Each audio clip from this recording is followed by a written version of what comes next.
Hello, and welcome everyone to D6, where I, Archie, bring together several friends from across the internet to play on a TTRPG show. We're back. We're back. For you guys, not much has changed. For us, it's been a couple of weeks. Good for you. Oh, good for you. For good reason. We had reason. Yes, for us last week was the Valentine's Day. Valentine's Decay? Oh my.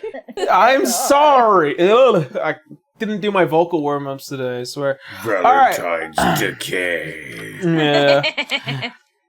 So, before we get on into today's session, we do have a couple of quick announcements as well as a sponsor read. First and foremost, hold on, I'm trying to grab myself note paper. Here we go. First and foremost, all of our podcasts as well as our extra content. Oh, actually, we'll start with that. Extra content. All of the Sandtide extra content is available for the public over on our Patreon right now. Instead of having to upload it over on YouTube or make it public over on YouTube, this way we doesn't mess with the algorithm all that greatly. Also, it will get you guys hopefully to look more at the Patreon. But all of the Sandtide extra content, so everything that is before we start playing game and then during the break, all that is now available from episode 1 all the way to 45 for the D6 Sandtide campaign. And if you guys are interested in catching any of the extra content for this, it is available to our $10 patrons. Following that, for our patrons, I have finally released the Blast Guard subclass for the fighters. It is available for playtest, and also very soon I'll be adding an avenue for you guys to send me your feedback over on the official Yarshian station Discord server, so I will be doing some announcements on playtest content as well as allowing you guys to give me any feedback to help the balancing of it. If you guys are interested, there will be a link to the Discord server down below, as well as any means to contact me over on our Patreon as well. So that way, anything you need to tell me would be deeply appreciated. This is homebrew stuff, and eventually we want to release a source book, and that kind of information on how to balance the content is very, very important.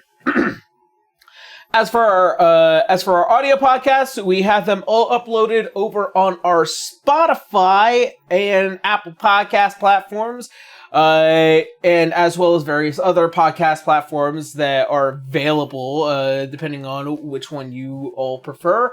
But if you want to go and check any of the stuff out, there is also a link down below that has pretty much all of our podcast avenues down there. So do give it a checking out. God, we gotta do the ad read. Mm-hmm. Hold on.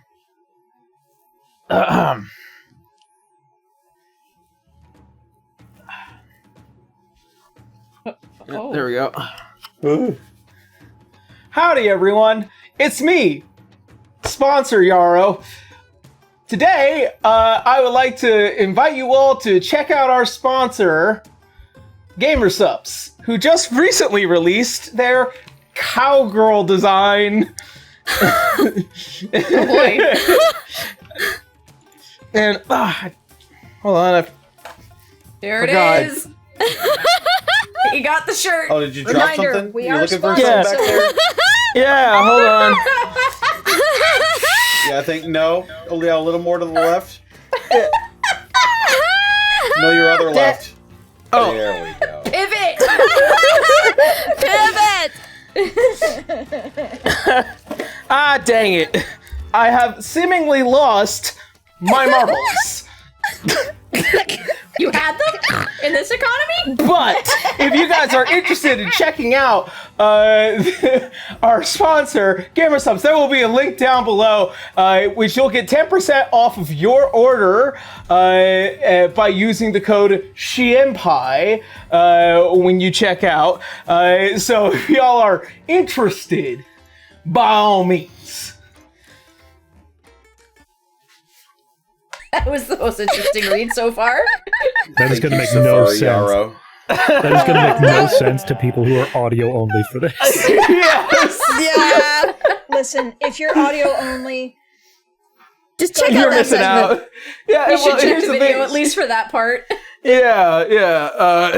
So yeah, links down below, and Mal, you're welcome. That's all I get. Yeah. Yeah. That was a really good read, honestly. You said he'd do it. Mhm. Can't believe this. Mal is the equivalent of dad giving you a thumbs up in your chat. That's it. Oh my god. Can't tell if my father's disappointed or not. It's just a thumbs up. That's it. And that's how Just I like, like it. Happy Father's Day, Dad, I love you. Thumbs up.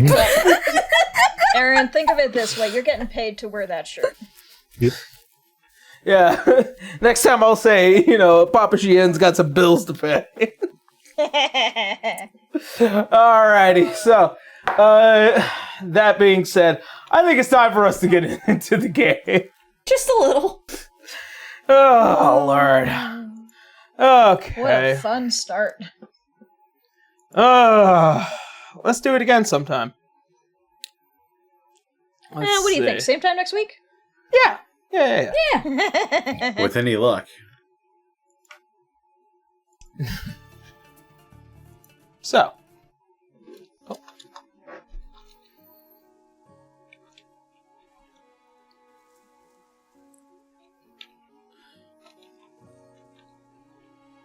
All right. So, that being said, where we had last left off. As our adventurers return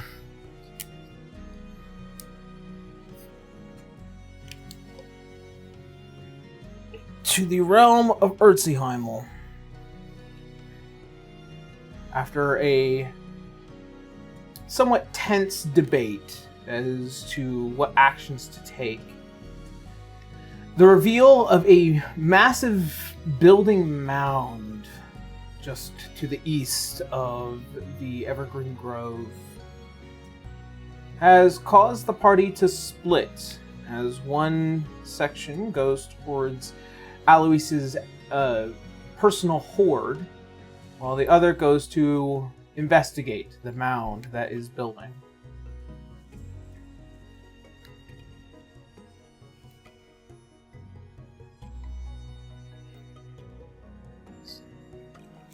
And with that, a reminder: who was it that's going to the mound while the other one's going to the library? You had set Salazar, Nex, Sav, and Wenry to the mound. And that's, we have Aor, I Arthur. really thought Wenry was going over to the library. We were trying to figure that out, but I'm pretty sure that last decision was the other way around. Up to you. Alright. But then it was Aor, blah blah blah, Arthur, Canis, Arya, and Citra going to the library. I think that's just in notes. I don't think I it could wasn't. be. I was never totally clear in the notes. Yeah, 'cause I that's didn't why I'm not understand, sure. So Shite. Odds or evens? Seriously, odds or evens? We all The roll ones it that- right now. well, Yeah, The ones that seriously. I knew off the top of my head was Salazar Mound and Canis to Yeah. the other. You're I going know- with Salazar and Citra had Canis to are go in to the separate library. groups. Kendra. Okay. So Odds or evens? Quickly. I don't know. I'm sorry. I can't make You a like- decision. All right, you like those odds. It's odds. You're going with Salazar and Nex. There you go. Okay, Okay. Salazar, Problem solved. Winry, Sav. it's all right. The animalistic people might as well belong together. Why not? Let's go for it. Okay. Damn. All right, damn. So that leaves Canis. Eeyore. Now that I think about it, I don't think Winry's really had a chance to bond with Salazar yet. No. More friends for him. That was the discussion you were having, because you were like, first of all, you would also want to see this library, but also you wanted more interaction with them, so like... If it... That's the division where I was just like, Yeah. But don't worry, Citra is a cobalt soul, so she's fine with remembering shit, so it's not like you not being there isn't gonna be a problem, in the sense of remembering whatever it is we find, so we're good. Alright. Expertise in history, even though my intelligence is my dump stat. Nick's just You can will be excellent at remember. remembering. You can be excellent at remembering stuff without really being too smart about it. That is true. Nix will just remember that both Arthur and this other dude was just like, yeah, we're just gonna go to the library. Just like, okay, none of y'all fucking care about the Earth. I see how it is. Cool, awesome, fantastic, wonderful. Also, Squint, fucking Arthur's being alone with Citra now. Like, this well, they are motherfucker. alone. They have Arya there. That is true, but I don't think they know what happened. No. Alright. So, as the division of the party is made,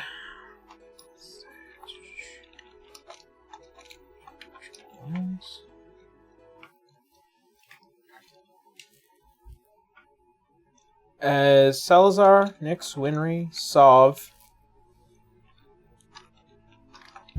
as you all head east towards this massive mound that has been forming over these past several months in terms of timeline since you guys have been away from the prime material plane. As several hours of travel, as you get closer towards it, you begin to notice that the temperature of the air begins to rise increasingly as you get closer towards its center. Are we approaching a red dragon's lair? It's getting a little warm here. I'm not sure.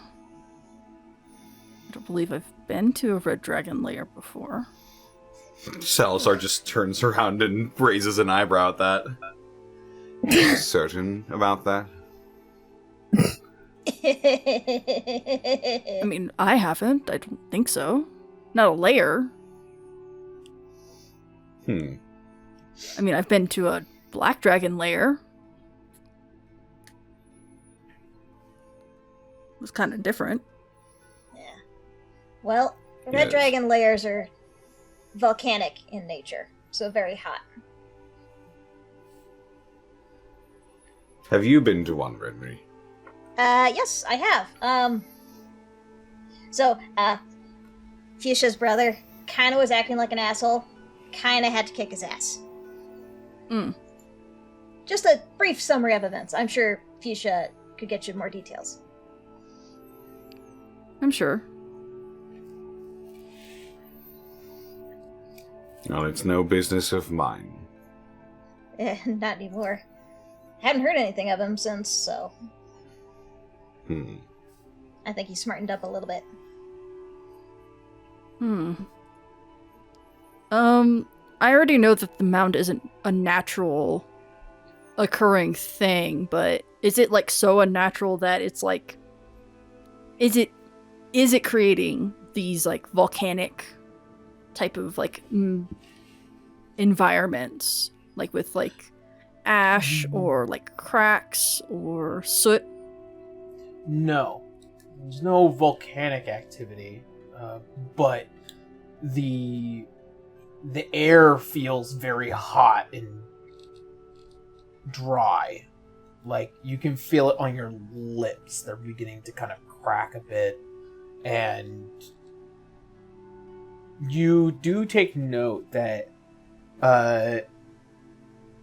with all of your passive natures, you notice that the wildlife, as it would out in the plains, would travel quite openly and freely. Grazing and general flora and fauna here. The giant open plains of Alanon usually would have at least a level of moisture, especially as you get closer towards the equator here. But it's dry. It is almost as if all energy, nature, and magic and everything is being siphoned into the earth, and in place, that energy produces heat. And to kind of even roam and even touch the ground around here, it feels like you're touching, hot rocks.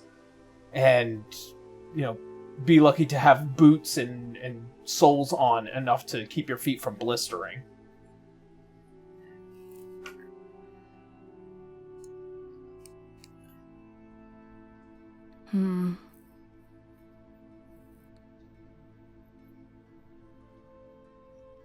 Is there... I'm not sure how close we are to the mound. Is there any, indication of, burrowing, a cave, because mentioning of dragons and such like that is thinking of a creature perhaps may have caused this welt, this, mound to appear. Yeah. Based on your nature, this is... something in the land is happening under the earth. And usually a lot of people would acknowledge that there would be, the Underdark and everything down there. But there's never been any certification that the Underdark exists beneath Alanon. It mostly exists between a portion of Acelsium and and beneath Wallenstein. So it's just been assumed that it's been solid rock down there. As for any openings in caves, there's never been openings in caves in the plains of Alanon. But you are noticing, massive cracks, and, the mound is massive. It's growing more massive by the day, and it's getting very tall, to the point that if there was to be an eruption, an entire range of mountains would suddenly start appearing. But the tremor of it would cause quite a bit of chaos. Gotcha.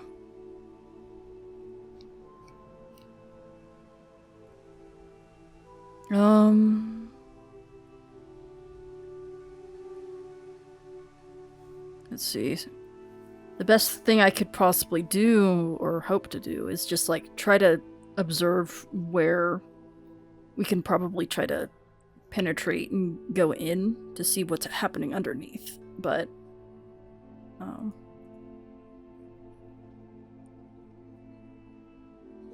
if there's a safer spot where we can start probing, figure it out.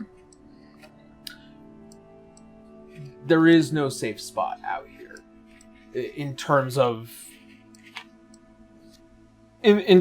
security, there's no major trees. Like I said, it's a plain land. There is no massive trees that you would find on either end of the coast. The mountain ranges are still relatively small.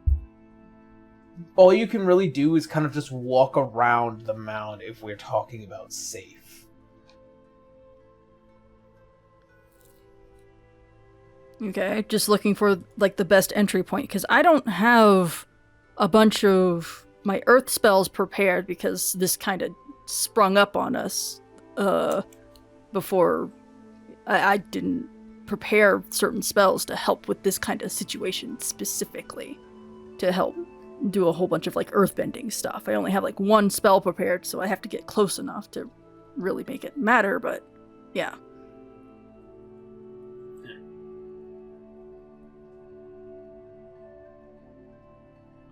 I just want to get closer. Basically, I just want to see if there's a point where we can actually do something about this. Like, I have no idea what else I could do. There is other than nothing trying to. If I was to make this very clear in terms of nature, there's nothing you can do.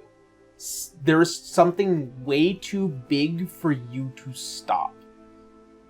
Why am I Obviously- here then? Oh, like, boy. I'm trying to figure out what I'm wanted to supposed investigate do. the mound. Yeah. I'm trying to You investigate can't it. I'm stop trying to use spells or something to try to investigate it, but I keep being told, no, you can't do anything about it. I'm like, okay, I don't know what I'm doing here then. Like, I'm trying to. I'm telling you in the sense of this is what your nature is telling you. This is your passive I'm not trying to nature use my telling nature. I'm you- trying to use a spell to try to figure out something. Well, you have to tell me what the spell is because I can't tell you until I know what the information is. I'm using. I need to get close enough to use stone shape to try to move earth around or something, because that's the only one that I have. Okay. It's like I said. This is You're not just- a small mound. It's You're just trying to get a closer look inside of the mound. Yes. okay. Yes. I don't know how else I want to. I don't know how else I could have explained that. Yeah, I'm trying to provide all the information I possibly can. I mean, in terms of like, can I open the mound? Sure, you can create an Yeah. opening, but stone shape has a limitation. I This know, goes because I very don't have the deeply. other spells prepared, because this came up I'm like aware. after I prepared my spells. I'm aware, and that's sometimes So, how game I don't goes. have We the can't earth have spells everything that in you're life, right? I'm using what I got to try to figure out I'm sorry the you have to take a situation. long rest. I'm sorry I have to make you take a long rest in order to get the spells you want. It's just like I don't know how else to progress the situation. I guess. Yeah. I don't know. I could cast Pass Wall again. I mean, yeah. Yeah, remind me how far that goes?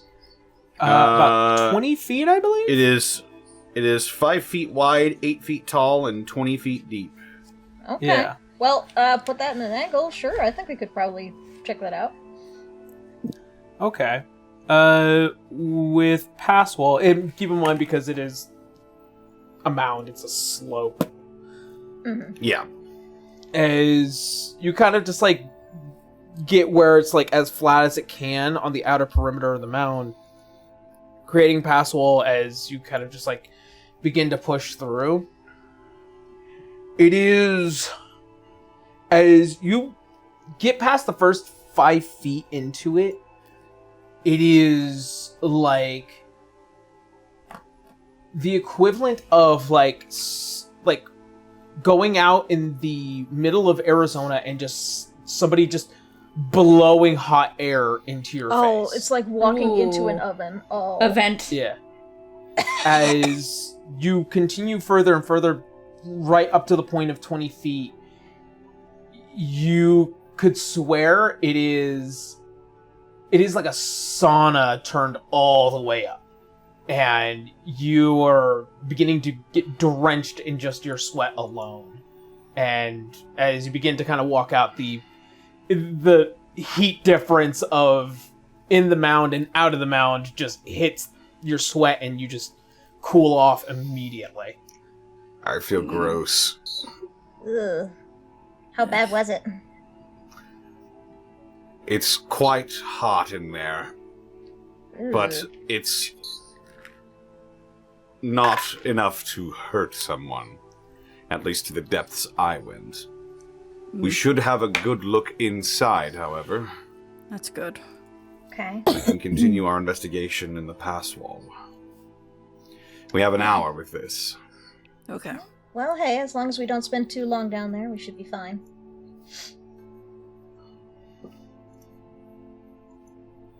Then let us at least see what's in this thing.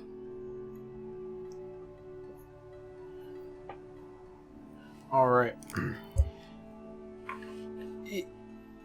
It does keep going deeper, Just so you guys know, this is not a small thing. It's pretty much a chunk of Alernon is this mound. So, like, as you go into the mound further, it does get hotter and hotter and hotter. And you can keep doing pass wall, or it's just you can only do pass wall and you can only get that 20 feet for like an hour. Connor? Yeah, what are the specifics on that, Connor?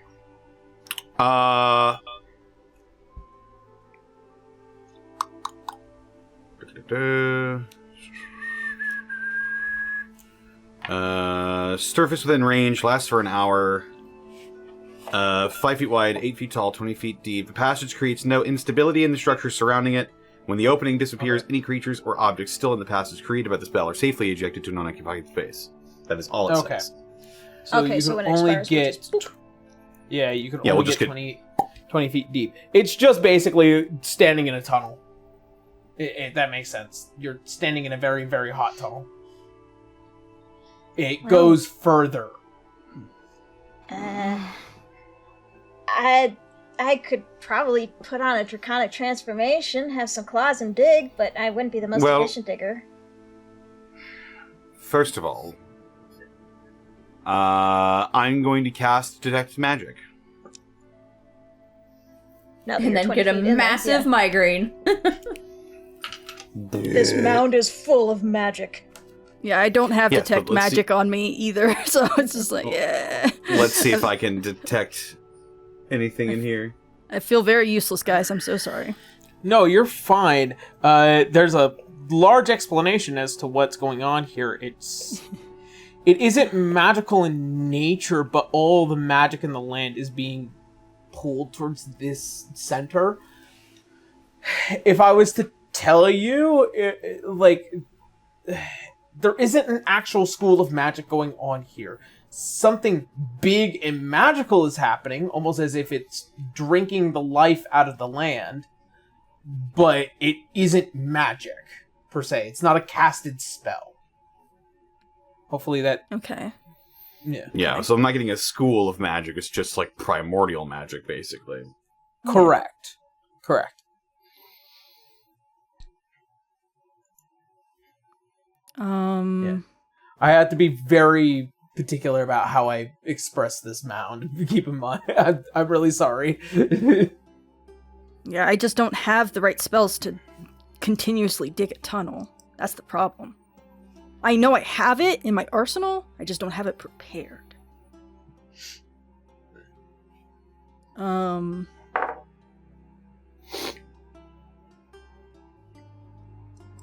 Let's see. Oh, I was prepared for so many other different things. Yeah, unfortunately, I can't use gate here, because the specifics of it, I wouldn't be able to link there with here. Yeah, because the only thing I have is stone shape. Is there a spell in particular that you want to try and use here that you don't have prepared? It would be Move Earth, which is sorry about that, a I clicked the wrong concentration button. spell that I can legitimately use for, like, long periods of time. That basically creates, like, 20 to 40 foot kind of... Like, I can probably use Move Earth, which is a 6th level spell, to do all that kind of stuff. Is there a way we could take, like, a short rest and see if we could prepare that one spell? Even though that's not how it works. Do you have it in your spellbook? No, I don't have it as I a don't have it in my druid, spellbook. but... Oh, druids only need a short rest. That's right. We do? No, they I thought it was a don't. long No, rest. Okay, so sure why it's a are we long trying rest. to take a... We're- Hold on. Why are we trying to take a short rest for a spell that you guys Because don't have we- access to? I don't have any other spells other than Move Stone, or the stone shape thing, to I'm help us aware. dig. Well, that's it. I'm aware. What I'm asking, because what Connor is telling me is that you guys wanted to take a short rest, but you wouldn't have access to the spell. We're trying to figure out a way we can get access to this spell that is unprepared right now. Yes. Okay. Is there a way to do that?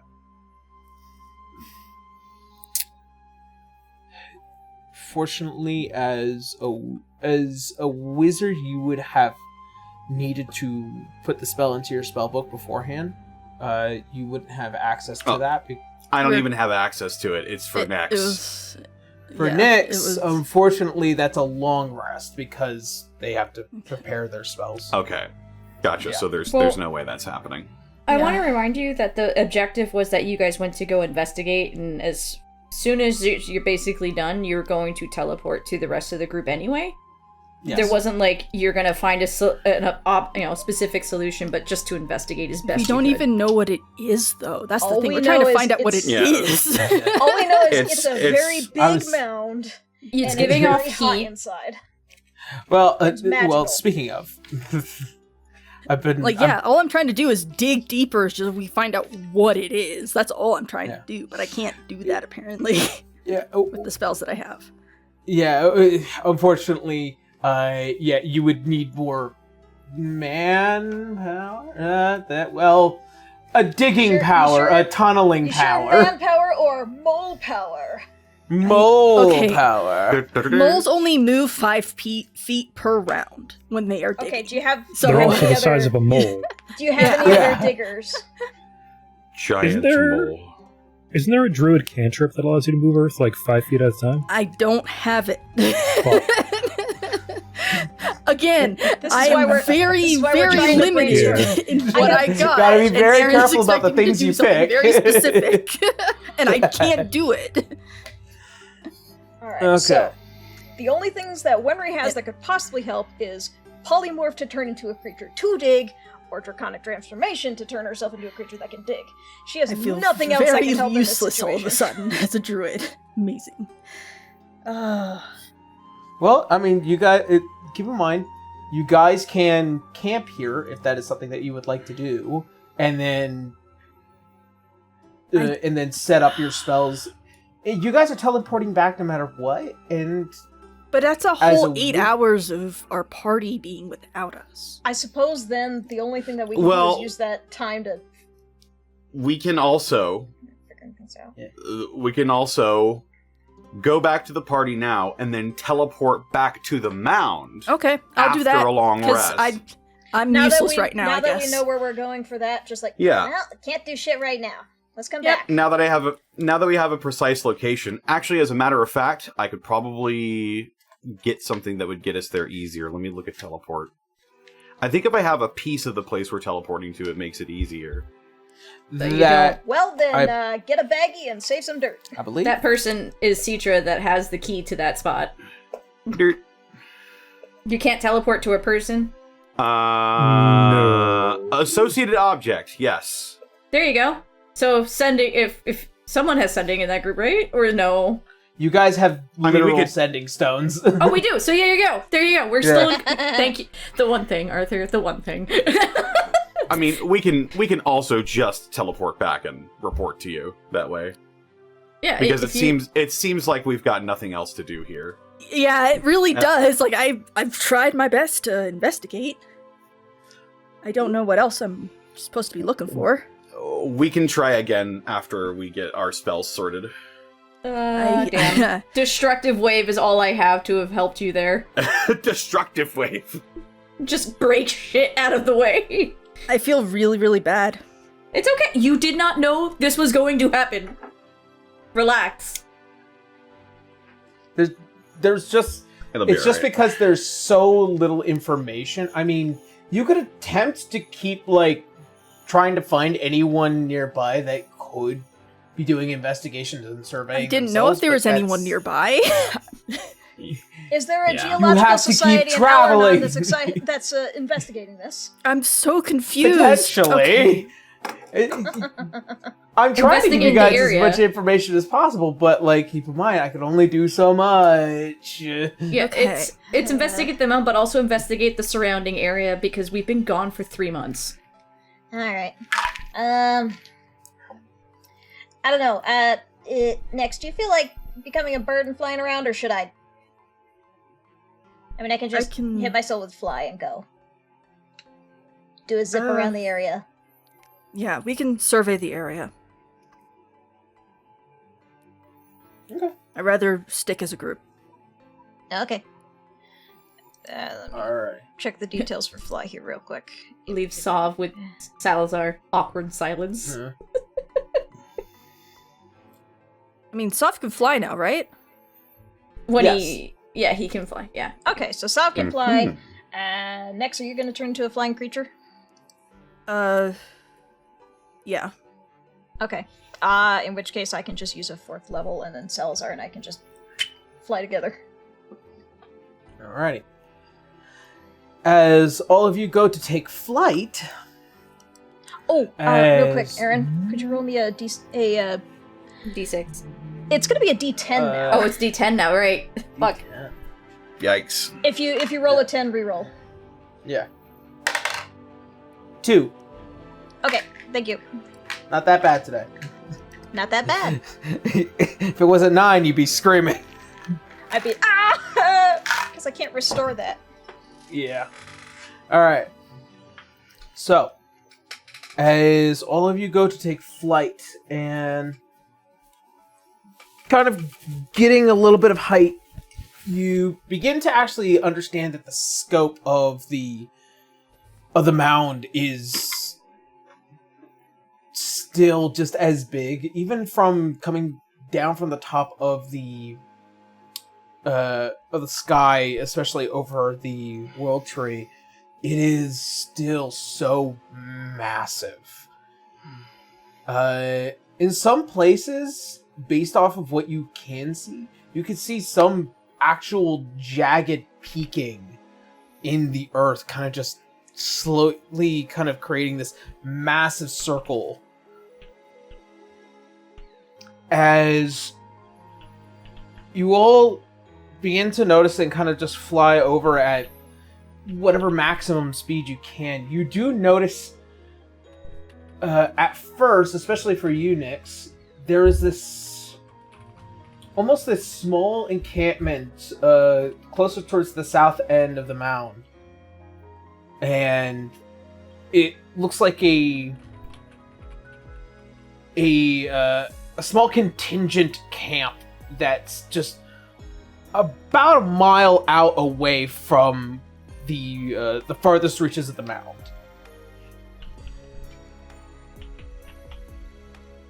Can we spot any details of who they might be with? It looks like, as far as like allegiances go, you notice there is 3 different flags. One flag in particular looks that of Vale.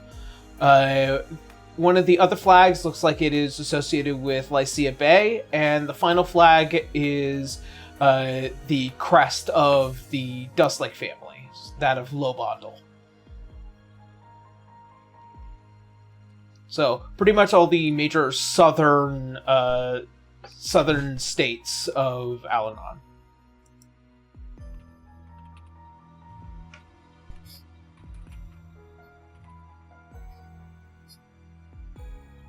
Alright, well, we can assume that these guys are reasonably friendly. We're not gonna jump into something and then have to run away.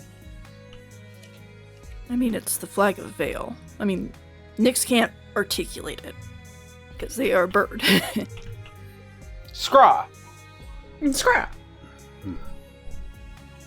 I have a feeling that if Nyx just went, scraw, and then started flying down towards it, it'd be just, okay, trustworthy, let's go. Yeah. Because if Nyx trusts it, let's go!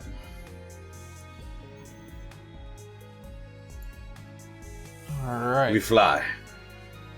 As you guys lower down,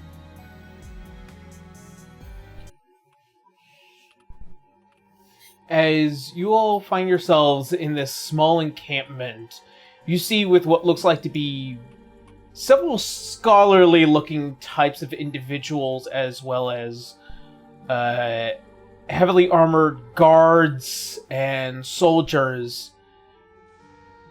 As you begin to walk in, you see as these individuals, like, curiously, not a caravan, but a bunch of people that just flew down into their encampment. As you begin to see one of the guards go to approach, you hear a voice coming out from the from one of the tents, almost as if the shade of it kind of shadows the individual as you hear the name Nyx. It's Belle. Do they recognize me as a bird? Well, no, I would imagine you got out of bird form when you landed. Reverse scraw. You know, like straw. What? Straw. Unu reverse scraw. As Hello.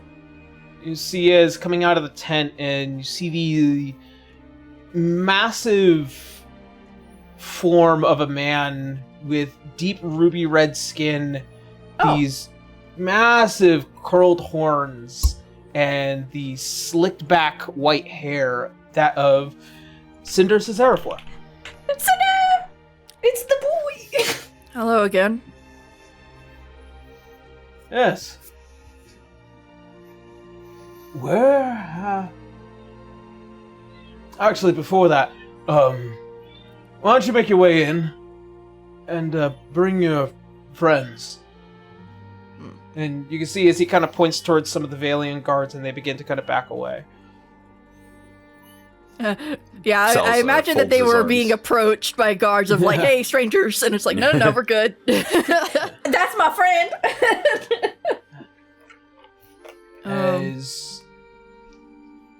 As the four go and enter in, you see the kind of just the light that kind of comes through the shade of the tent, and you notice sitting there is two other individuals, a sun elf man who is kind of just pointing down at a map and noticing you, Nyx, the familiar visage of Xerxes.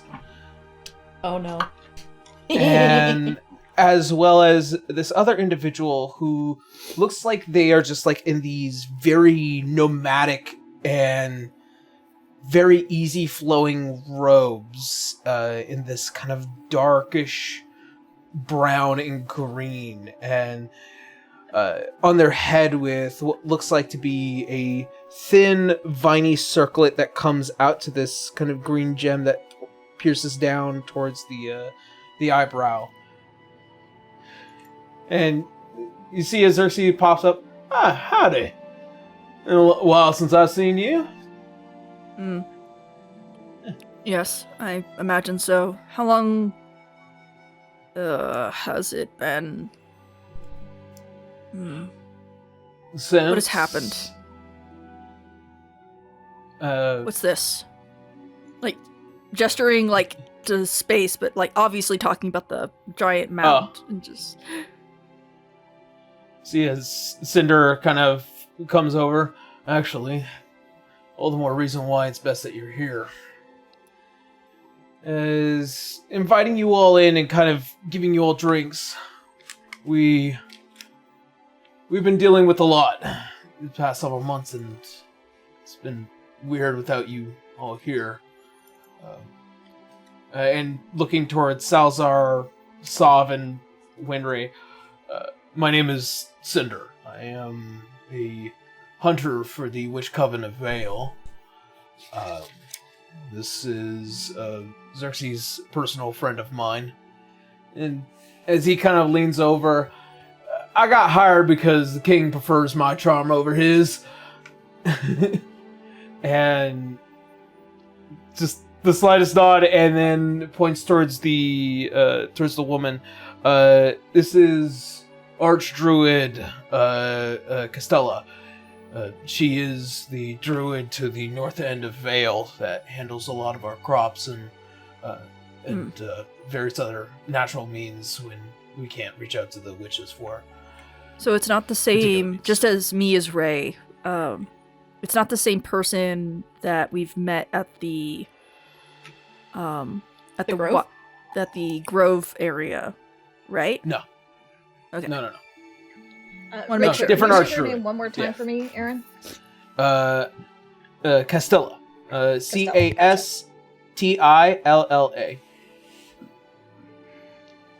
And you see as she goes to approach, it's an honor, truly, as she meets with you, Nyx.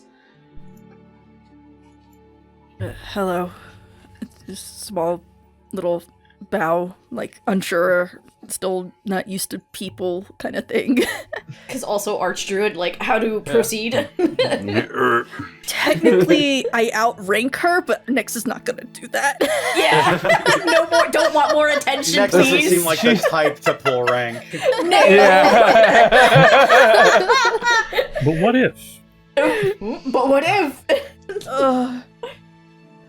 And you see as Cinder kind of taking the seat at the table. Alright, now that we're all a little bit more acquainted, how about you and you? Ourselves yet?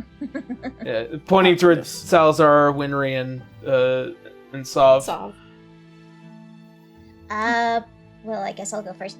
Hi, my name is Wenry. This is our companion Salazar. He's not much one for words. And this is Sav. Salazar's just with his hands crossed in front of his chest, looking completely unimpressed. See what I tell you, he's not one for words. Understandable. And you see as Sav kind of just nodding his head towards his Cinder's general direction. I'm assuming Sav is not gonna just drop the bomb of who he is, because that's a whole other mess for later. Yeah. I am the former king of Excelsium, granted life once more. This got crazy. That's gonna be entirely up to Probably him. not in front of the tiefling. Yeah. No. No. Shit got pretty wild for me over the last couple weeks. Yeah, Winter's not gonna do that. Yeah. And as Cinder looks towards the Archdruid, I'll let her do the debriefing, considering that you're part of the Coven as well, and I think this information might be useful. So, Nyx nods. as you see as she kind of just crosses her hands. Right, where to begin? Well, about a month and a half ago, a massive earthquake had shaken the very foundations of Urtziheim. Thanks to many druids and witch covens, as well as those with magical means, managing to keep cities and various other important locations stable and undestroyed, if that makes sense. So, as for the current circumstances, these tremors have begun building massive mountains, terraforming the very earth of Urtziheimel itself. To put it more bluntly, the entire eastern coast of Alanon is no longer a part of the main landmass. Excuse me? A fissure had split Vale, the Kayam border, and various other important locations off of the continent. It's still above land, still above water, but now there is a massive ocean between the main landmass here in Alanon and Vale. Tens, if not hundreds of thousands of lives in the Kayam border have been lost to the sea. We had also heard reports that a good chunk of land masses and mountains have also fell into the earth for Volenston, and a number of various earthen areas have begun to reappear within the oceans, especially along the Shion Sea.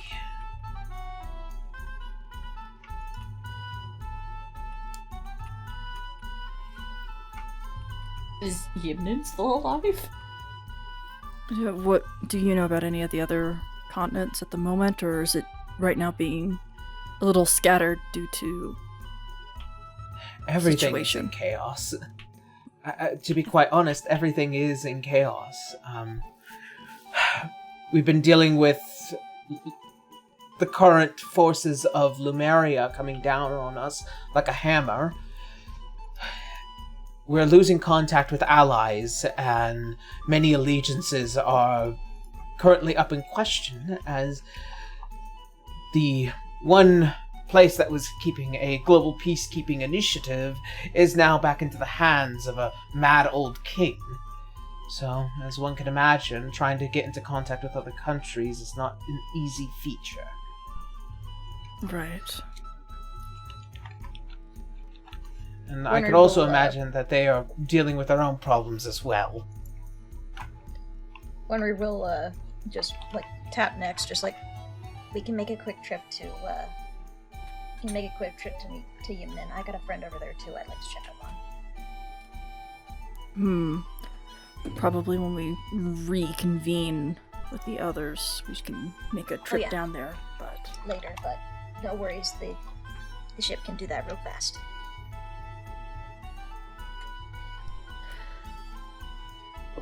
I also have a friend down in Yimnin.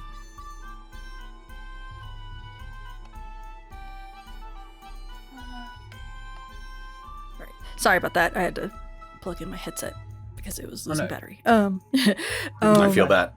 Yeah. You good? Yeah, I'm good now. I just was like, fiddle. Okay, now I'm back. Okay. Battery low. Let's see. You do also know about what happened with the Celsium 2. Yes, Nyx is going to relay some information that they've heard that Celsium is under attack, or has currently been attacked by the old king's forces. We don't know that. We just know that they got attacked and that the that's Sultan is alive. Yeah. It's like, we know that they've gotten attacked and that the Sultan is still alive. That's all we know. And that's all that Nyx knows and is going to tell. You see as Cinder kind of sits forward. Yeah, that's the reason why we haven't been able to get into contact with any of them. Yes.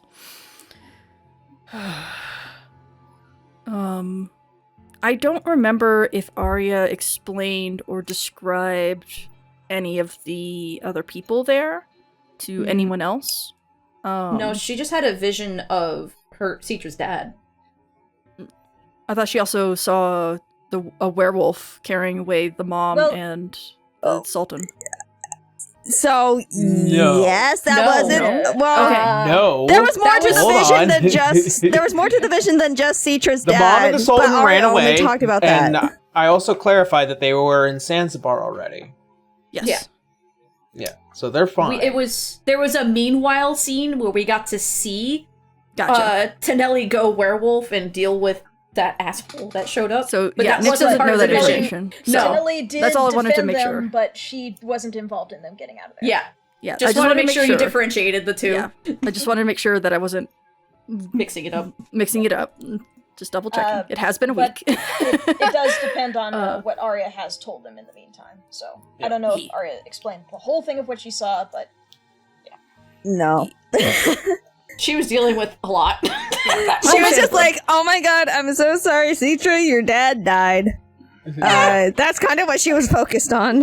who's to say though that Tonelli hasn't been keeping letters with them and keeping them informed? I don't know. I mean, it doesn't matter because Nyx is not home. So. Yep. But yes, okay. So Nyx would relay that. We have not been here for the past few months. We have been elsewhere entirely. Occupied against our will. Yeah. I mean, obviously, we've noticed that. But we are here now. What is the situation with the others? With the other banners? We saw them overhead. Well, with Lycia, they have been noticing that a crack is beginning to form not too far from where they have their city, a little closer out towards the east. It's running from the ocean, or from the Arden Channel, up towards the north, and they had some assumptions it was due in part due to the terraforming. And then, as for Lobondel, they almost lost their city in the terraforming, and now they're a coastal town. So they're trying to investigate to make sure that they can secure their safety. But they've also been dealing with a league of other Lumerian problems themselves as well. Salazar just lets out a long sigh.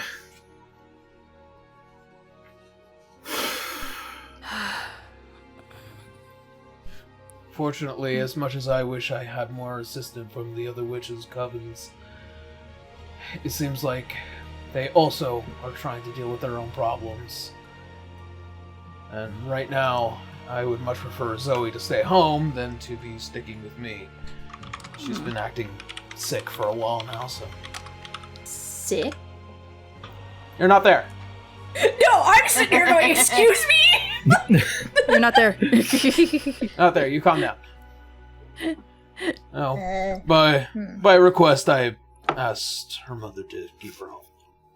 Sick. And... Why is what are their she symptoms? Yes. Upset stomach. Various other, It's hard to tell. But there have been Nick a squints. number of mornings. Mm. And you see I'm as not a doctor, but Xerxes. nausea can mean a lot of things. I see do a- have a feature. I guess I would have to see them. Never mind. Yeah, I you would have to the see feature them for this. probably. Yeah.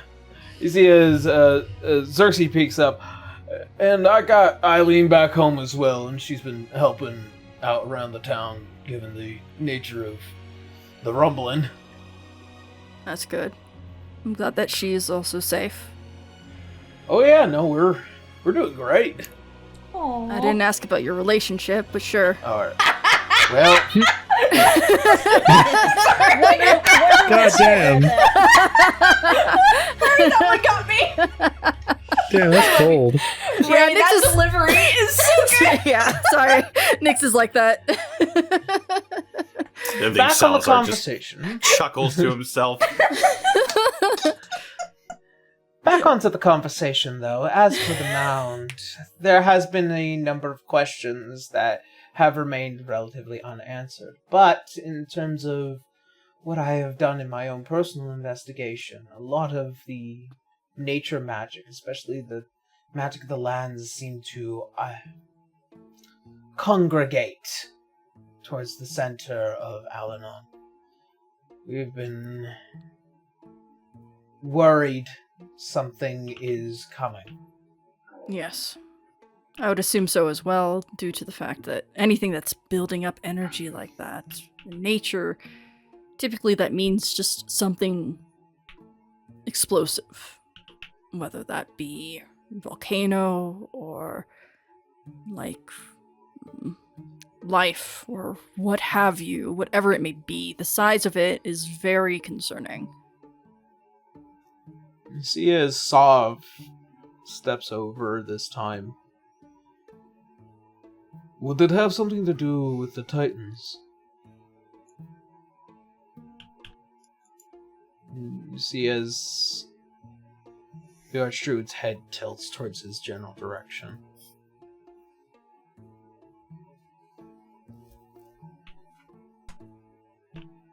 Curious? I don't know much about the Titans, as far as I remember. Or would I? You do know? You know that there was a prison of the gods based off of the information that was kind of dispersed amongst each other. Mm-hmm. You During know the that first there are... episode. Yeah, you know that there are 3 Titans in total. The Father of Rocks, the Great Kraken, and a being known as the Tarask. All those spirits, the souls that were trapped in this prison of the gods, are no longer held back. They were free to return, probably back to their bodies. Uh-oh. Cotton screaming in the distance. Well, Wenry was her crewmate. She would have had a lot of this information, so she's probably sitting there sweating right now, just like, oh. Yeah. Well, it's possible. What research or knowledge do we have of the Titans? Aside from what I've been told from what Cotton saw, I got nothing. I mean, I got the basics of their names-ish. You see as the two men kind of sit there confused, but the Archdruid is keeping an eye on Sob, who spoke up. Not very many people know about the truth of the Titans. Which one do you assume it to be? I mean, deduction speaks reason that, like, this isn't the sea. Unless it's gonna create the sea. And I assume that birds prefer skies. So, and we already know where the old king is. So, just basing it off of deduction.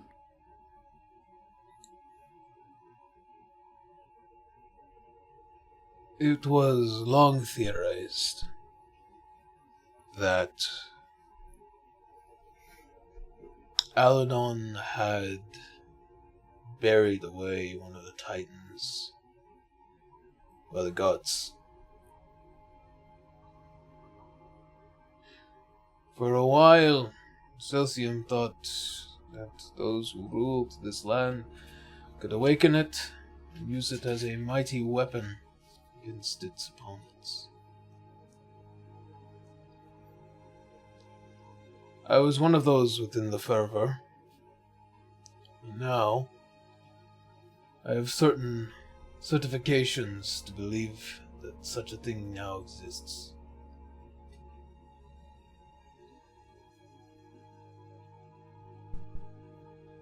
The Titan of the Earth rests under Eleanor. And as it begins to wake, I am assuming that is the reason why all the magical energy of the land is being pulled towards the mound. It's killing the world tree. Or at least excuse me. Emptying it of energy. And in its effort, it is now beginning to move to the surface of Earthsea. To move such massive amounts of earth would cause the collision of rocks, sediment, the friction alone. That's why it's heating. Once it breaks the surface, it will rupture, causing a rumbling that will shake the very foundations of Earthsea. What we have been seeing are precursors. The mound is a ticking time bomb. When the Tarask appears, it will consume anything and everything. Thousands of years of hunger will drive it mad. Peaceful music again with such awful tidings.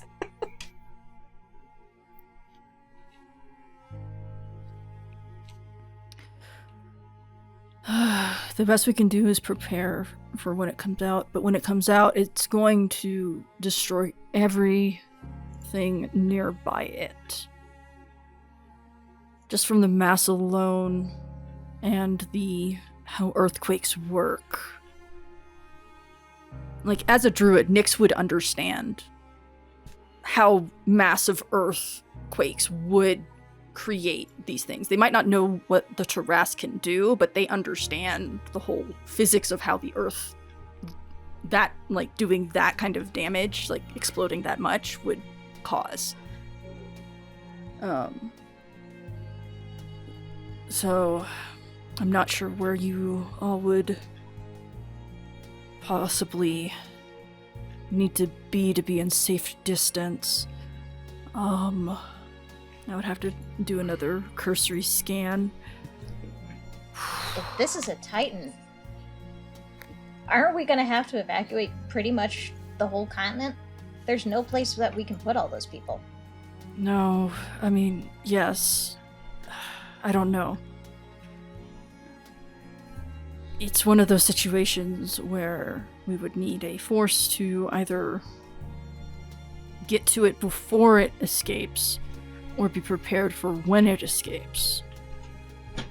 I don't think we can prepare for both, but that's just me.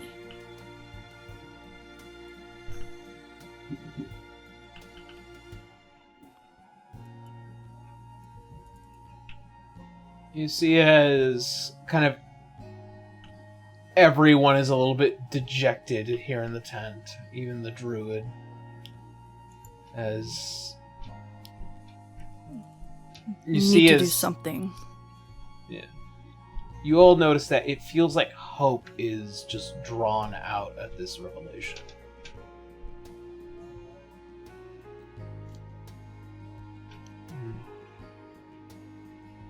As time will begin to pass, you guys settle on your thoughts.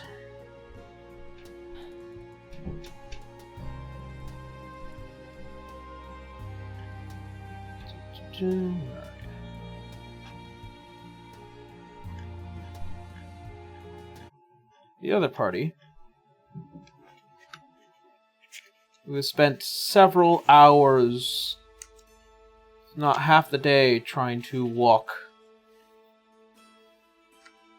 across the lands of Alanon closer towards the west, south of the cloud top.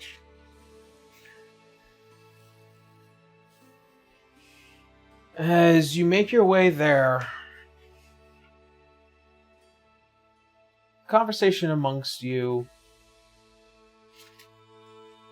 and kind of just following Citra's lead at this point.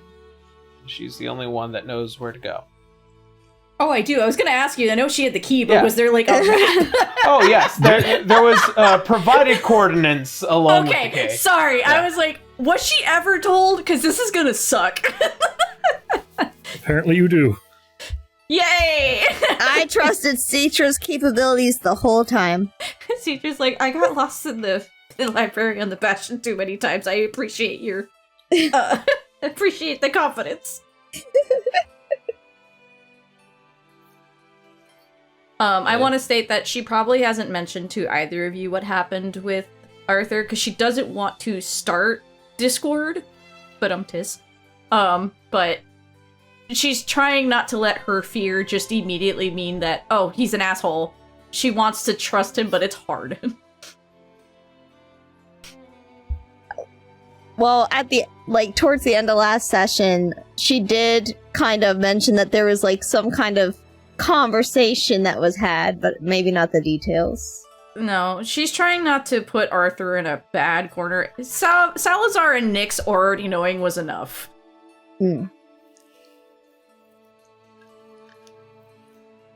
So, I'm not sure what we're going to find in this library, but knowing Alois, I feel like he meant for this to happen in some sort of way. It's just him. What are you hoping to find? And she's mostly looking towards Aor and Arthur in this case.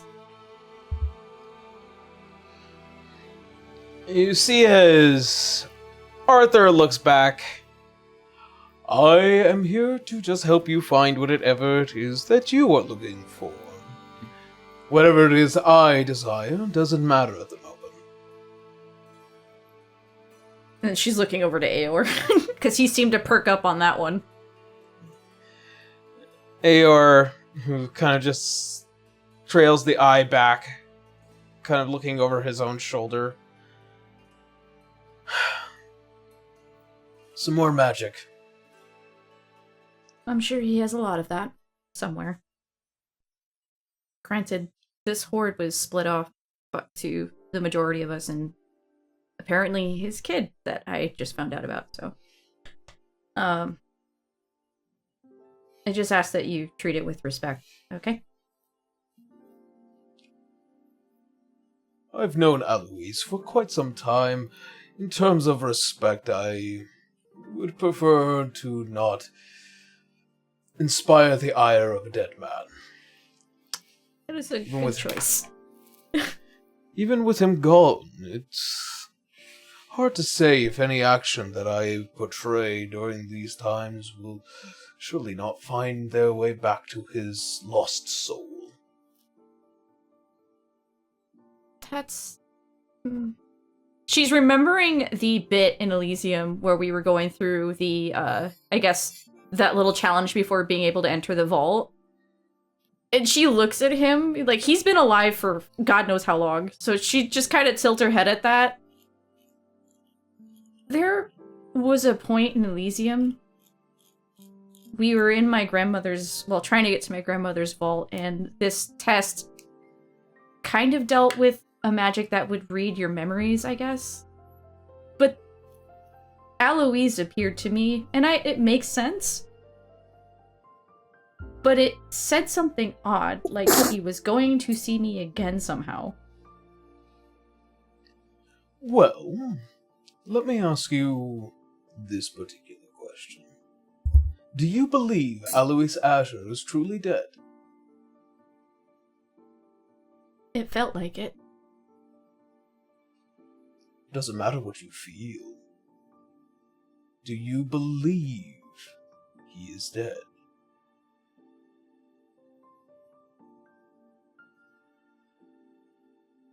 He was lost to that space, so yes, there is that bit of hope that he's alive, just not able to get back to us somehow. That portal was destroyed. It was due in part to what I assume is the effect of the Divine Gate. Right now, Yes.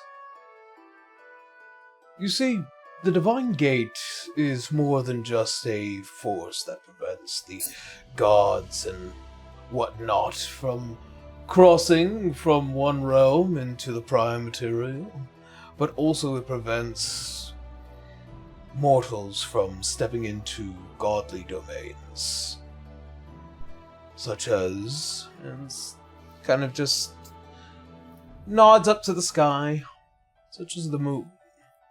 Itself was the home of the goddess of the moons, the Dusk Mother. Mm-hmm. Do you know how you managed to get up there last time? We met with Nyx through the gate. Not our Lux. Nyx, but Lux. Sorry, Lux, my bad. No, you're right. No, yeah, it was Nyx. Yeah, Lux we Nyx, saw yeah. on the moon. We met with Nyx to get to the moon. Nox. The name Nox, is actually sorry. Nox. Yeah. Right. So many names that sound so close. Damn it, Ray! Not my fit. I picked the name well before I joined this. Don't copy my OCK things by. The Primordials have the capacity to bypass these gates due to their natural affinity for having created the very universe we all exist in now. They are beyond some of the rules. Yeah. On returning, you pass through the gate through a portal that was created by something, which is part of one of my... Well, how did Cowrel do so? I don't know. I just know he did teleport with Pasha to the moon. You actually do know. I do? Because I was You do like, know. I don't remember how they did this. You know because they took an item known as the Arkham Blade Oh, that's right. Fragment okay. of primeval capable of rending the world. They Gotcha. are capable of bypassing some of these rules with certain items like that. Fair. So Citra would kind of have a big think for a minute, just try to remember back to that stuff, and she went, oh no, I know exactly how they got up there. That was the Arcan Blade. And as such, I imagine they might have used the Arcan Blade in reverse. Curiously, I wonder where it is now. Citra's keeping her mouth shut on that one. As far as I know, Citra remembers that went back with Dante, didn't it? Make an insight check on that last statement from him. Insight. My insight is my good one. It's a +10. Hell yeah. Watch me roll a 1. Wake up. Alright, it's awake. 25.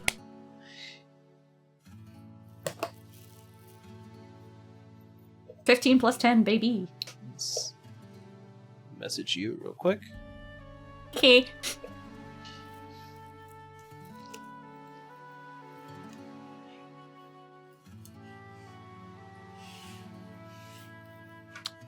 Yeah. Okay. She just kind of gives a sigh and then looks at him going, the one thing I learned with Aloise is that secrets kept causing problems, and I'm not really fond of being lied to. I do admit it is a matter of omission, but given the current company, looking towards Aor, who's just listening in, it would probably be best to retract such a thing from one's mind. He's being cautious, essentially? Yes. Either which way, rules are what they are, but as we all find our way getting closer and closer to the answers we've all been seeking, one could imagine such unique and brand new things to discover. Like, there's still that, like, look of I'm not sure how to feel about him on her face, but she's doing her best to work with him. I hope, she's hoping that's getting across in that case. You see, as he points towards Arya and Canis, you two are very curious, having both been children of two of the most mightiest gods of our generation, of this generation. I'd Curious as assume to far how more they... than just one generation. I think it is quite curious as to how little they've actually told you to. Well, I didn't know my father until I was an adult. And yet he did not speak to you in, what, the past 150 years?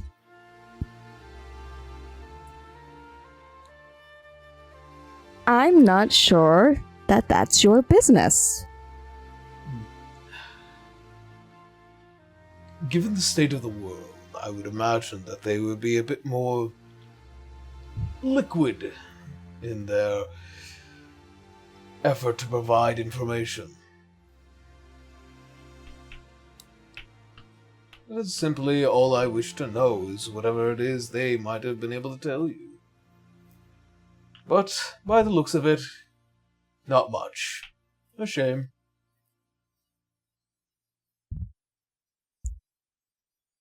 My father did speak to me when the Nine Hells was affected by everything going on. If you must know. So, the state of the Hells has grown unstable. Seems like a lot of the realms have. Elysium, Arcadia.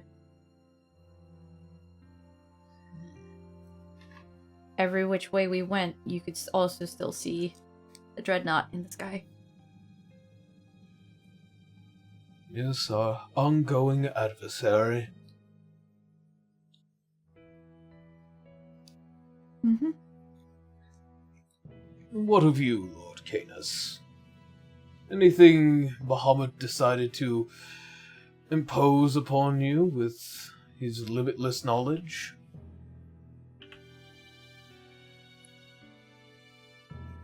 None that wasn't cryptic. However, before he left, he simply wished to visit his family one last time. So he knew? I surmised as such, yes. The night before was when he visited for the last time.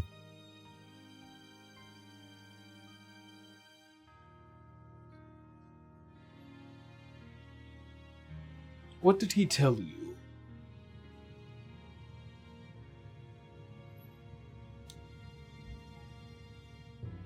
Above game, I would have to go back through notes because I do remember us having like one last discussion. That was session 0. Yeah. Yeah. Months back, that was... Hell up. Right.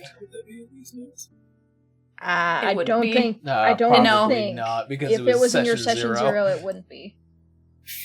Yeah. Oh. Aaron, do you remember Aaron? There was a number of conversations how he had wished for various things to happen that didn't. How he wished that there was things that he could tell you that he can't. Yeah, the cryptic shit. Hooray. Yeah. Gods are bound by rules. They can't tell you everything Yeah. straight to the face. But he did happen to give something to someone. A gift. A blade to your daughter. And a staff to your son.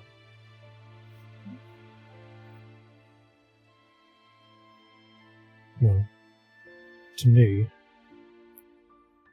he expressed some regrets that he had made,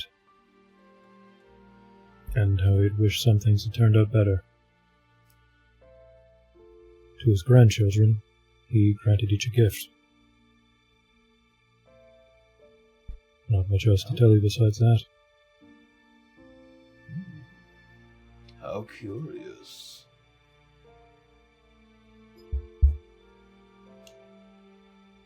Something to keep in mind for later, then.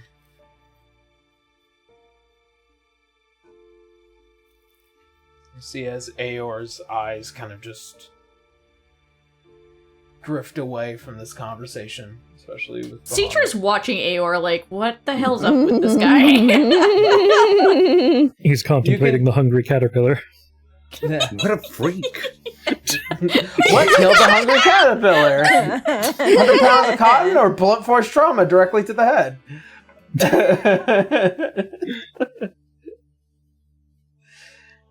As the hours pass and you begin to notice as the sun goes from the highest point towards the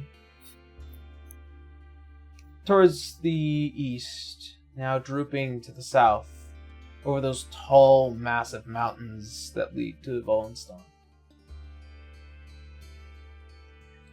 And you find yourselves in this strange forested area for descending into what looks like to be this kind of narrow pathways, kind of tall, and the rocks kind of just barely reaching towards each other. So the walls dig deep into this trench. As you get closer, you begin to notice along these walls are bespeckled with blue gems and lapis. Yeah. Cetra should be like, yeah, I think we found it. You also notice that the key that was given to you is now beginning to reverberate in this area. As it does, you see as the gemstones, as they also equally reverberate, also relax away, almost as if whatever was keeping anything out is now allowing you all in. Well, that's interesting. I'm assuming that means we're invited in. She has the key. So she'd just be like, yeah, probably.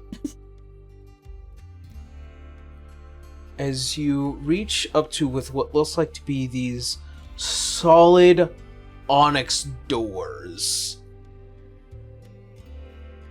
you notice that there is just this carved motif of this beautiful dragon on each door. And in the center, with what looks like to be this large lock center, and also deeply carved with these intricate designs. Say that one more time. Sorry, just suddenly there's just loud noises around me.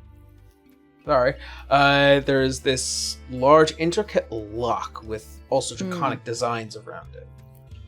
Yeah, should obviously deduce key that K, and she'll just she'll unlock the door. As you turn and unlock, you see as the door becomes a light from that black onyx into a bright sapphire, almost as if bespeckling away, as the doors just and open. And the thick smell of parchment begins to waft from out of these doors. She'll pause for a second, remembering what the will said, and just look at the rest. If you find this little pot or thing or cup, just don't look at it. He told me to throw it out.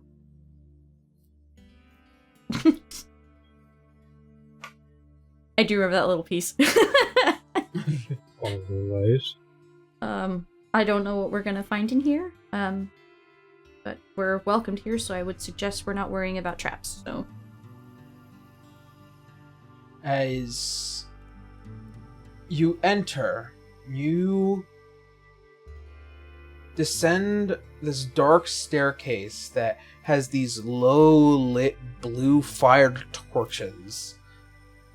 And by the time you hit the large walkway, you see a massive library that spans for the size of a national football stadium. Oh, boy. Like, she's amazed, but also, like, we're gonna be here for a hot minute. Yeah. Records and items and various other pieces of equipment, lost technology. It's all here.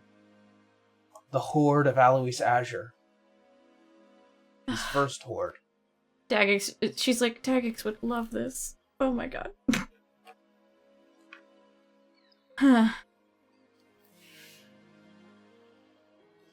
I don't know what we're really looking for here, but here's hoping. Maybe information on the Titans. Probably. I don't know if he has any information more on Roya. Well, we can look around. Mm-hmm.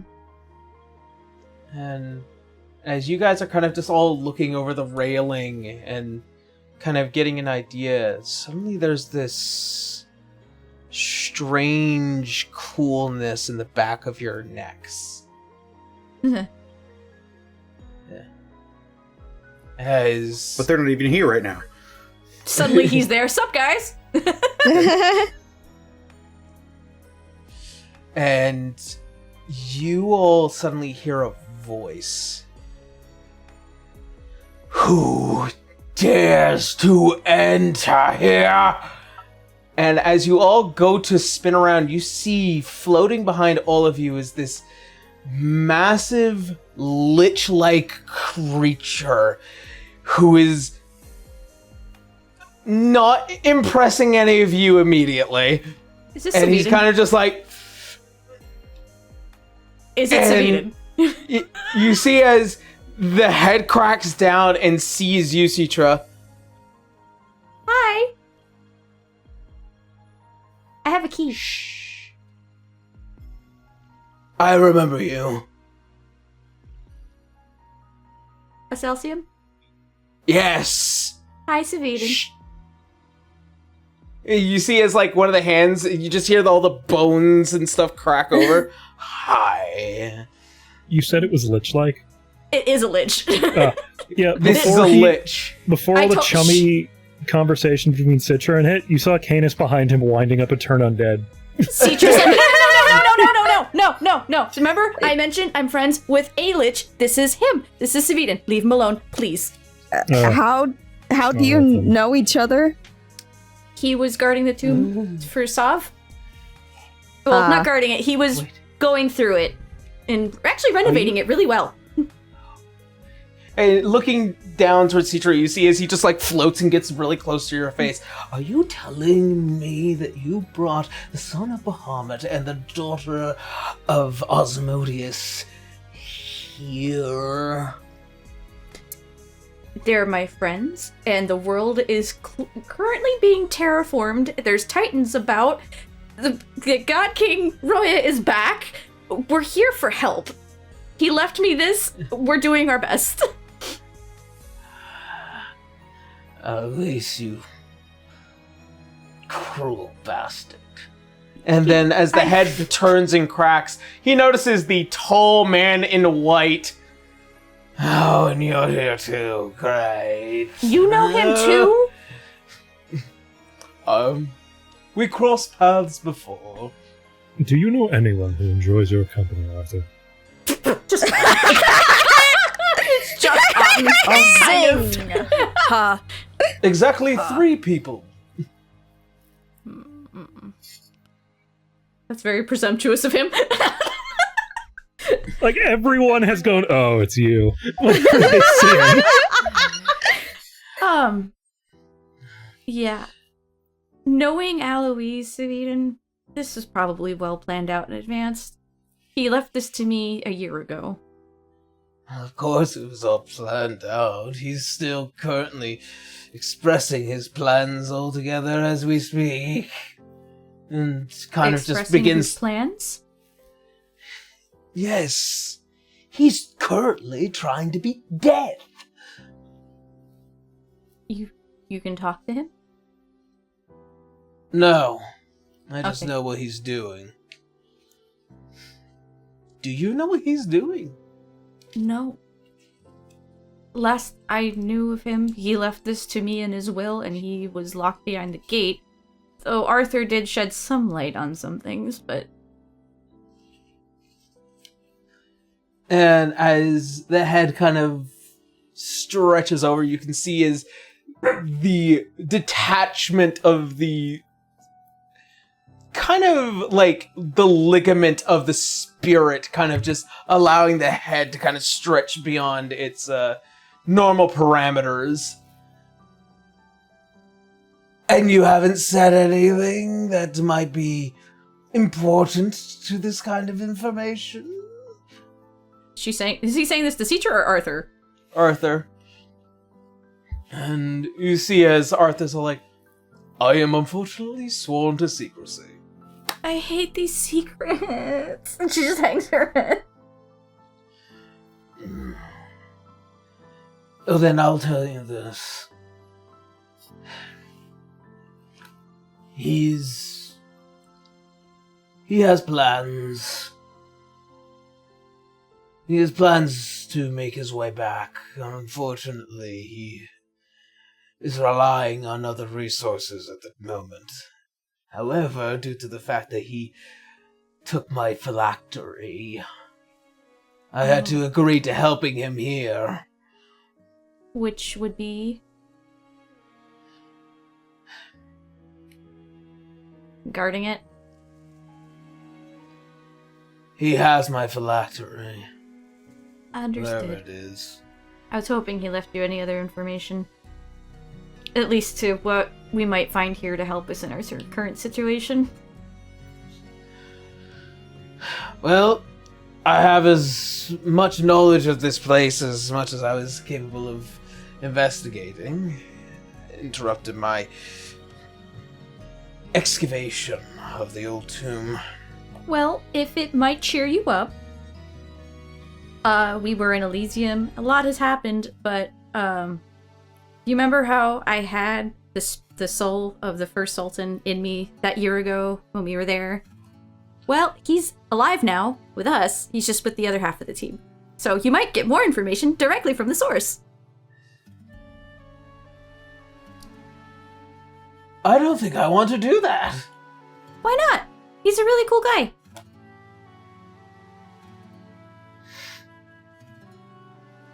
No. And you see as he kind of just like floats off down into the library. I would like everyone else in this group to understand that Citra can be friends with just about anybody, and this is proof of it. Yeah. Including a skeleton, apparently. Yeah, which is why when Salazar's like, you're not spooked by my skeleton hand, she's like, I'm friends with a lich. I would like to personally, as you see as he's kind of descending down, just like speaking louder, just would like to remind you that I personally would like to not be in the crosshairs of a man that slaughtered all the tiefling in his lands. He's come a long way from that, but I understand. And therefore you would imagine that my fear is not entirely unwarranted. As you see, he just like descends into the darkness. She's like, he wouldn't hurt you now, but she understands. Okay. As you hear the faint clapping of bone just... And you see as all these sapphire lights begin to ignite within this massive library as the dark finally lifts away. Citra would use the little sending stone to at least straight to Salazar going, hey, we're at the library. You might run into a lich. He's my friend, as I warned you. Do not hurt him. Should we To Salazar. I see. Should we warn your We will lich be with friend you as- momentarily. Oh, okay. And then she'll, like, mutter off the coordinates for your teleportation, at least. Citra, should we warn your lich friend as to who the rest of our companions are?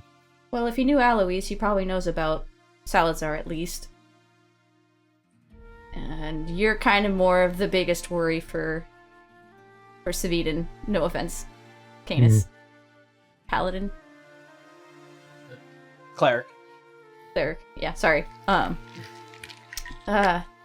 don't think Nyx is gonna mind. Wenry would probably be very interested. Like, surprised. But at least telling Salazar, he kind of knows what's up, so.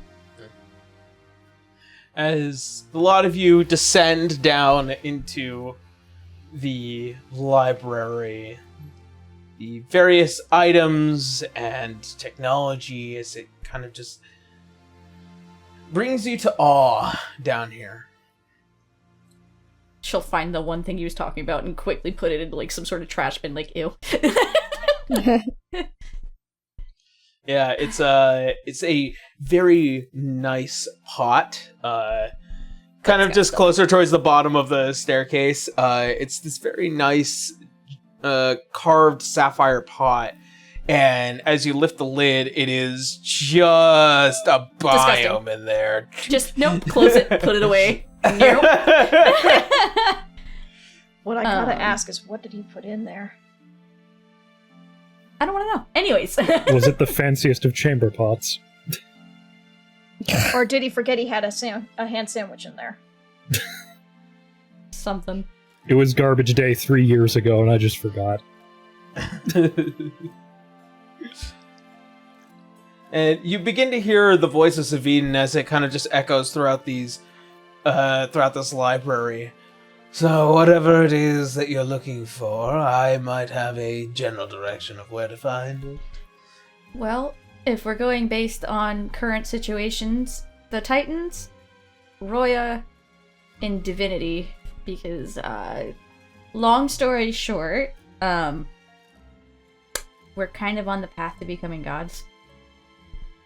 Oh! Yeah. Good for you.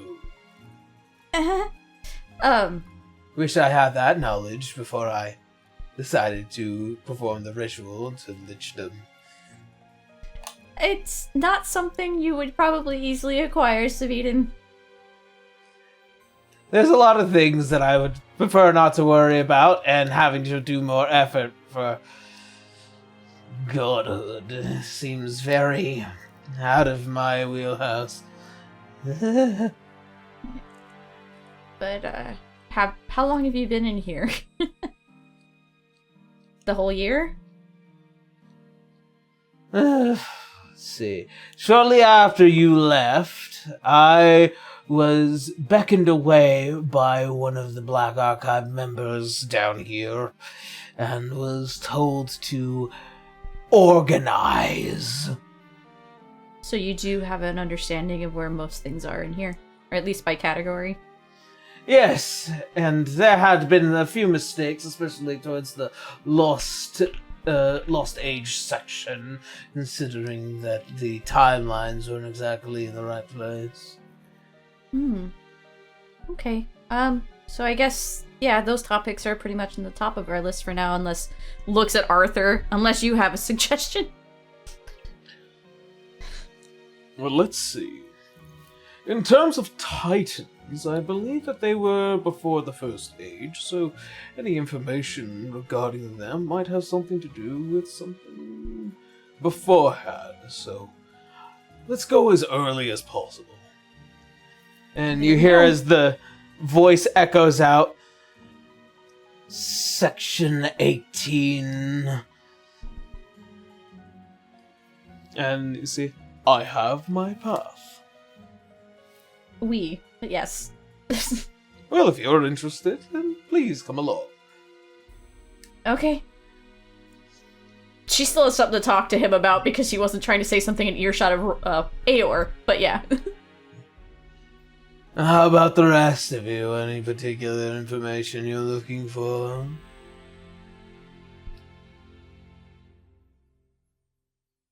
You could literally ask about almost anything in here, guys. Goodness. Well, divinity was definitely a subject I believe all of us required. More specifically, how did previous gods gain their divine spark and ascend? I'm more interested in that. I would imagine that has something to do with the primordial age, Section 17. Thank you.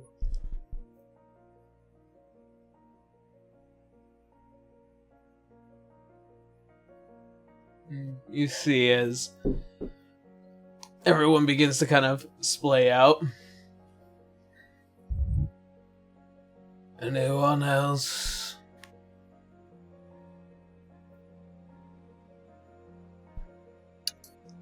Aaron, so Arya does she currently know that her duty is to try and fill in the lost era?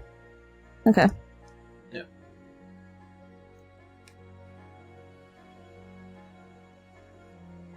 I am attempting to fill in some of the blank pages of history.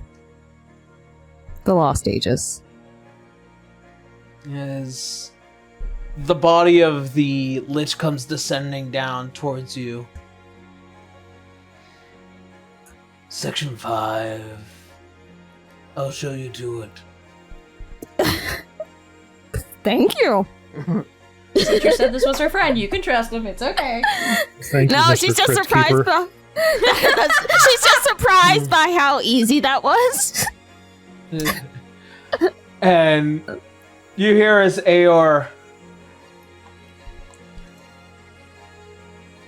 I'm looking for soul magic. That would catch teacher's attention. Soul magic? Section 132. You see as kind of just proceeding further along with Arya. Teacher's just very confused by this guy, and the only one that kind of knows what's up is just Cadus, so everyone's like, what the fuck? I ain't telling people shit. I know. It's just funny to me as a player. I know the most about Roy, and I've told nobody. As Aora goes and ascends towards one of the top sections of the library. As you, Arya, not Arya, Citra, at the end. You hearing, following along with the heavy footsteps of Arthur as you two pass through each section of the library, getting further and further back into it. Is there a reason you're trying to keep quiet around him? I don't trust a man like that. But then again, the same sentiment can be said about me. I am difficult to trust. You scared the life out of me last night. You sounded like you were trying to threaten me almost, because you just know. Really? I thought that was just my face. No, your face doesn't scare me. Knowing what you were and what I dealt with, which was my unfair judgment of you since I was killed by one of your brethren. All Umbrians are still Lumerian. If you were killed by a Lumerian, would that have changed the outcome?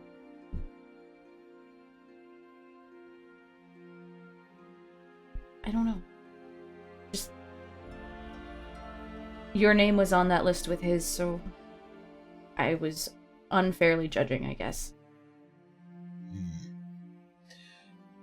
It would be right to assume that we Lumerians are... well, we Umbrians are dangerous. Depends on who you speak of. There is the Convocation, those who find a meaning to disrupt the very nature of the way the world is in order to save it. Carl was one of them. I am not. Mm-hmm. And then there is the three left that prefer to assist humanity throughout our long years. You mean Harleen? Myself, Harleen Kapoor, and Linda Einweiss. Teacher doesn't know that name. There was only, like, Arthur's name, Cowrell, and, like, one other, and then the rest was, like, unreadable, if I remember correctly. Yeah. They are all... oh, by all means. I don't know if I can trust you just yet, but I'm trying to. Just... Your delivery scared me. I will tell you that. It was very ominous. And I can't read your face, so... Word of advice, Citra. It is best not to trust me. Okay. She doesn't know how to handle that. Well... All you can do is... trust but verify. And unfortunately, trusting me also equals no verification. My actions are my own, and I will continue to act in the manner in which I believe is best. My allegiances can change. My desire to save the star can wildly differ between person to person. Look at Calvin. He himself thought that if he was able to command the dead of Erdseheim, he could get everyone to cease their inherent nature, the nature of man itself. It's combative, it's destructive, but it's creative and it's diplomatic. Everything that makes all of mortal kind is extremely unique, constantly evolving, and ever so lovely. Okay.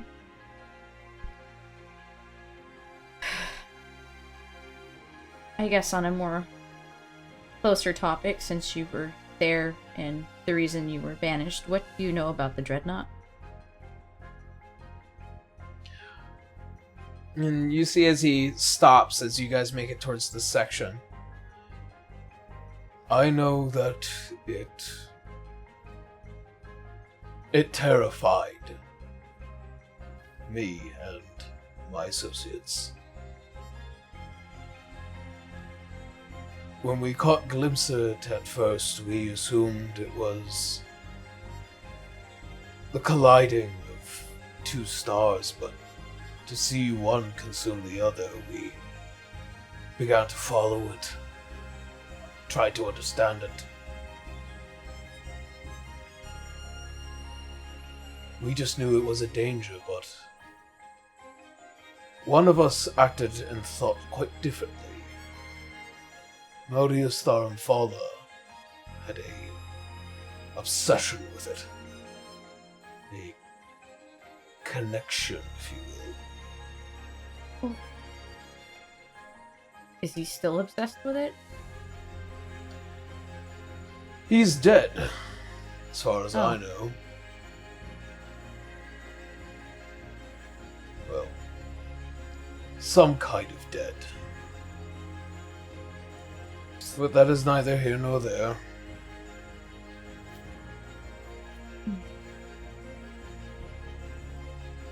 It's, I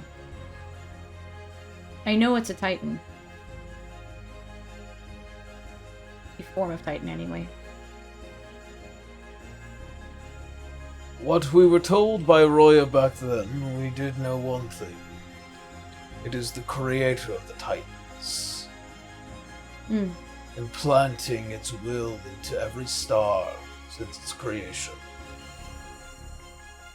Its children continue to act as a global reset button, should they so desire.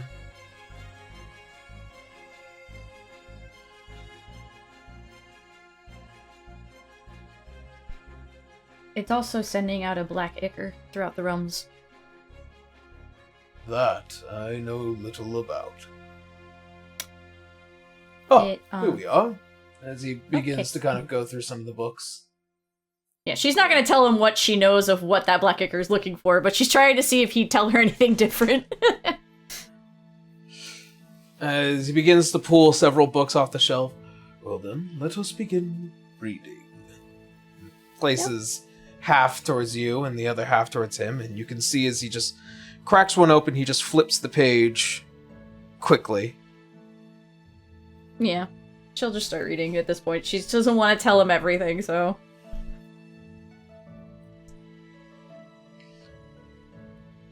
You see as every page flick, he slows down a bit.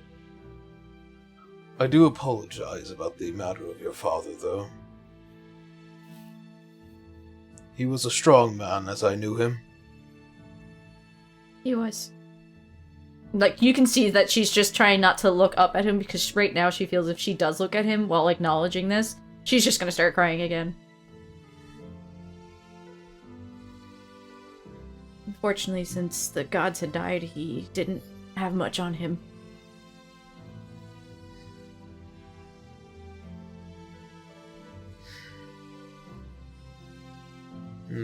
You see he doesn't really speak much after that. Yeah. Almost as if he's hyper-focused on the books that he's reading. She's just kind of assuming that, like, it's just formalities, but he really doesn't have much of a care about it, so she doesn't dwell too much on it with him. Yeah. Arya. As you can hear the slight floating in the wave of the tapestry of the robes on this lich, kind of just leading the way. So, Osmodius is your father. What's that like?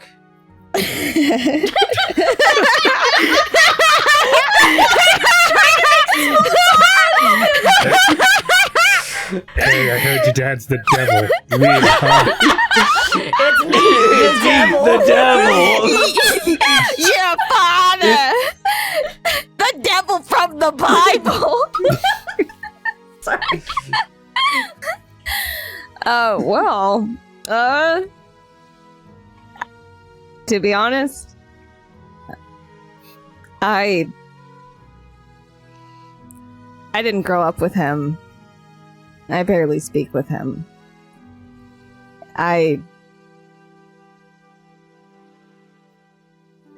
When I found out, really the impact that it had on me was not wanting to be like him, if I'm being honest.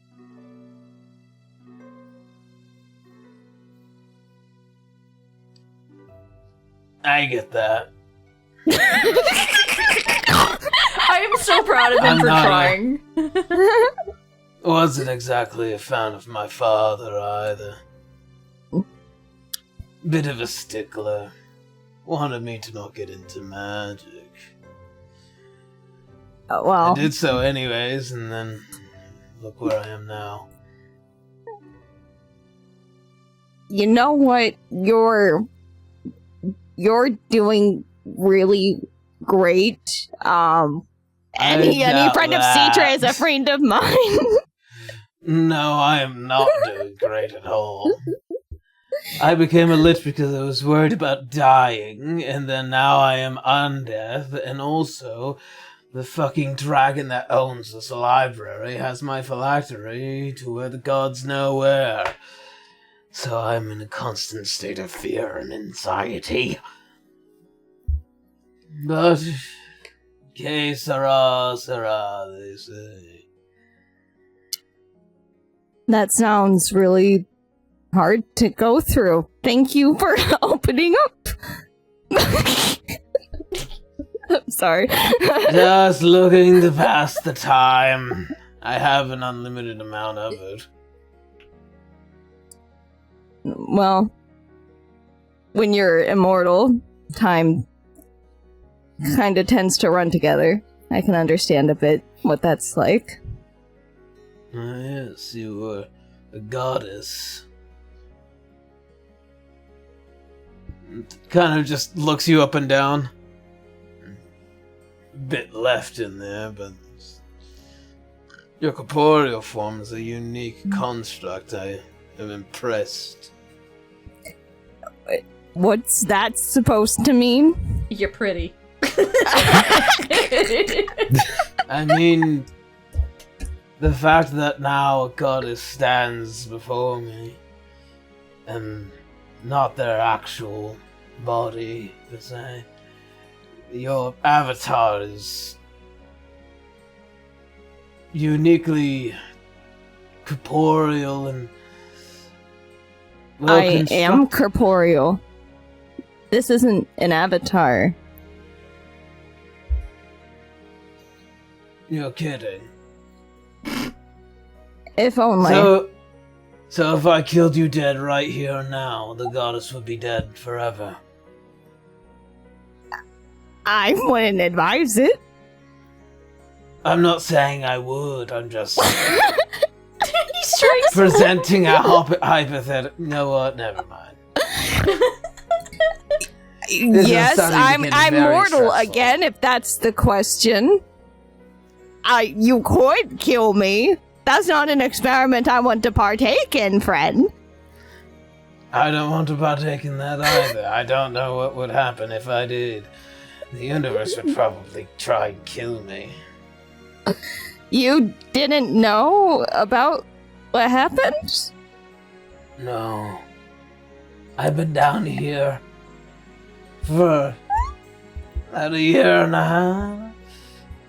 Not much about the outside world I concern myself with. It's too stressful and anxiety-driven. I like the calm of research and books and tools. You know, you may be better off for it.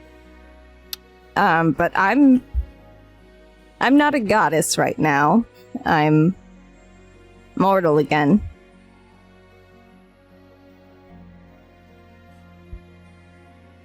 Many of the gods, in fact, are dead or the ones who aren't are no longer divine.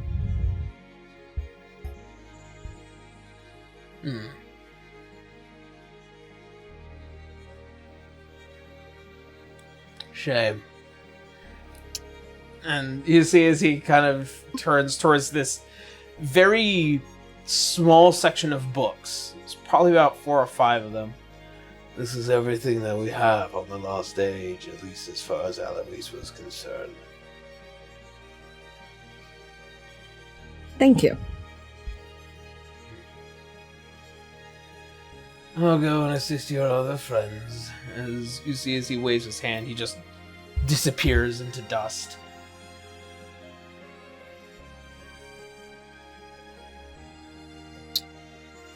Ari's just kind of gonna look through the material that's available to her.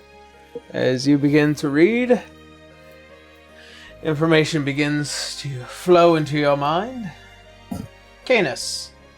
Yeah. If only studying was that simple. Yeah. I know, right?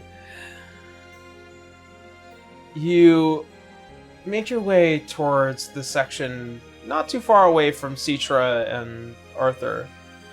And then suddenly, as you're kind of walking one of the paths, suddenly the appearance of Saviden just appears, just...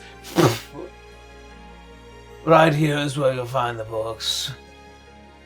Canis will take the half step back because he just appeared in front of him.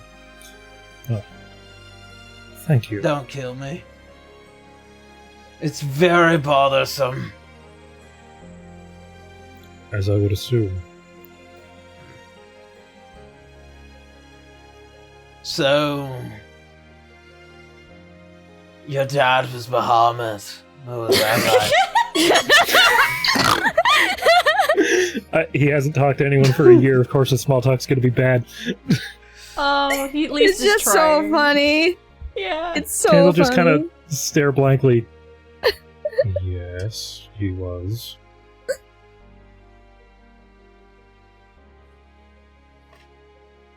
Was he a good dad? Canis will just kind of stare off a bit, pondering it. He tried. I'll take that as a no, then. See, as the body twists towards the book section. This was everything that Alois knew about the initial rituals that gods had attempted in their effort to become ascended. Not too much actually tells of the act of the ritual, but it does describe quite a few things. As he pulls one of the books off and places it down, you see it is burnt and dusted. As he carefully pries it open, you see, especially for you, Canis, these are old documents written in Celestial for you.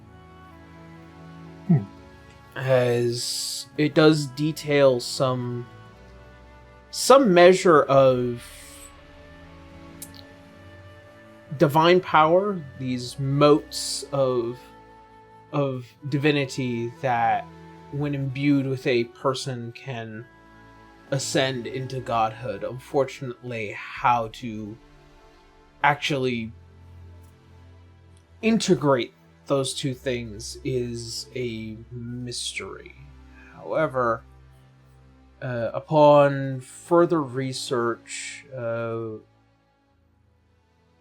you begin to see one of the pages which has been heavily burnt, but there is a shape, an image, and a picture that is half familiar to you.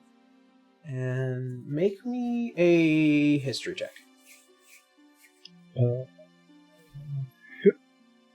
25. Hey, the 25s have it today. Nice roll. Yeah. As you kind of turn your head a bit, the image looks so familiar. Because it's a place you've actually been to. It's a place that's buried beneath Lowbondle. Good.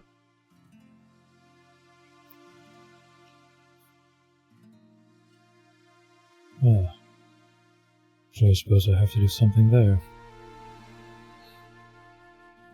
Wonderful. What is it? And at this point, as like you've been kind of like hyper focused, the face of the Lich is near your cheek. Almost as if he's like kind of reading over it, over your shoulder for it. Candace isn't gonna reel back, he's just gonna do like the slow head turn and look directly at him before easing himself away. I recognize the place that this mentions. There's a ziggurat beneath Lowbondle, the place where Zahir was trying to reattain his godhood. I assume that it's no coincidence then that me and the rest of my companions will have to return there. That's very interesting. And you see as he kind of just... Of course I wouldn't be allowed to a place like that, given the circumstances.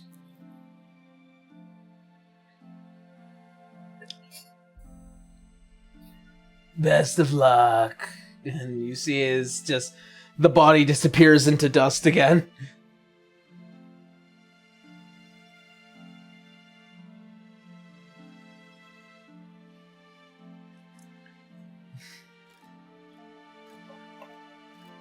As for you, Citra, your research into the Titans.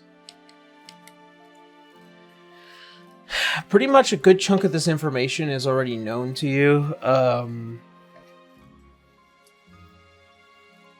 However, the locations of the Titans become very apparent. These are old records that described how there was a massive upturning of Earth within one of the center continents of Erzheimel. To the south, an entire mountainside had been carved out to implant one of the Titans, and to the north, deep beneath the Bordean Sea, a seal was placed, made of stone, sand, and orichalcum. Does it match up with the mound? At least for one of them. For the Titan known as the Tarask, especially in its colloquial term, the Earthraiser was buried beneath the center of Alaron.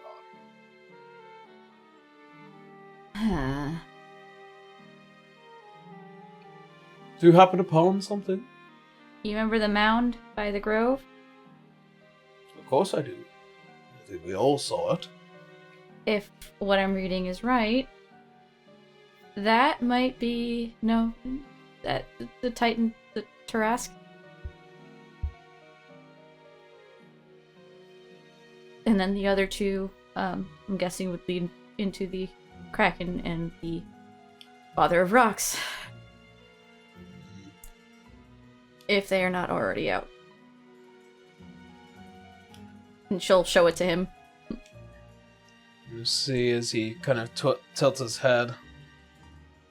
I am aware of the Kraken, many of its offspring, but... Is it out? This one, I know is released. In fact, many of the pirates of Ulflora have been commissioned to effectively try to stop it. The current status I am unaware of at the moment.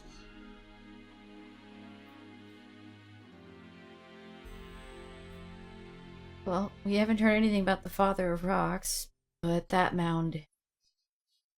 deduction says otherwise. It's definitely him. Whatever. Then we have a great concern on our hands. But is there anything in any of what you've read as how to deal with them? Because the gods are the ones that sealed him. We're not there yet. She looked at herself like, hey, I'm out of my league at the current time. Well, these creatures were before the Founding Age, which means that they predate the Lumerians. So, fortunately, I do not know too much of this creature. Especially with all the research that seemingly had been made by Alois alone. If only there was actually a way to look back and find out.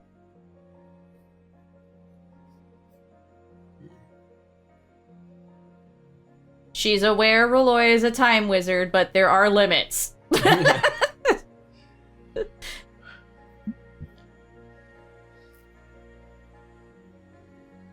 I think the Black Archive still might have the answers. We'd still have to talk to Dante.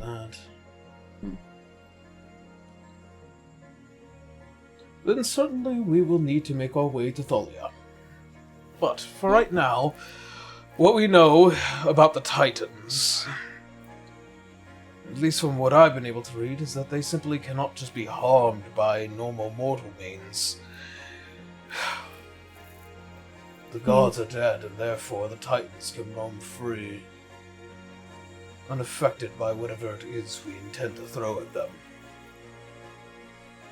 I mean, I know my weapon and a few others were able to possibly kill Tasha, an immortal being, but like, I think this is a little bit above our weapon's pay grade.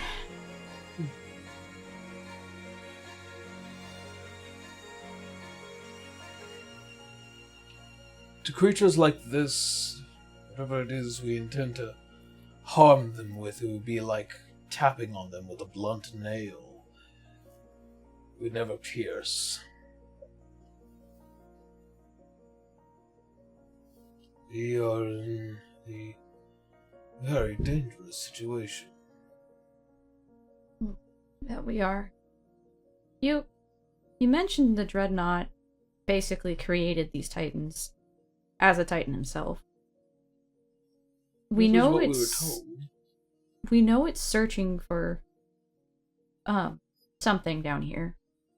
What would it need if it's just going to reset the star or eat it?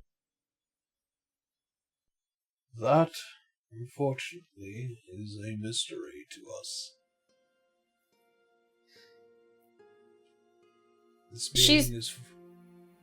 This being is far beyond whatever it is we've been able to investigate. Had Roya made the right decision at the time, we would not be in the circumstance we are in right now. But... did he look the same to you? Since you knew him back then? Is there anything different besides him going a little, I guess, crazy?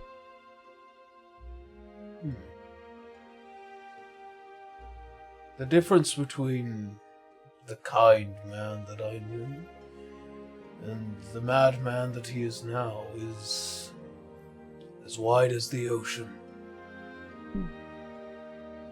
He looks the same, but his actions do not tell me that it is him. At least, not what he once was. Can you excuse me for 1 minute? She's gonna point to the thing he pointed, that he gave the sending stone. And she's going to ask Salazar for help here. It's gonna be a bit of an odd question. I'm not trying to trust him, but he seems to already know what I am. and a bit about the Dreadnought, at least at some part, but I don't want to directly tell him that it's looking for me without your confidence that it won't kill me in the end. She's trying to see if, like, should I trust him with that little bit of information that the Dreadnought is looking for her.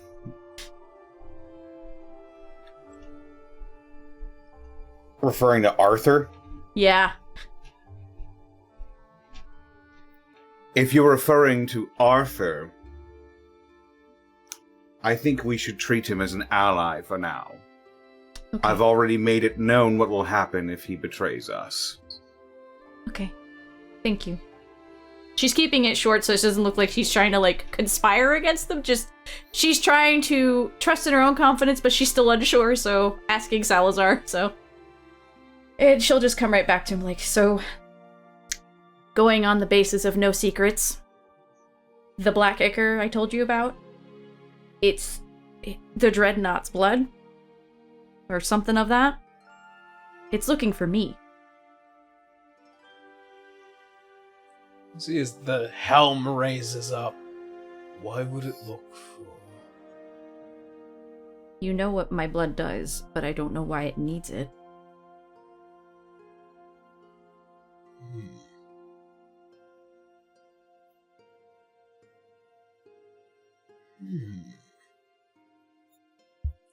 I am taking a big leap of faith here, so... That is an important piece of information that currently has no immediate correlation to any immediate theory of mine, but it does assist with some thoughts. I will have to get back to you later on that, but if it is looking for you... It doesn't know who I am or what I am. It's looking for Mythos, which is what I've been keep being told that I am. Mythos. Mm-hmm. I'm getting messages constantly by this figure, and it's also been helping me lead my friends to finding their spark of divinity.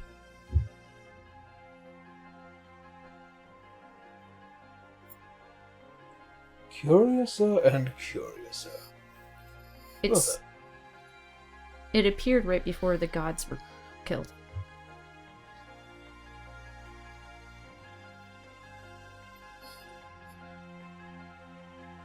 Well, then I will put it all into consideration. In due time. Mm-hmm. In the meantime, as he goes to shut the final book and places it on the shelf, I believe we managed to find what it is that we're looking for regarding the Titans. Yeah, except for a way to defeat them.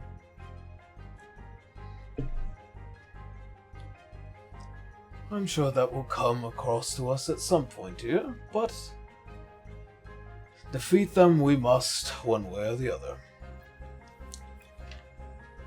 Well, shall we? As he points out towards the main area. We shall. And as the scene transitions over to Arya, as you get through a couple of these books, something is becoming dangerously apparent as to the reason why the Lost Age is the Lost Age. Ooh. There is painfully little information, because some of these records detail that it was an actual concerted effort for all of mortal kind to get rid of records, to get rid of something, to hide something, almost as if there was a cabal of individuals who made every effort to remove anything, almost as if to scourge the land clean of this knowledge. Shit.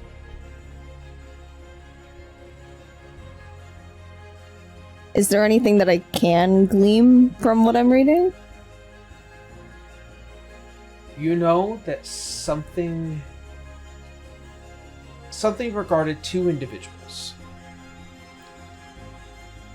an old king of Vale and a woman known as Alexandria the White. Isn't that Winry? You're not there. I'm not there. We can't clarify that. Yeah. Huh. Sorry, Sandtide brain. Okay, do I know of Alexandria the White? You would know that she, in history, was a fierce warrior, and she existed before, during, and after the Lost Age. And her efforts with this individual, something about Vale, this king, accepted something from this woman. And then once she had disappeared into the ether, this item, this thing, just disappeared off the face of the earth. And then nobody went to go find it because nobody knew it existed.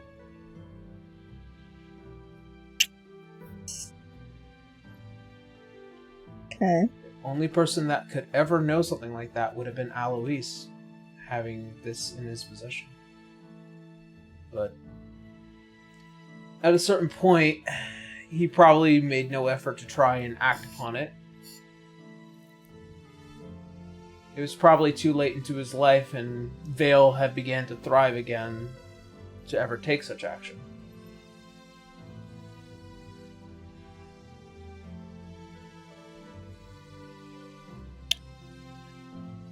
Well, okay. I'm going to go out on a limb since my family is the ruling family of Vale that I know this king. That king is not Braun. This is during the Lost Age, so this is thousands of years ago. Okay. Yeah. Okay. Okay. So it was an old king. You do know Vale had fallen into the hands of a black dragon who had infected himself with an eye of the Lich King. And eventually he was assuaged and fled. And that fundamentally led to the rise of the Grimwalk family, as that actually would be familiar, as you are aware of Garukali Grimwalk, who you met in Elysium, and a personal friend of Canis. Okay. Trying to make some notes. Thank you. Yep.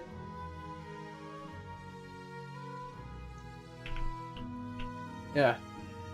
The curious thing is about the Lost Age is that knowing that there was a effort to destroy a section of history by all parties involved is extremely weird and unique.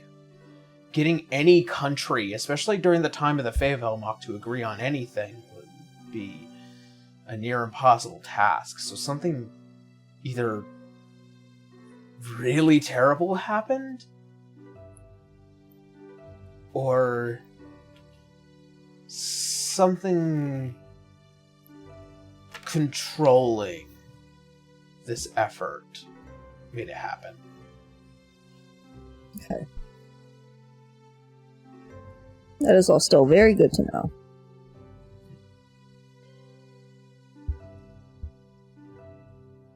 And with such information, as all of you slowly begin to reconvene back into the library, as the other half of the group, after gaining some knowledge of what is going on in the mound, Salazar, do you intend to teleport back to the party? I'd like to stick around for a moment, actually.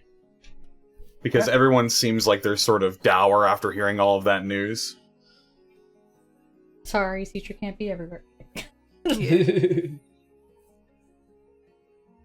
Well, how is everyone looking after hearing all of that information? You can see there is a hardened face on Cinder.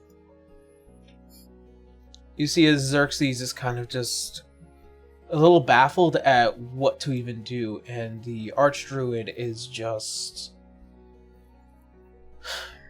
You can detect just from purely just body language in general.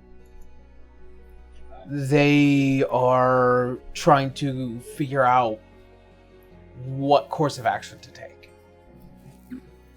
Nyx is also kind of in that stage as well of like just trying to problem solve as much as they can. Not necessarily giving up, but just like focus on trying to figure out the solution or problem solve what they can do. Would you guys be asking any of us if we found anything? I mean, we'll probably ask you when we teleport to you. I mean, you don't have to wait. You can ask directly since the sending stone things we have. Just trying to give options for you guys. Yeah, because like Nyx would want to give them some sort of hope.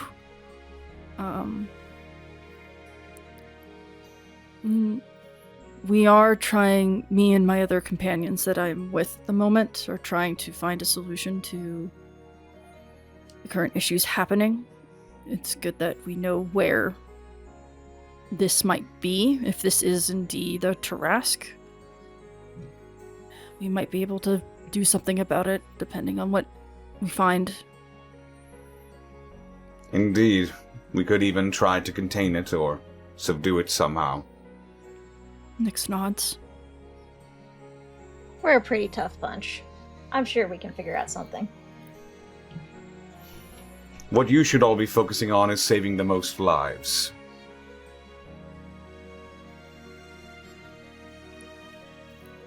Of course, keep us updated as much as possible on what's going on here. You see as Xerxes stands up.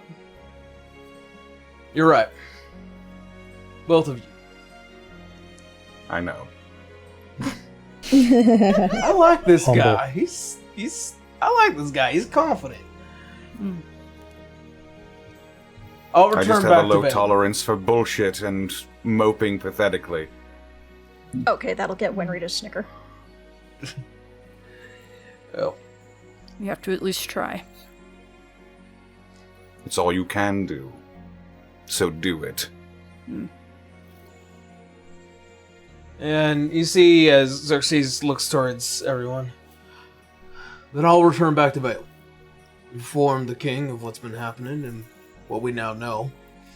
And spread word all throughout the eastern coast of Al-Anon to try and get everybody to prepare and do our best to contain the rumbling. See as Cinder stands up. Then I'll head west. I can try and speak with some of the other hunters in the outposts, and as well as Ornifheim.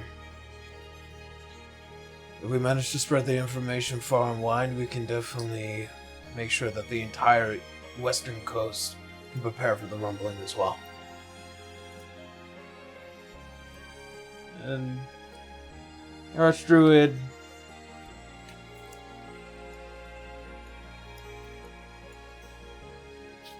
I'll stride towards some of the other groves. I'll make my way towards the south then. I'll try to find assistance in making some form of line for mudslides, tree lines, alike. Contain the damage as much as possible. It'll be a lot of hard work. We're just individuals. It's better to try than to do nothing at all. Precisely.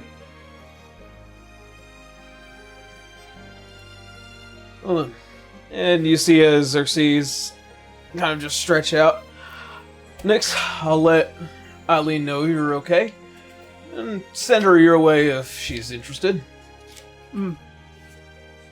We will be traveling quite a bit, I imagine, to many places. Player talk. There might be a bunch of letters there from Tonelli as well. So any correspondence? Where are you? Please answer. See, as he grabs his hat, dusts it off, and places it on his head. Well, then I'll see you all around. And makes his way out of the tent. And you see as Cinder also gets up and prepares to start walking towards the western end. I'll let everybody know. You all stay safe. Thank you. You too. You see as he leaves, giving a slight pat on you, Nyx. And as the Archdruid just stands there, I'll have to inform the camp of everything, but we will send messengers back to their respective states and make sure that everybody is aware, at least. Right. Thank you so much for your intel and assistance, Archdruid. As well as yours. I wish I could be of more help. You are the most amount of help, believe it or not, you three being here. You helped us put the pieces together. Well, you're four. Sorry. Whatever would you do without us? That currently seems like the circumstances, doesn't it?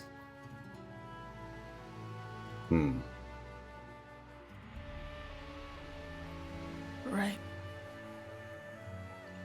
Well, I'll let you get to what you need to do. We will be meeting with our other companions now. Very well. Best of luck. You see as the shape and the form turns into a small eagle as they just fly over your heads and go away into the winds.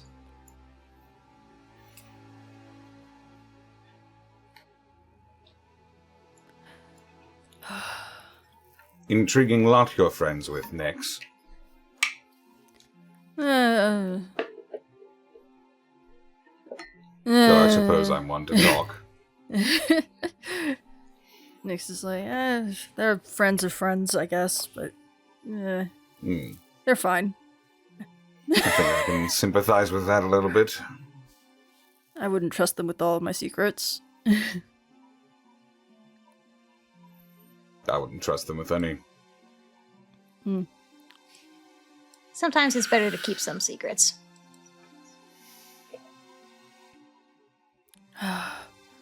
Indeed.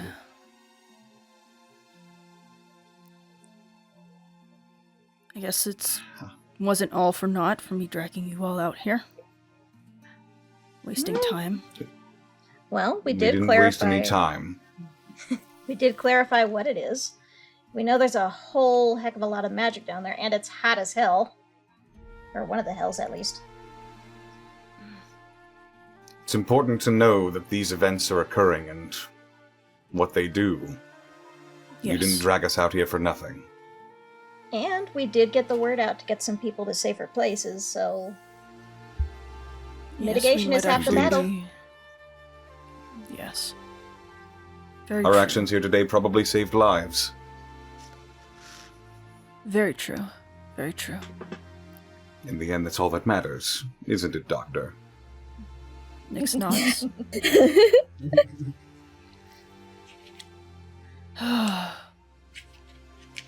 We should probably get to the others, see what they found out.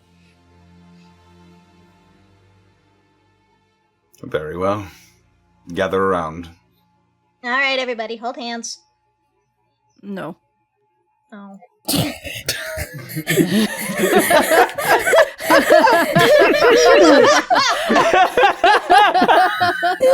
No. No. No. That was great. And I will teleport my fellows. All right.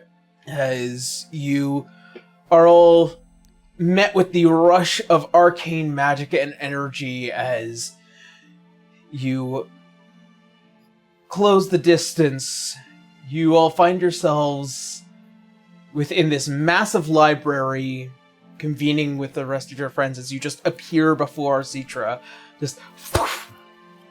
Hi, Citra! Like I said, Saviden is a friend. Who? The lich that's You here. see, like, as like a floating and kind of puppet-like figure just descend behind the three of you. She means me.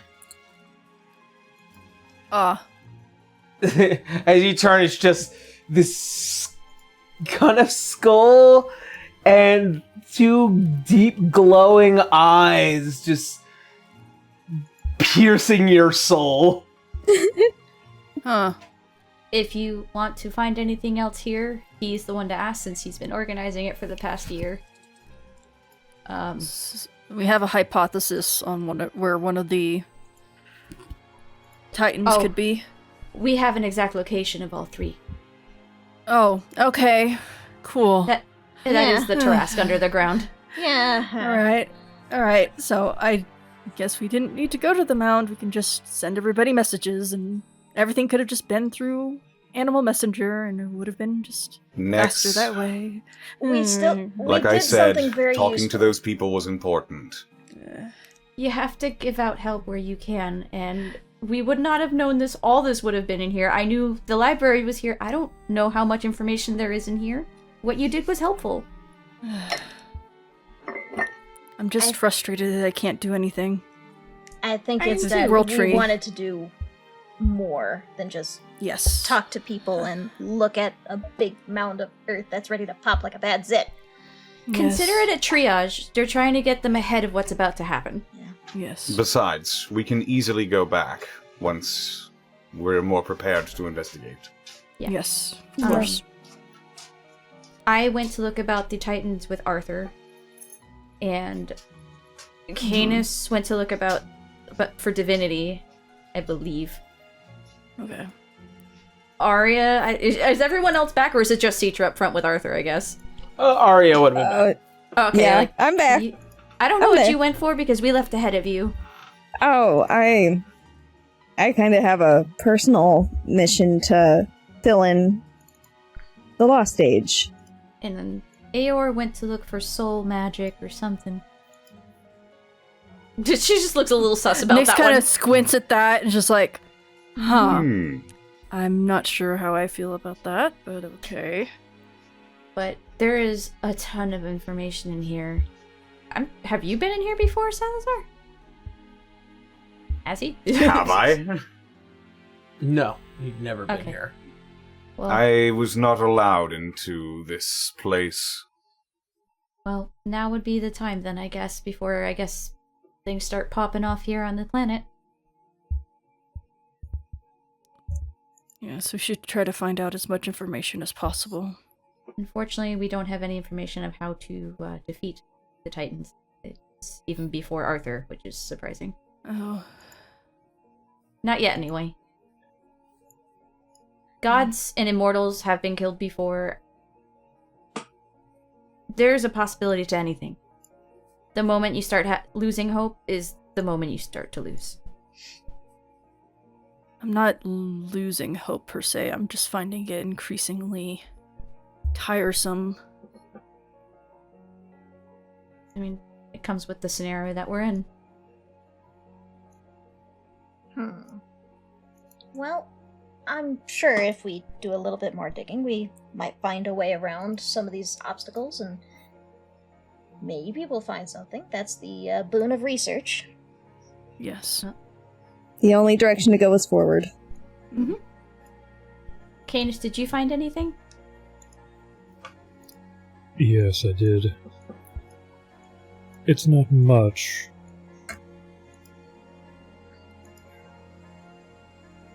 I was able to confirm that where we have to ascend is going to be underneath Lobondel. Oh. Well, that's Underneath here now Lobo- or none. Wait, when we were talking to that camp, they said Lobondel had been turned into a coast city. It did what now? It's water all around now. There's been a lot of terraforming happening around the map, it seems. Let's see. Let me see if I can try to pull up a map. I put it in the notes for your convenience. So they've relayed that, and Nick starts like, if you don't mind, you just. Yeah, I know what you're about to say. Yeah, and just like Nyx is like basically charcoaling what they've talked about. Oh boy,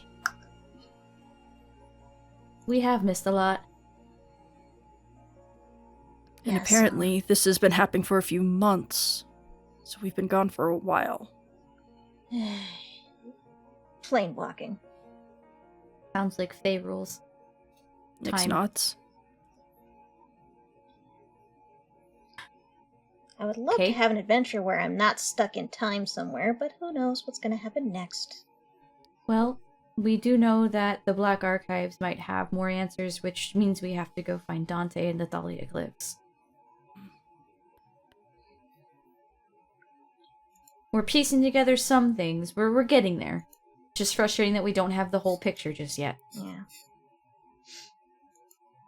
Well, at least we have places we can start, and if we can't find some things here, we might find some things there, as you said, so. Well, by all means, whatever you wish to look for in here, now's your time.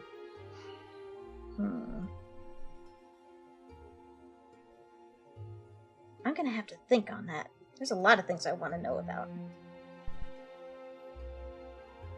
Well, currently we know that the Tarask is coming to the surface and the Kraken is released.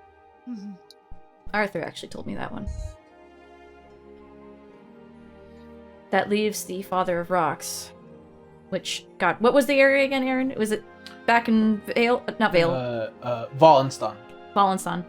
Yeah, so... Carved into one of the mountainsides.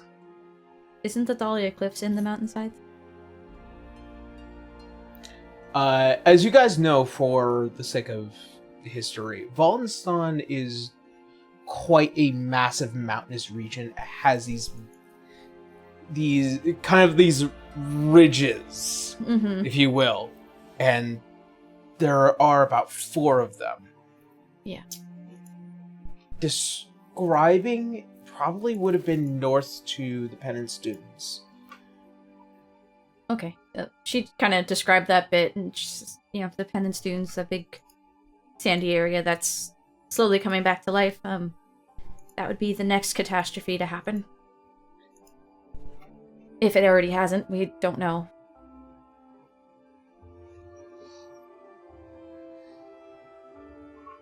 Well, right now we're trying to prevent as much damage as possible, but many lives have already been lost. Mm-hmm. Well, the fact is, we're not sitting on our laurels while this is all going on. No. No. As you all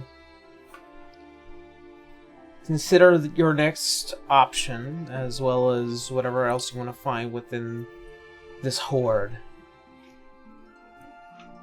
A bit of time will pass, but for now, we're gonna take a break.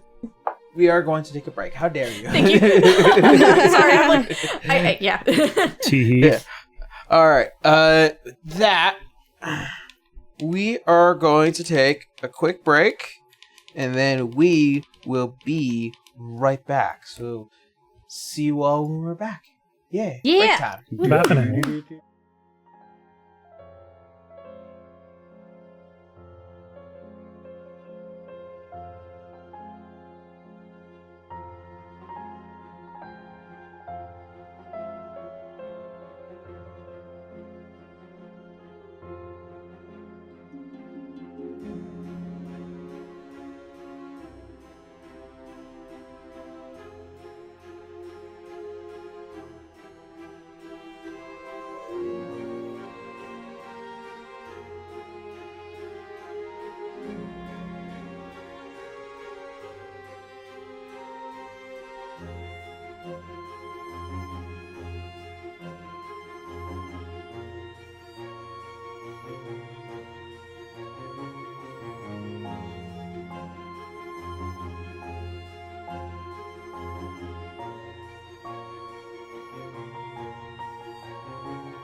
we're back, everyone.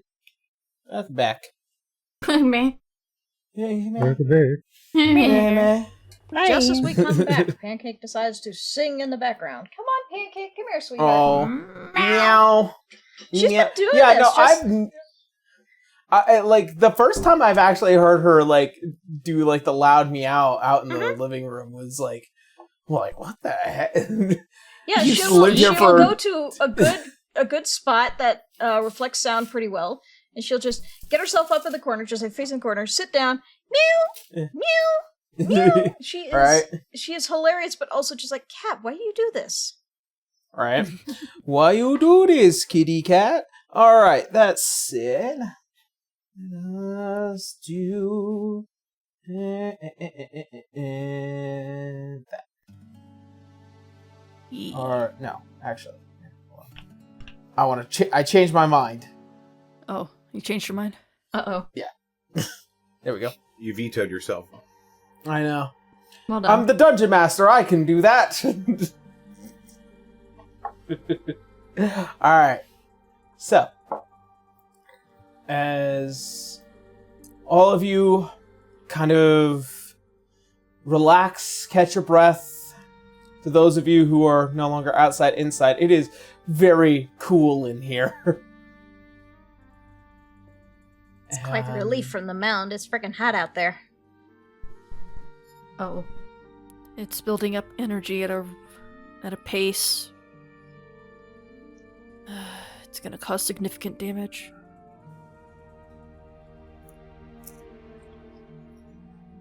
Well, best we can do is at least spread that information now to help anybody. She's not aware that you guys were talking with anybody. You guys didn't relay that.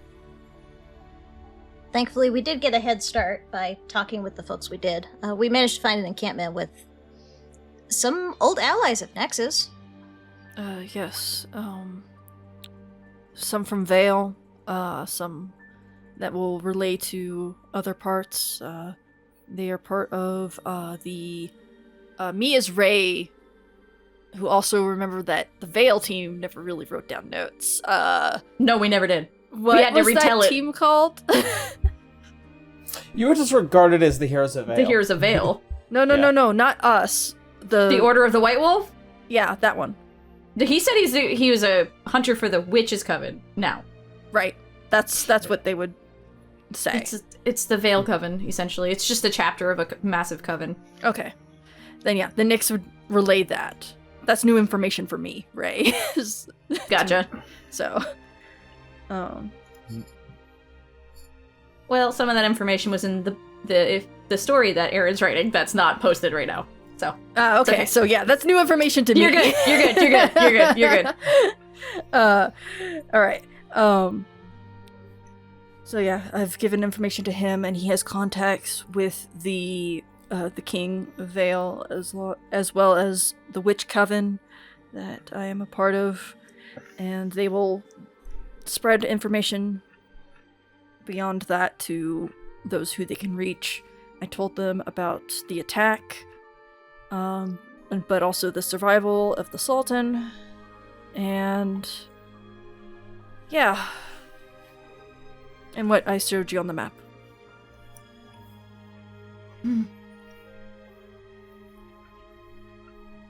Well, it looks like we have quite a few other locations to head to, if that's the case. Low Bondle, Thalia Cliffs. She's not saying a Celsium, but she so wants to. She doesn't want to deal with Aor giving her that fucking look again. I would wait before proceeding with Low Bondle. Preferably until after all of us have founded Lone Spark. Yeah, I haven't had any messages yet from whatever that creature is that keeps calling me Mythos, so. Well, as soon as you get something, then we can interpret and figure things out. For right now, though, Canis, which you mentioned about what's under Low Bondle, what exactly is it? Was it just like a room, or some kind of ruins? It was an ancient ruin of a ziggurat, as well as the ritual chamber of Zahir. Oh. I don't think it would click with Wenry just who that was, but given the weight of things, she just shut up. Yeah, Salazar is looking very, like a ghost just touched him, basically. Citra just slowly backs up to Salazar and just gives his back a pat. Oh, yeah, Nyx is next to him, just holding onto his sleeve. Trauma friends! And to Wenry, who probably doesn't have most of the context for this, some of us have history with it already. Ah. I will just be over here then. Arya kind of gives a tense nod of agreement. She's also like, gotcha. Was there anything you were able to glean from your, digging around, Arya? Not about this, unfortunately.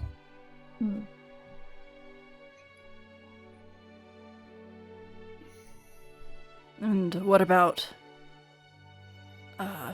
Aor? Aor. He hasn't returned back to the rest of the group yet. Have you checked in with him, Saviden? He seemed quite busy. I didn't want to bother him. He looked aggressively focused. Fair enough. Yeah. And he's just brimming with magic, and I want nothing to do with that. I'll be erring on the side of truth here, Saviden. This is Sav. And she just looks up at her brother. As soon as, like, the two make eye contact, he's like, and disappears into dust. I knew that was gonna happen. I know you've technically met him through my eyes, but he seems as panicked as as he ever. was. Yeah. He's kind of scared of you. I wouldn't blame him. I don't think I mentioned I like your friend Citra. No, Saviden's really sweet when he's not terrified or trying to get you out of his view, because he's usually kind of introverted. He's currently, like, hovering over one of the large shelves of books and kind of just, like, about 120 feet away. Yeah, he was sequestered into the tomb of, well, Sav's tomb. He just wanted to be left alone, and unfortunately with the events of what we went through a year ago, we kind of pulled him out of it. So he did People great. of this world seem to have a lot of trouble with that. Being left alone? Leaving people alone. Yeah. Yes. Cool. Well, since Aor is not here, Arthur, why did you not want to mention the Arcan Blade around him? Oh. Yes. Well, I suppose I could discuss it along with all of you. The Arcan Blade is one of the very few fragments of Primeval that did not contain a fragment of the Goddess of Magic. It was designed by Umbrians. By you? Not by my hand, but I did assist in one way or another. We had attempted to try and create a means to seek out the Maria, considering it was lost to all of us. Believe it or not, many of us Umbrians miss home, and there are many of us that would have done anything to see our families and friends again. Me, all that was left behind was a laboratory and some notable mementos, but all things are lost to time, I suppose. That blade is still here and has a charge on it still. If it was used for what I believe it was used for, I'm sure it might have been used as a means to siphon the powers of that of Orcus. And therefore, he needed to create some kind of gate to do so. Which he did. So, that now leaves the question of what the status of the blade is. The reason why I do not want Aor to have such a thing is because I am untrusting of somebody like him at the moment, and the non-existent gods know what kind of intent he might have.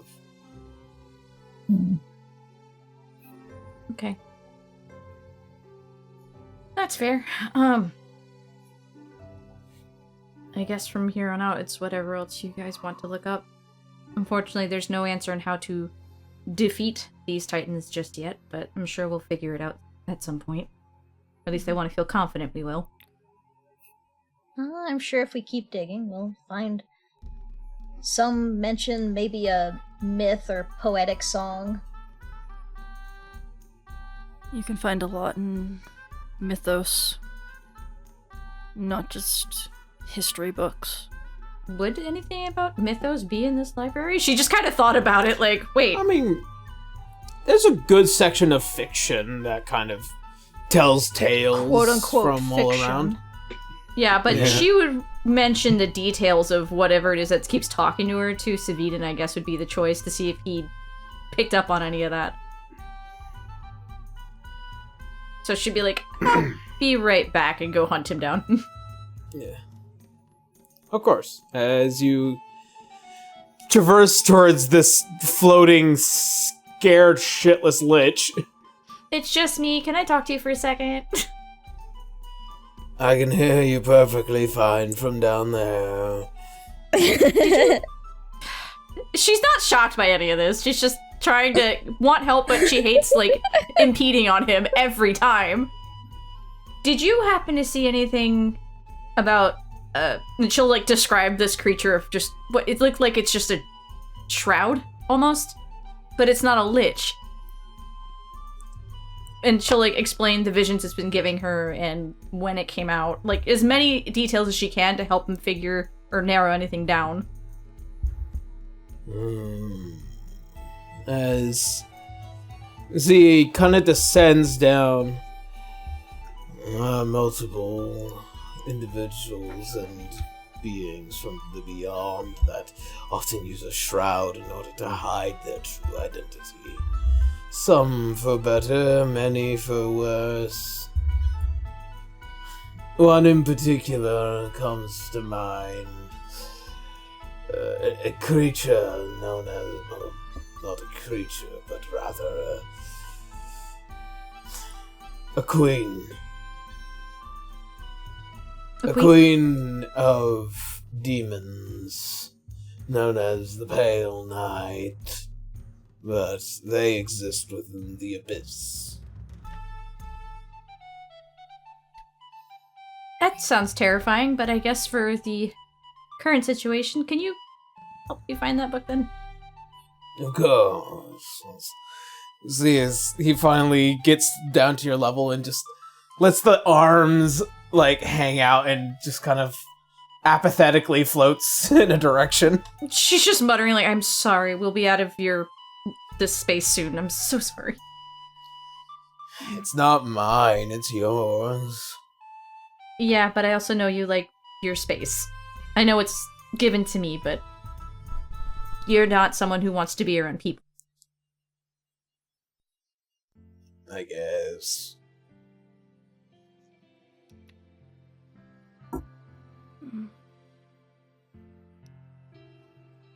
Nyx kind of tugs on Salazar's sleeve. He is sort of snapped out of his stupor and looks down. Next. You're gonna ask for anything?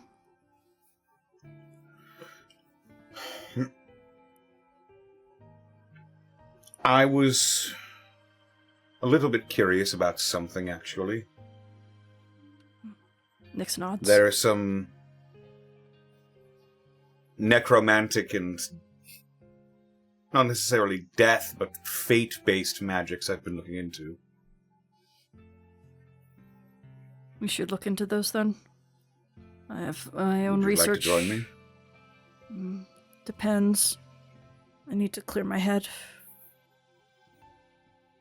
I Sort need of to gets also... Oh, go. He sort of gets a sympathetic look on his face.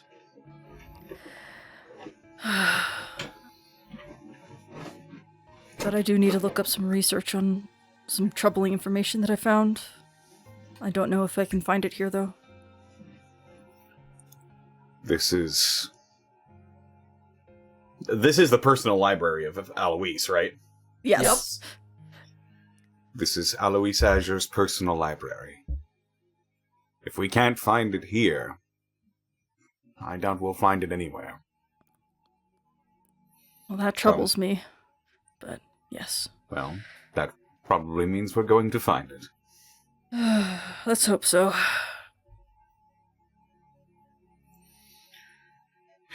Alois was many things, but over the years I grew to know the person. I didn't really have a good interaction with him. That sounds like most of the people he's met. Yeah. You kind of try to force a family to stuff them into a mechanical dragon and have their souls ride the body without caring about the method. Just paid off a whole bunch of people to get it done. Not really very empathetic or ethical in those means and whatnot. So, whatever. All of the things that you've said are true. Alois was a individual concerned only for his plans and little else. Still, there was some good in him. Good intentions, so on and so forth. Quote of whatever paved in hell or whatever it's called. It's whatever. I understand. But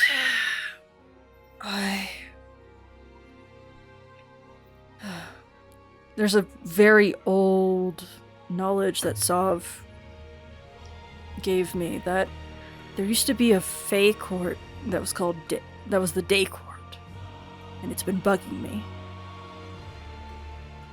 See, as Sav approaches, there is not much that I do know, but I would be willing to help and learn.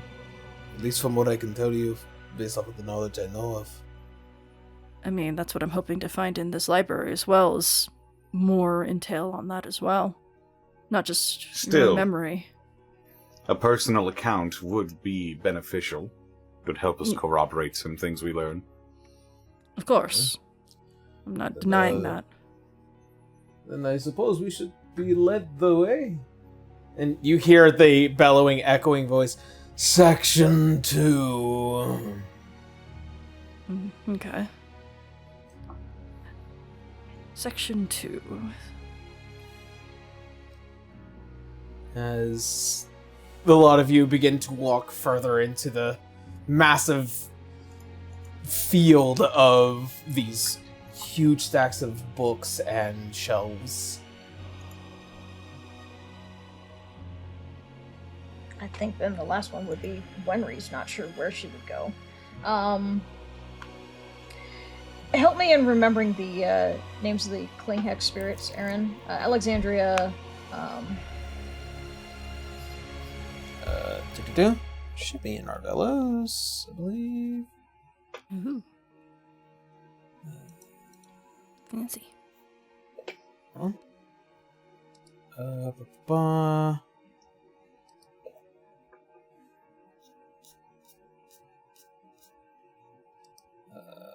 Klinghex Rebellion. There we are. Let's see.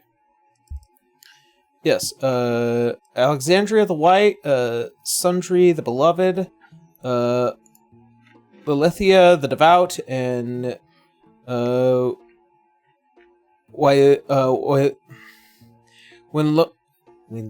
You're Sorry, the one there who is a named proper way. these characters. I know. Winlondia the Desired. All right. It is well, it is a very particular name. That's a lot of vowels. that is a Yeah. lot of freaking names. Okay. Yeah. Winlondia the Desired. Well, roll the dice. One of those names. She's interested in looking into a little bit more information to see if she can find where this last grave is that she has to find. If there's any information on that, she wants to see if there's any history of the Klinghex before whatever happens in the Lost Age. Whatever history she can find, she's interested in. Okay. As far as the magical item itself, you hear the echoing voice. Section 52. Section 52. Okay, thank you. And she's gonna make her way over there. Alright. That leaves Canis and Arya.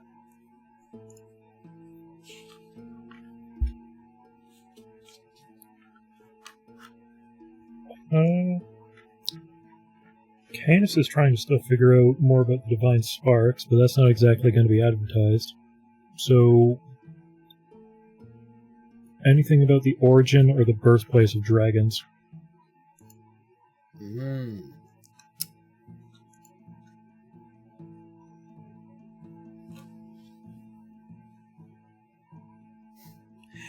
The echo of a voice bellows out.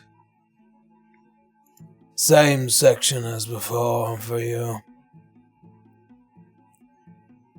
I'll see myself to it.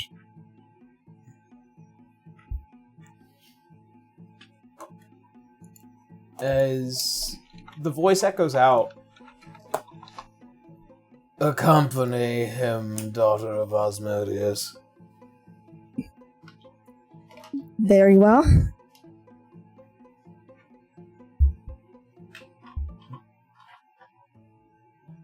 Leaving behind Citra and Arthur again.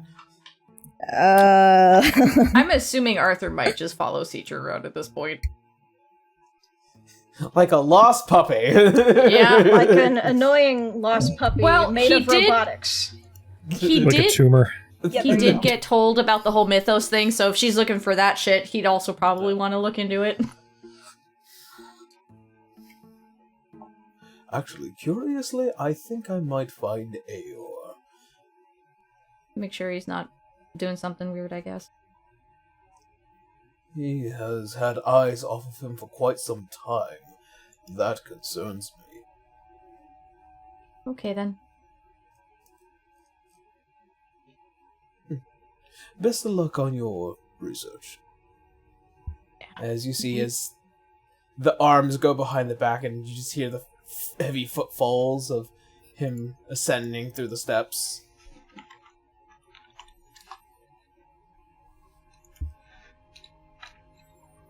As you go to try and find out more about this Mythos character. Unfortunately, Sveden,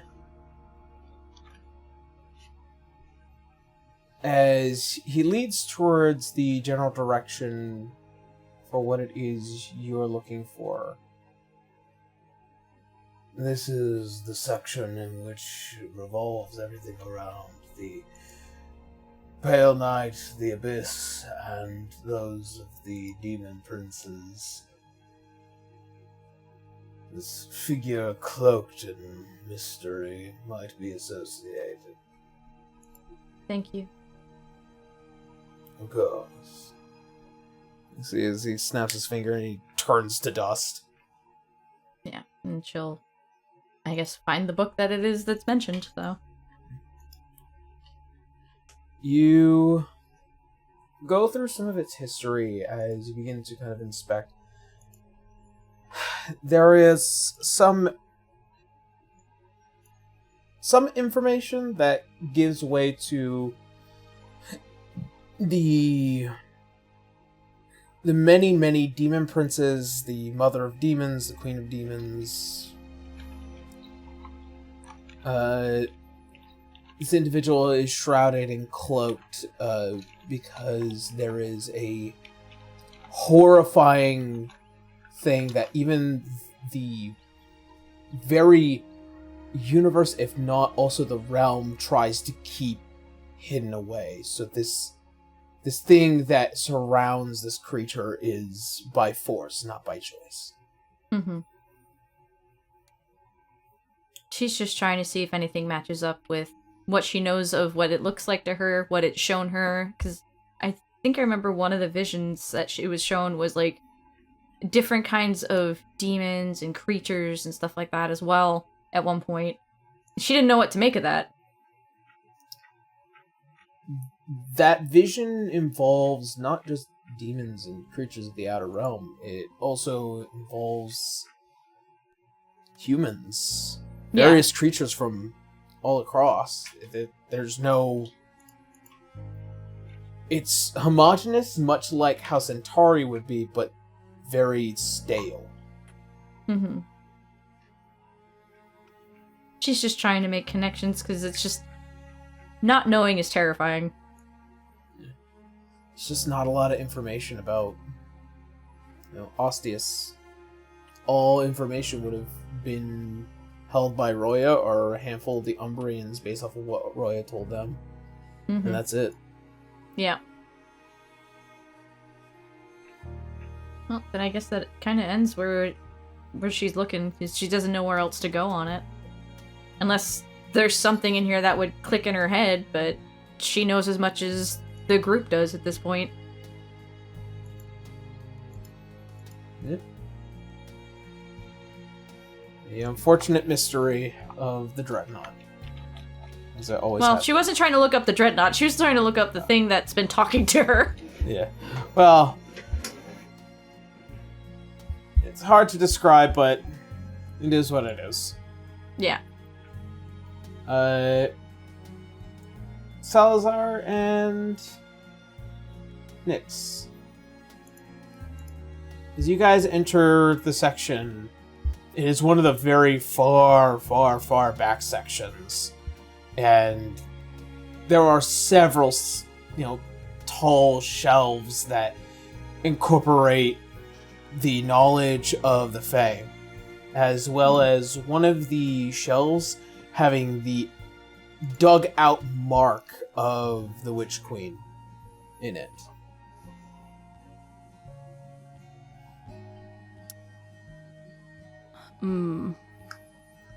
This section might be closer towards a personal passion than anything else.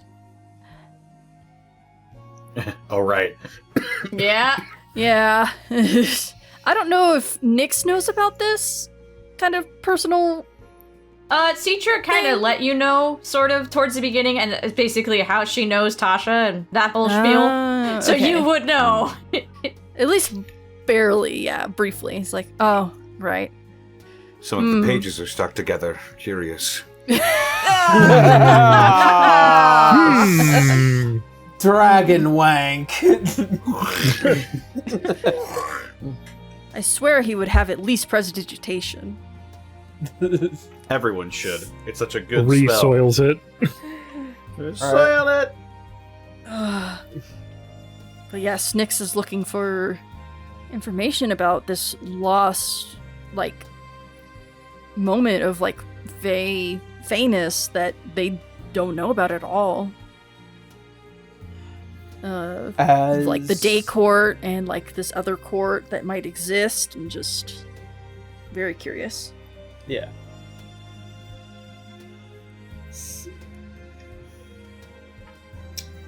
Make me an investigation check.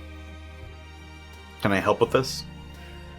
Yes, because you are proficient in it. Investigation?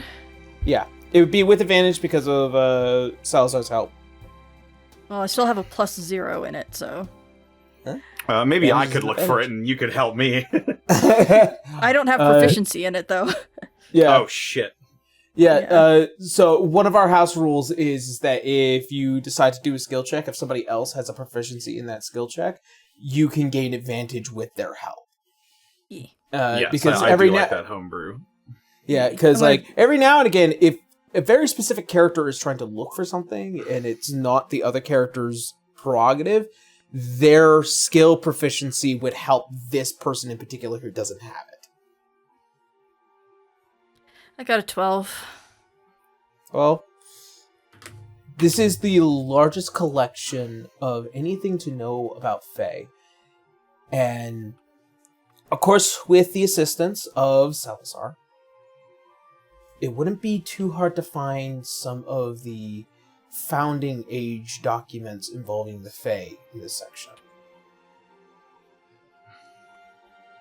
It leans back to a kind of old tablet. You have... Fortunately, this tablet is in Sylvan. Yeah, and I don't believe my druid thing allows me to read Sylvan, as far as I know from my writing. Sylvan is the primordial tongue of Elvish, and so some of this language doesn't really make sense, but some of it does. Okay. It's written? Yes, like old Sylvan runes that have been embedded into this beautiful, ornate tablet. I think I have comprehend languages. Oh, you do? Yeah, there it is, right there. Yep. Oh, hot damn. Hell yeah. Hey, good time to have that. Salazar These wizards are so handy. Yeah. I will ritual cast, and I will knowing that it's probably something Nex wants to keep close to the chest, he will like whisper it to her. Yeah. So, as you begin to read the tablet, you find out 3 things. The first thing that you learn is that there were 3 sisters.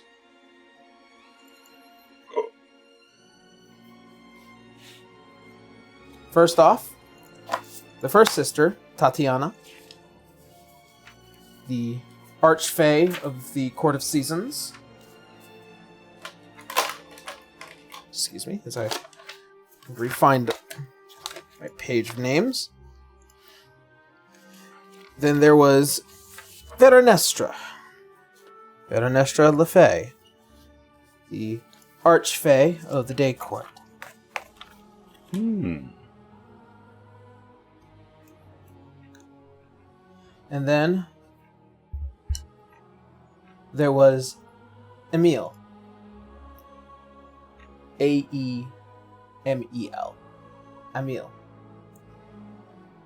She was the Archfey of the Night Court.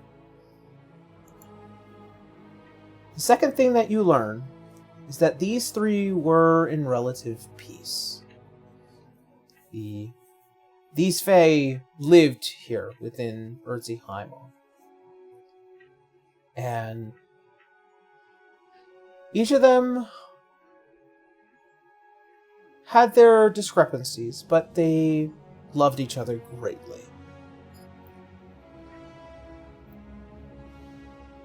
The third thing that you find out, something arrived in Urzi-Heimel that made them wish to flee, and they founded the realm that is known as the Fae realm. They have brought many of their family and friends to live within their courts, where they continue to live in peace for a great deal of time.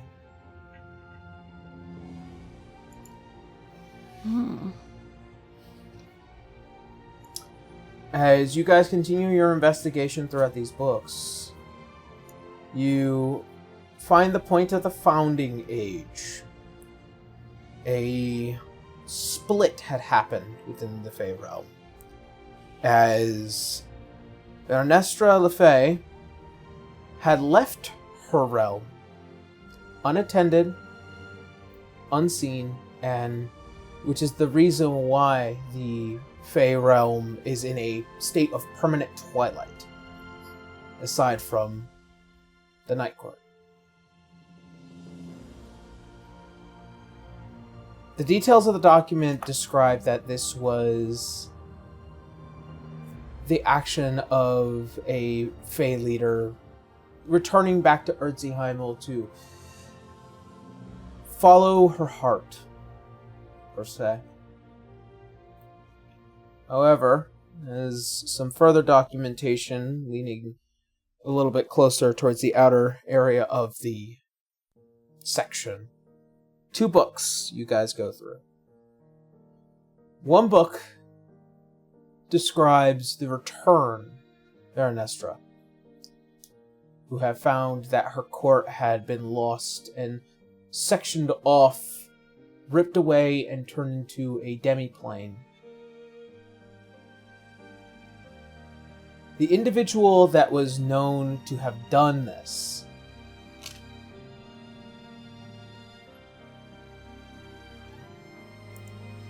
and you, Salazar, begin to read, and you begin to piece together a coded message handwritten by Alois Azure.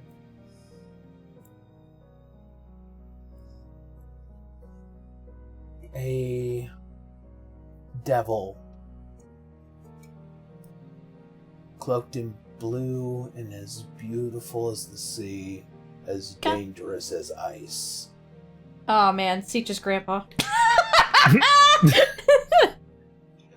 Not again. This motherfucker. This Guy devil keeps showing up. This devil who has stolen this court turned it into his own personal demi-plane, simply known as Fulcrum Acquisitions. We've been there. Well, Sietch's been there. Fuck.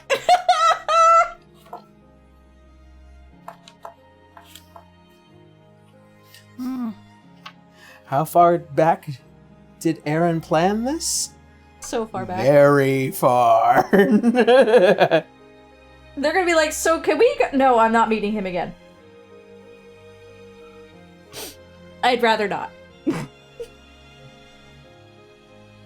It is told that the only way to return this section of the Fae is to have the devil defeated and for it to be claimed by its original bloodline.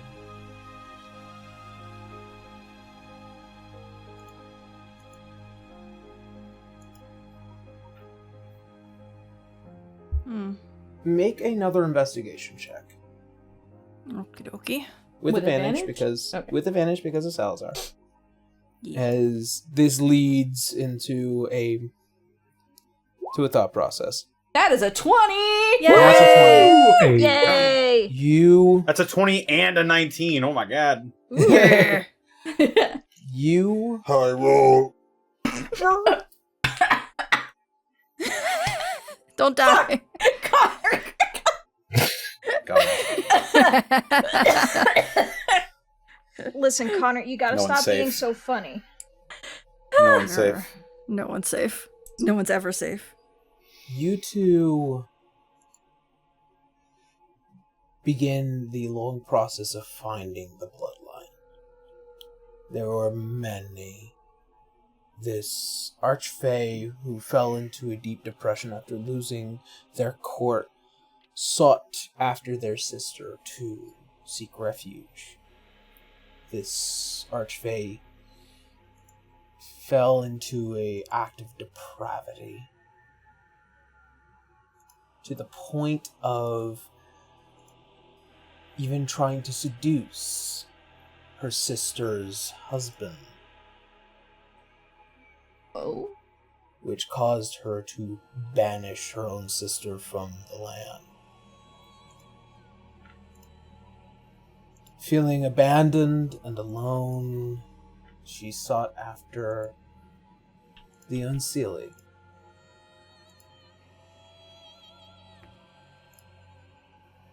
And much of her bloodline that was left behind had often been blamed for many mishaps. a name thrown here, a name thrown there, but eventually it all leads back to one final name that you, Salazar, are familiar with. The bloodline of the Athronus. The bloodline of the Queen of the Adamantine Bastion. Ah.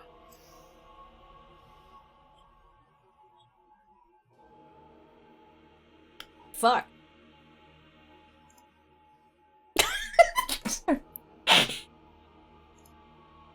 Well, damn.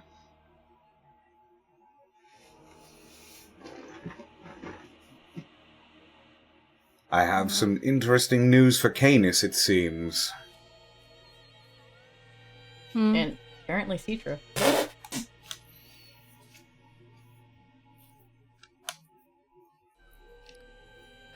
Well, that's definitely a twist and turn of things.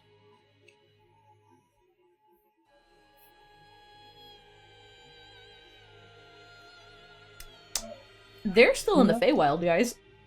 Yeah, they are. Yeah. What the fuck happened, Arthur? Another particular note in the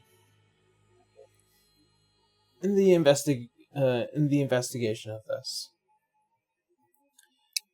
Apparently, there is an old fictional tale as to why Tatiana finds the Unseelie deplorable, as she had been tricked.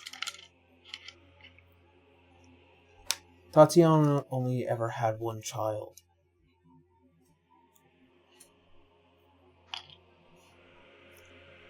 Fortunately, the child's name is lost as it was taken from her by the mother of witches herself. Baba Yaga? Oh god, not that! Tasha. Bamba. Sorry.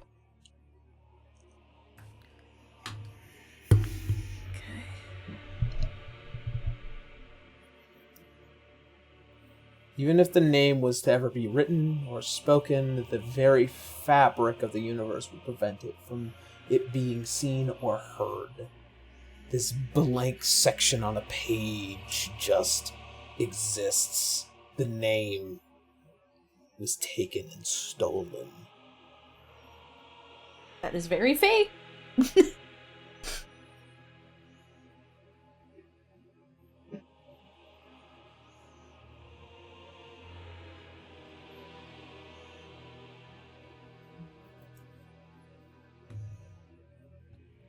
Wow. This is going to be very interesting to tell the others. Though I don't know if we need to do this or not. I just was curious, but if we want to fix the realms, we could start with this at some point. Certainly does seem like a interesting way to start things out.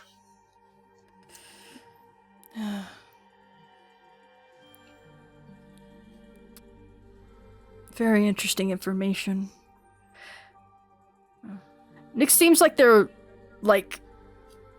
are fascinated with this information, but it also, they have like a look on their faces like this isn't exactly what I was looking for. At the same time. But it's like, this is really great information still. It's You seem unsatisfied. It's nothing. I probably am looking in the wrong spot. It's all me. Huh. Well, it's good to know this, though. They might have a child somewhere. Or distant bloodline. Who knows? Teacher would have made her way back, by the way.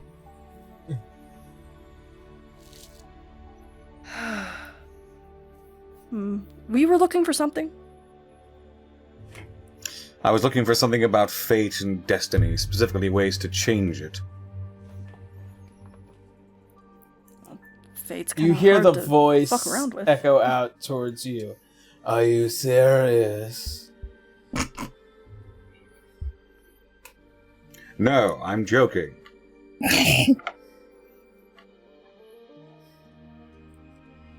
There's a small section involving the goddess of change.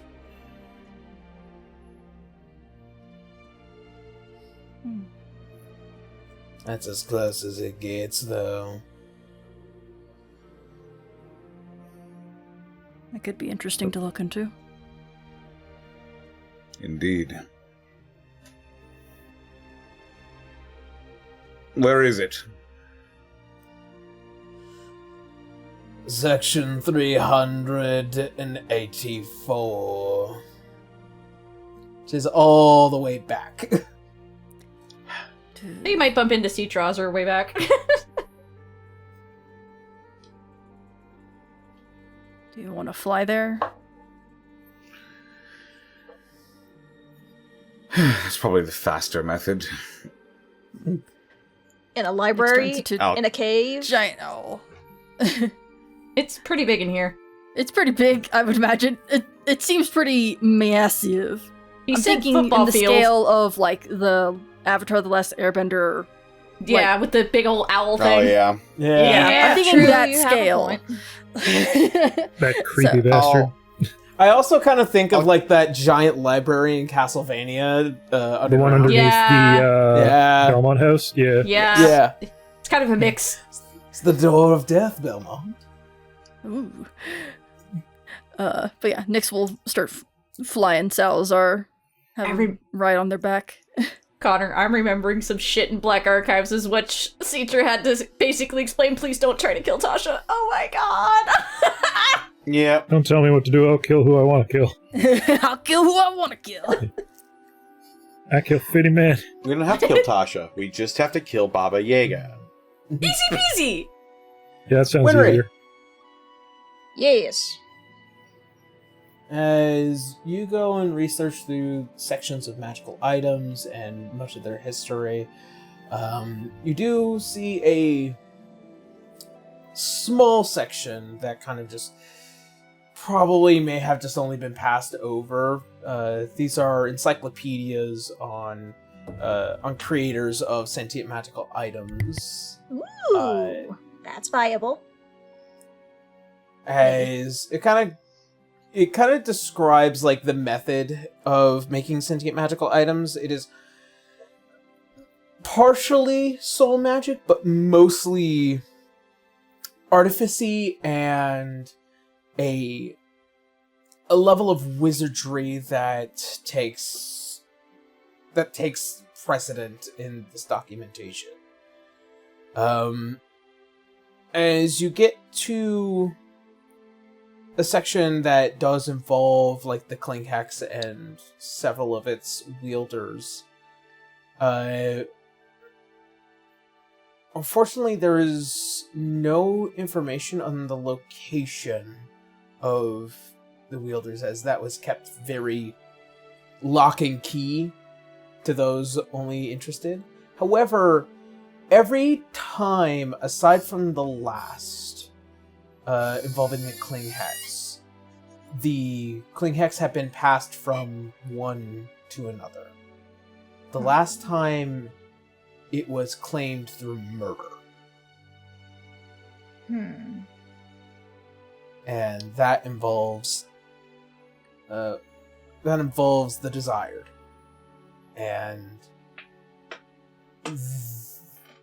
there is a subsection in one of the other books that kind of details this individual. This is a infernal-born woman who personally enjoyed the Feyvelmach as much to her desires. It was bloodshed, it was fighting, and she had wielded the Kling Hex as a way to lord over many of those who would disagree with her methods. She was fearsome to a point that it took nearly an army of people to take her down. This also subsequently involves a section that involved a now known great worm, Carmilla Cadium, who had assisted a group of individuals to defeating the Desired. And in doing so, one of them had,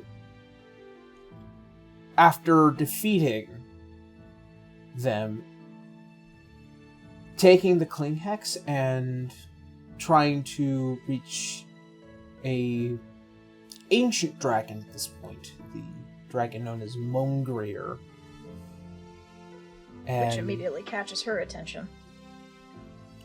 After which, the information of the Kling Hex disappears.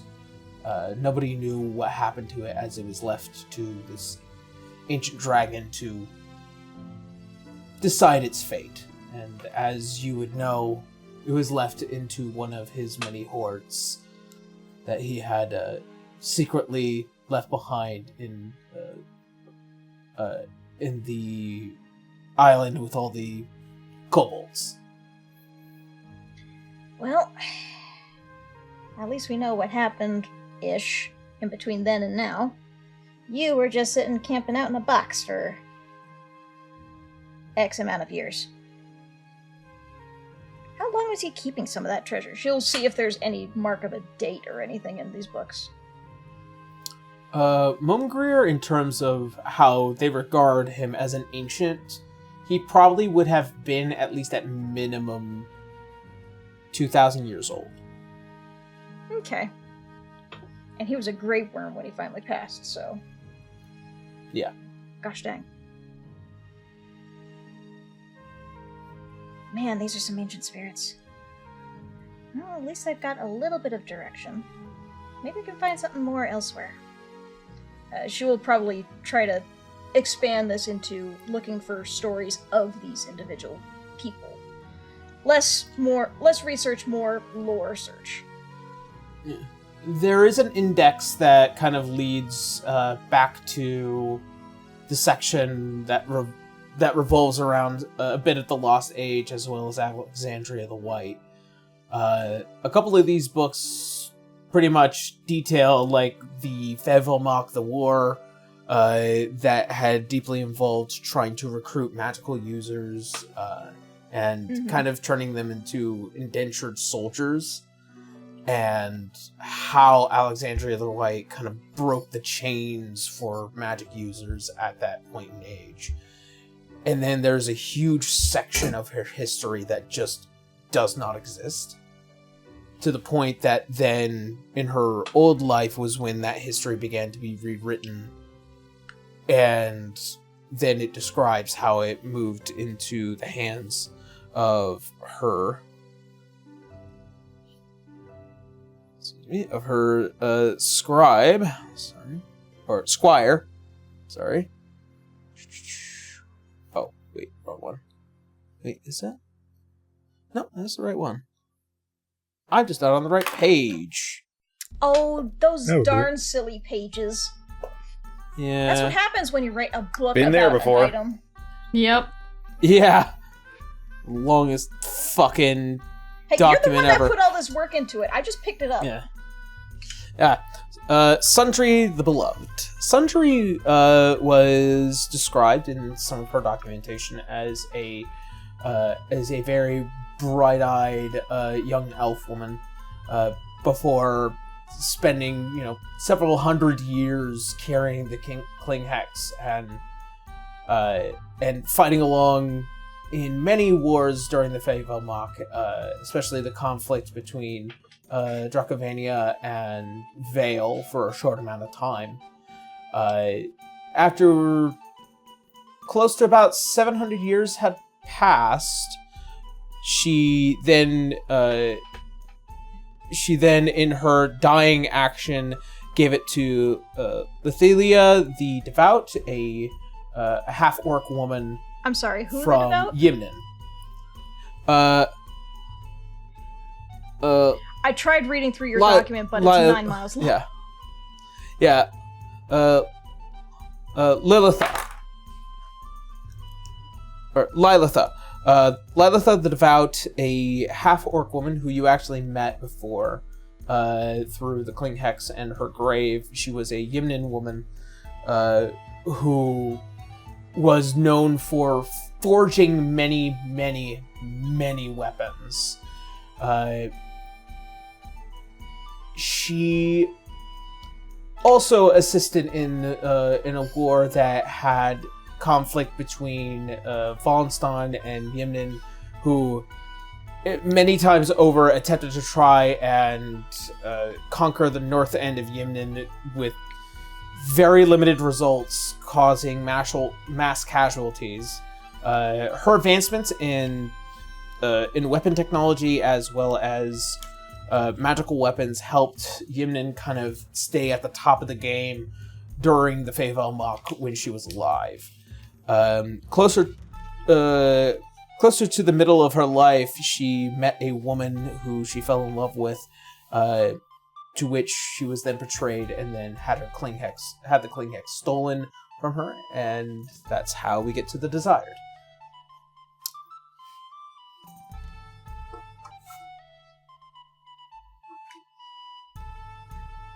Well, that was indeed a chain of events.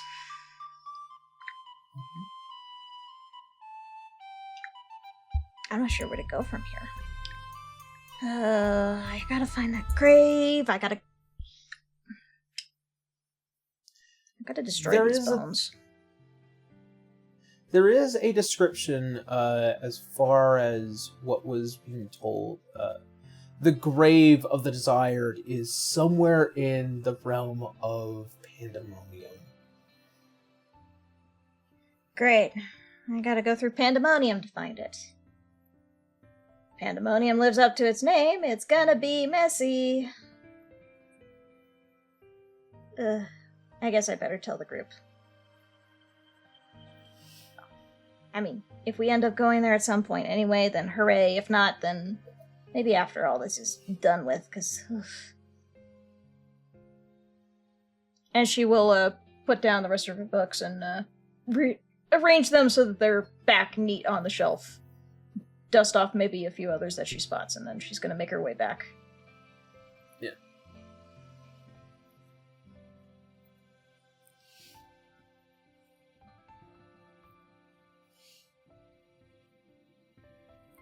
Alright. Arya and Canis. As the two of you return back to the main section, kind of involving the gods and their divine sparks, this section involves a lot of the Founding Age. And the Founding Age, as far as your guys' research goes, goes into a long detail of the arrival of these gods. There are multiple notes where it seems like Alois has pointed out that some of these stories seem more like fiction, but one of them kind of wraps around a mysterious dragon that he assumes is from beyond this world, beyond this star. The concept that the dragons are not originally from here had always acted as a concern within these documents, and many of these are handwritten notes of what he knows, but the documents revolving around the Founding Age details the arrival of these creatures from the outer realms, or these creatures beyond the astral. And then something happened, this clash. It describes a split between people, the founding and the interlopers. And after which it falls into the documentation that describes a lack of true information when it comes to Alois describing it. But he wrote down 5 names that he assumes might know the answer. One of them was Bahamut.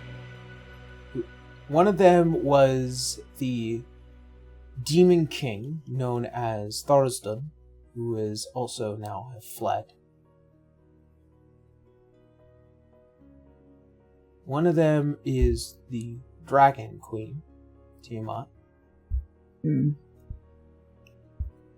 One of them is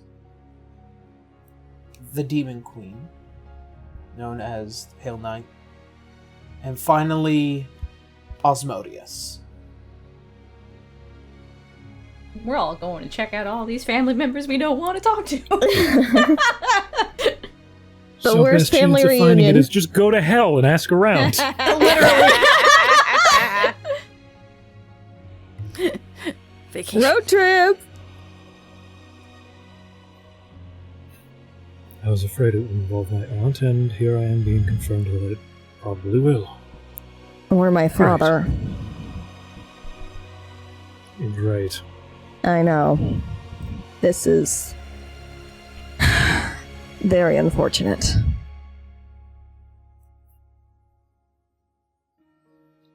Arya, make me a history check. Okay. One second.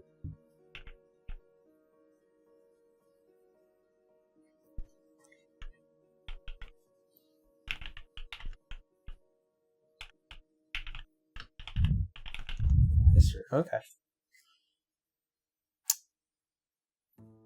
A thought crosses your mind as you once possessed an item that allowed you to talk to your father freely back in the day. Oh, yeah. Oh, There right. was... It's probably more than likely what you would assume to be in Vale.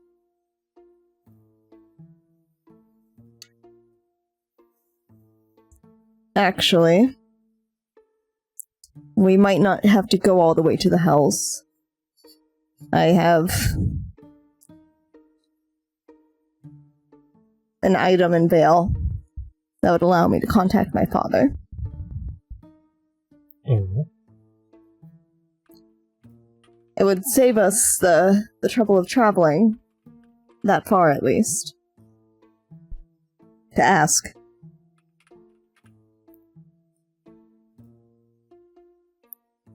True. We may have to physically go there in order to find a spark, however. For one, if not multiple of us. You're probably right about that. Never hurts to double check, I suppose. Well, I thought you might want to delay seeing your aunt as long as possible. I'm not sure we can. Myself, you, and Wenry are the only ones missing our spark. And after that, it will be to Lobandel. True enough.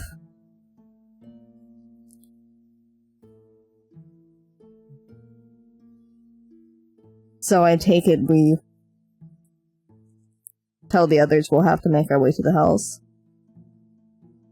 I suppose so.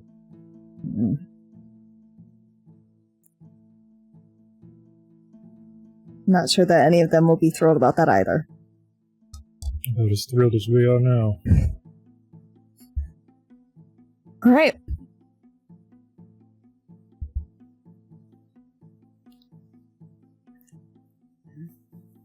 So, as much as information of the dragons and the gods, one who might have all the answers is probably one of the most oldest beings in Urzeheimel himself. Older than Alois. But as you all recede back, as you all reconvene,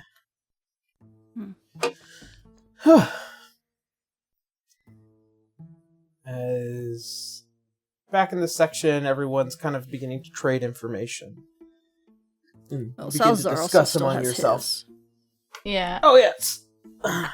Salazar, there is a couple of books regarding the Changebringer, a goddess that is known for being prayed by travelers and known for good fortune, known for kind of allowing destiny to be woven however it likes, but often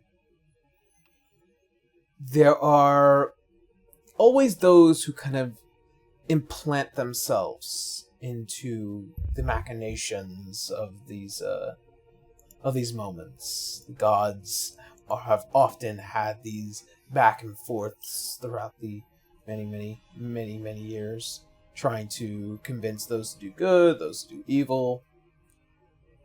Destiny, in regards to how one could change it, does not exist. Another book revolving the Changebringer is their mythos, their covenants, their mantras, how they want their belief and faith in how destiny and fate should act.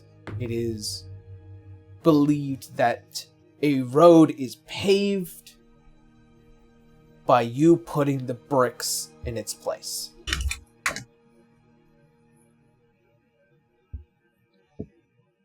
It often tells you make the path to your destination. But that's as far as this kind of information goes. Gotcha. I was looking for something specific, but I don't know if Salazar would even know what it was. Yeah.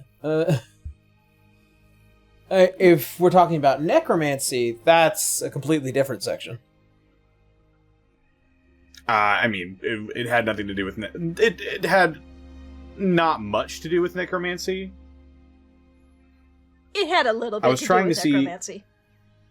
I was trying to see if I could get information on an item specifically, but again, I don't know if Salazar would know about it. What would... above game, what would the item be? The item is called the Spindle of Fate. Shit, we're going Sleeping Beauty on this shit? Woo.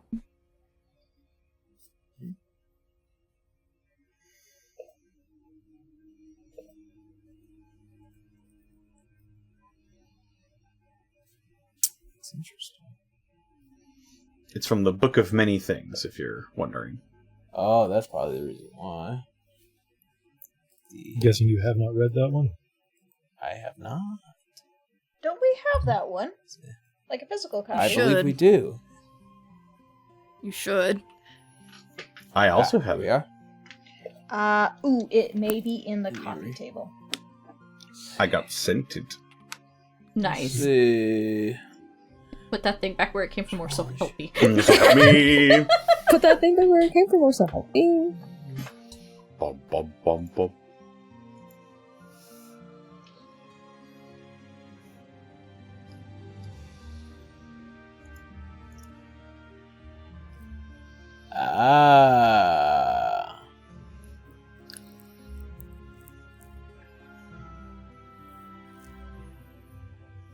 See. Okay.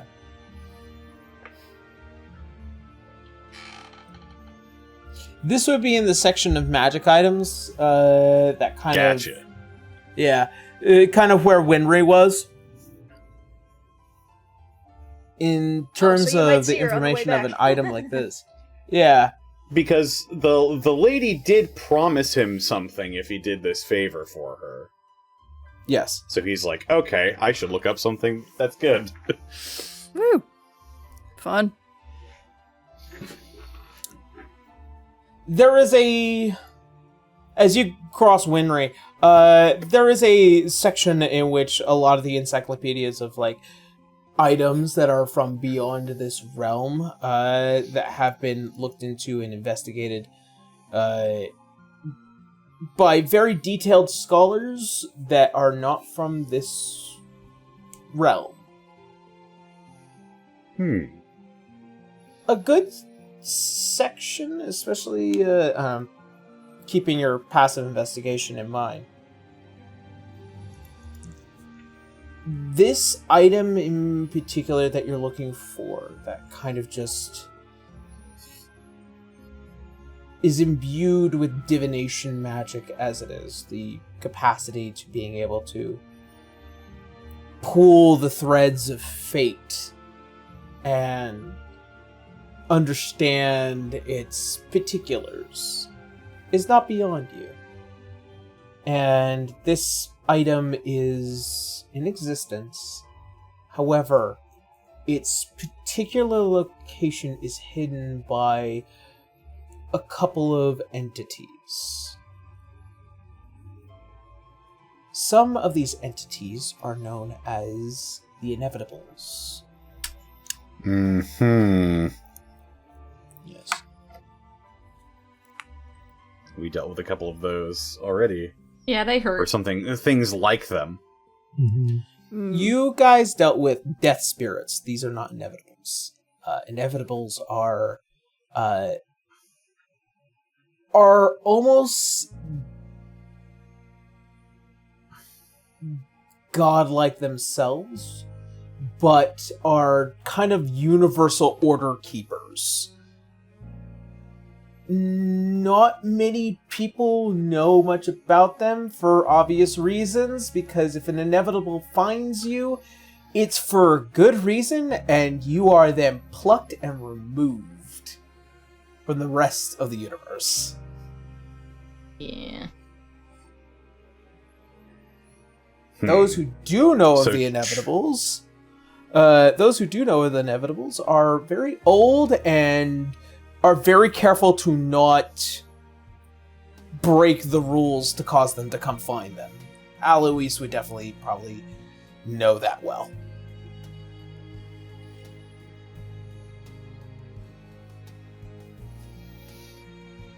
In the distance. Why does everything lead to hell?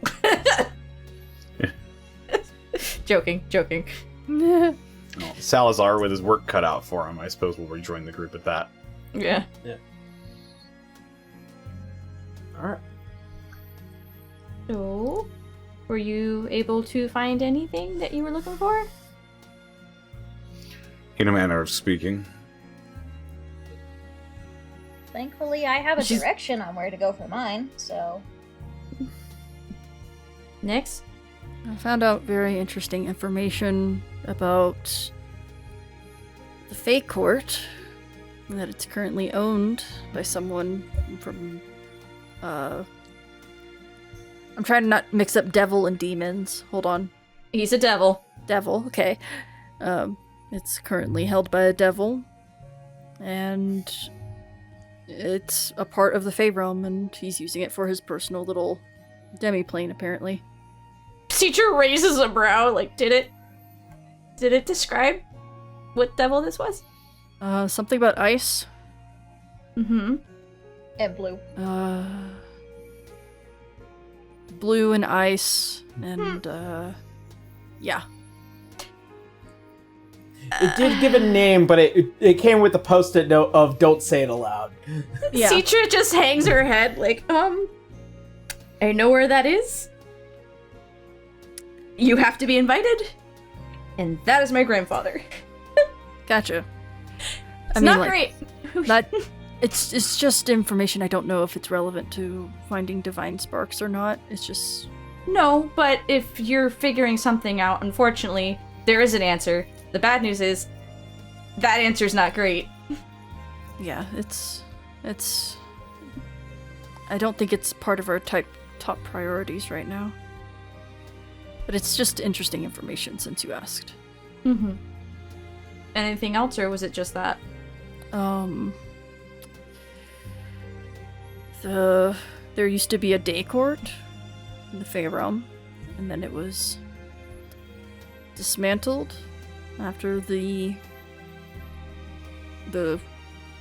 queen of that court left its realm for a long period of time.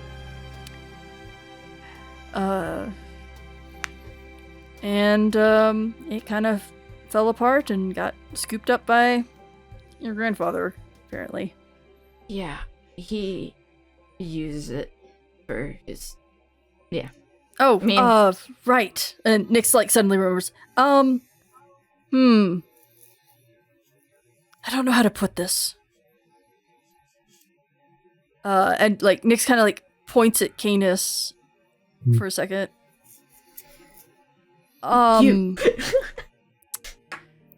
So, the only way to bring... And again, I don't know if this is important. It's kind of feels out of order. But to return this realm to the Fey realm, it kind of needs to defeat the devil that owns it, and then be claimed by a bloodline. By the original bloodline. By the original bloodline.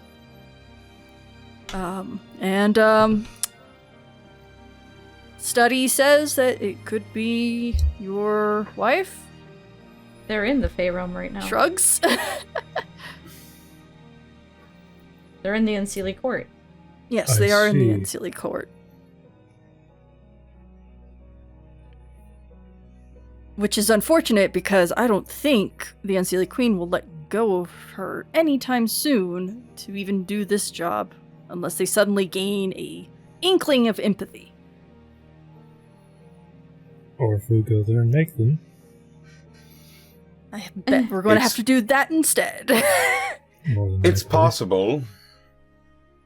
Arthur, do you happen to know what they were talking about, or you're just completely cut off from that? About the Fae? About what is going on with his wife and Daggix in the Unseelie Court. You were, in a way, with them. Oh. Still are. Yes. Well, that's currently slowly being drip-fed in my general direction, but I am aware of their well-being. They're okay. Helena is safe. I'm okay. And Daggix is poking his nose in places that he really shouldn't and has been warned on multiple different occasions, but he's well and alive.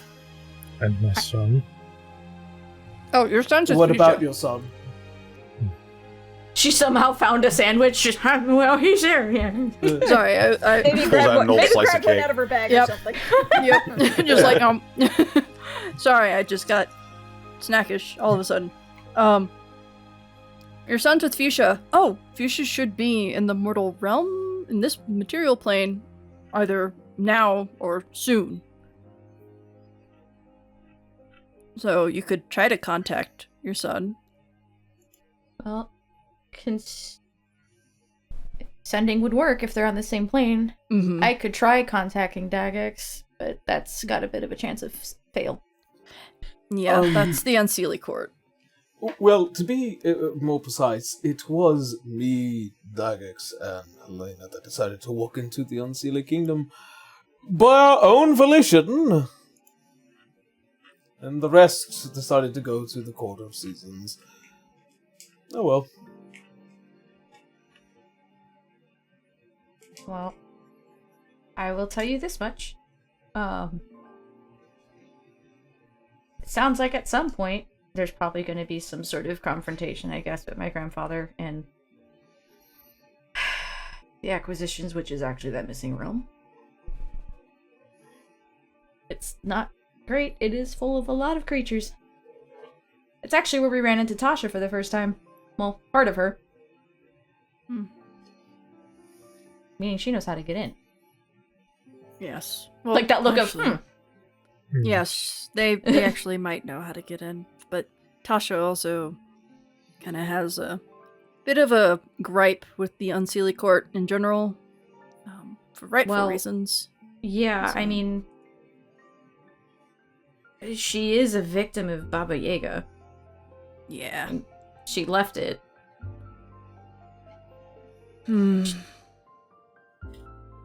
That's why, when we were up there on the moon, Lux pulled us aside and told us that if we were to try and kill her, which we had the means to, it would be very bad. So we didn't. And to be honest, I'm glad we didn't. So. Yeah, me too. Or my crook would never get fixed. Right. Right about that. I was more so talking the fact that she suffered for so long. I mean, that sucks too. My crook, though. My crook, though. But my crook, though. But my crook. In other unpleasant news, however, I believe our best lead for our next divine spark we'll have to consume is in hell. Well, we were gonna plan to go there at some point. We did. However, it may require us talking to either Asmodeus or my aunt Tiamat. Or both. Or both, yes. Well, that sounds delightful. I will let you two deal with that. Thanks! Thank you. No, Mikado! Thanks! I don't really want this. Well, on the way of describing things that we don't really want to do, I gotta go to Pandemonium. Oh, fun. Yeah, I don't know what the hell's there. I don't know what the realm is like. I just... Nice pun. Completely accidental, I swear. Anyway, yeah, I gotta go there. And apparently I gotta see about finding something about... let me see if I wrote that down properly in my notes. There's something about the... What was it? The, Desired? Yes. Okay. I gotta edit my notes for that. What is this about? Like, this is Citra asking her. So, this thing I have on my wrist is a cursed item. Can't get rid of it. Well, I can, but the way to get rid of it is I gotta go find the bones of everybody who is spiritually trapped regarding this thing. How many is that? I think I'm up to 4. Two. Who That are shouldn't they? be too difficult. I could probably help you with that. Well, it's a whole lot of crazy things. I didn't get the name of the last one, but I'm pretty sure it wouldn't be too hard to find somebody under the nickname The Desired. There was this one, Lilitha, I think her name was, the Devout, Sundry the Beloved, and Alexandria the White. Alexandria, I know where to find her. And I think it was the... Was it the Devout that I found before? Or was that, It was the Devout. The Devout was from Yimnan. Alexandria is in Windia. Well, Windia is now part of our realm. Yes. No longer hidden. So, I know where to find Alexandria. I know where to find Lilithia. Sundry, I don't know where the hell they are. But I know the Desired is in Pandemonium. So, it's one of Tasha's cursed items. This doesn't belong in the world anymore. We keep coming back to Tasha, too. You think maybe we can get in touch with her? I could try.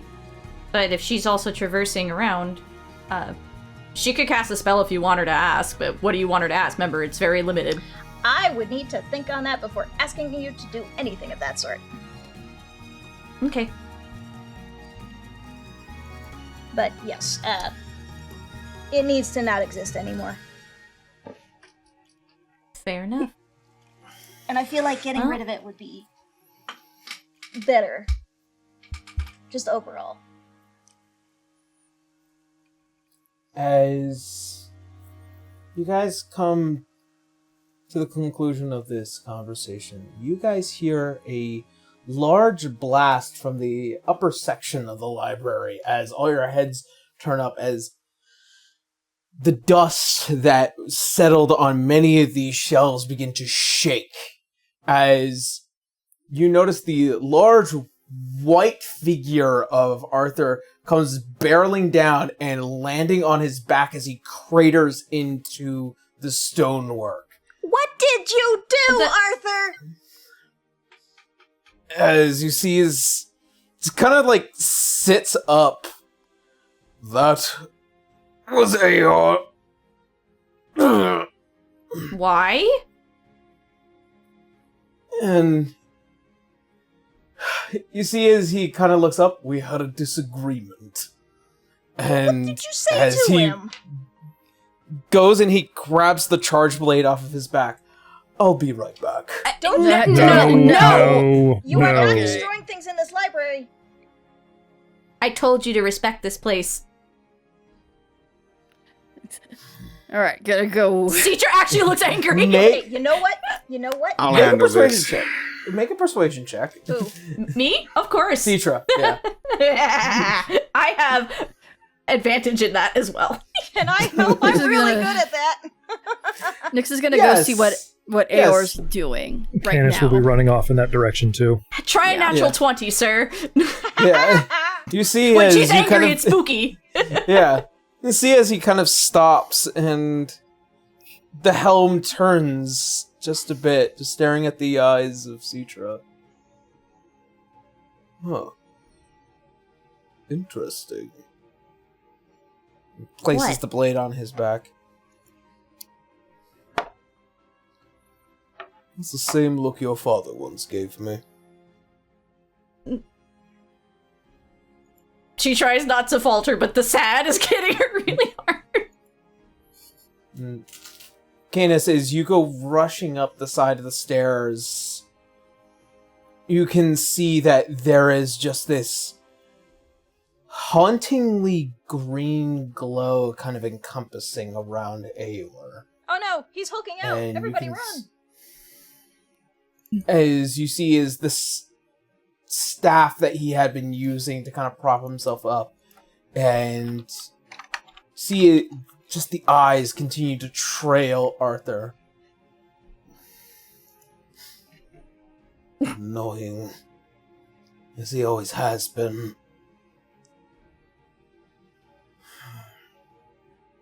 Why are you blowing holes in a fucking library? I'm not. I just wanted him to get away. He's been poking and prodding these past several hours. Teacher That's from his down below. normal disposition. Teacher from down below. Please stop doing that. This isn't your library. Please remember that. See, as he kind of just lowers it, and there's this faint tap. And you see as Aor gets closer towards you, Canis. And it is quite strange, the height difference between his truth and him, this small humanoid-like creature.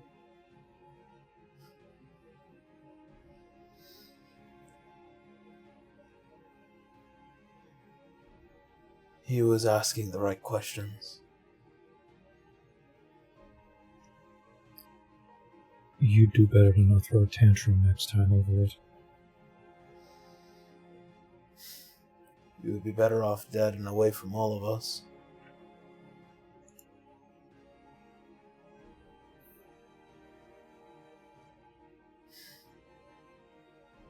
You see is he goes over and he picks up one of the other books and he tosses it at you. Just The book would be? a study of the soul and the physical manifestation of a body.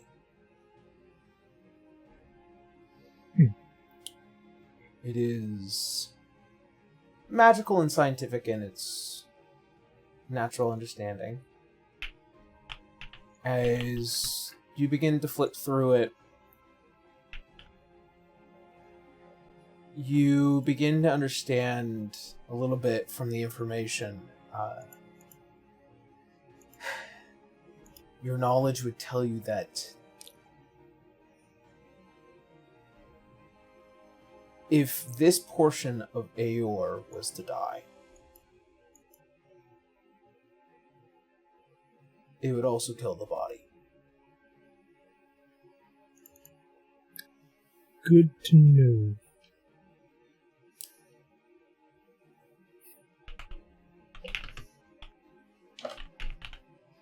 What kind of research you working on that?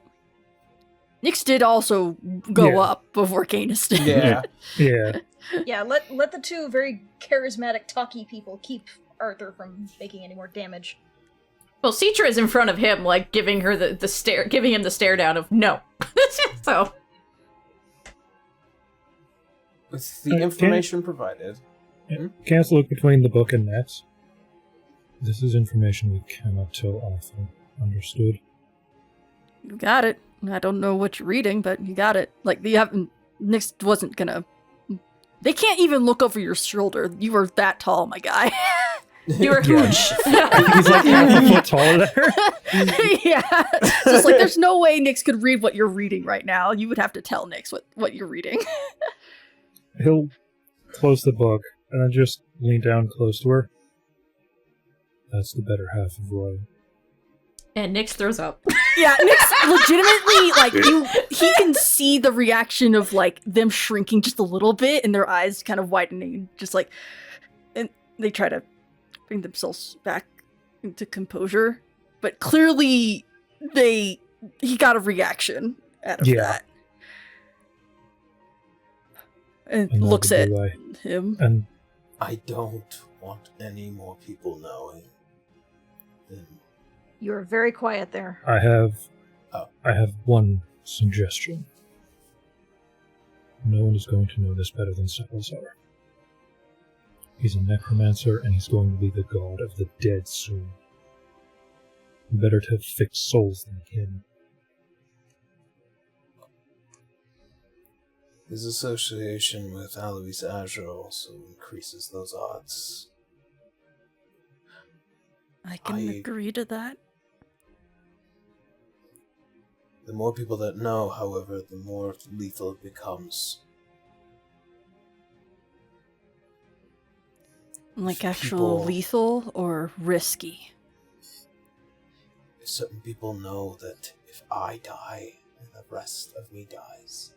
Oh, no, not that, but yes, I agree. If I die, your chance at defeating the Dreadnought drops dramatically. Yeah. And anybody in the world right now is pining at the opportunity to stop Numeria. Nyx nods.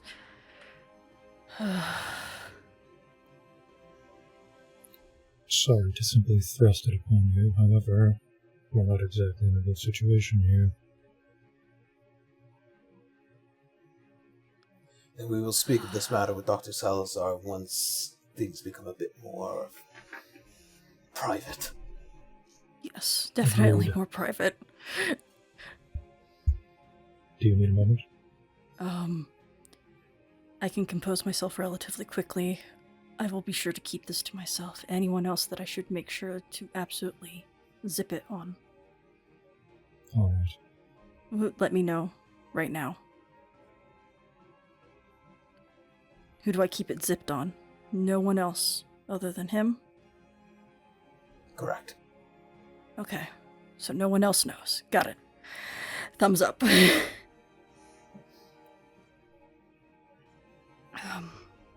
We can talk more about this when we get a private moment. Without the risk of anyone else hearing.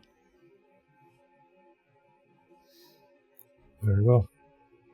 Yeah, they're looking between the two very intensely.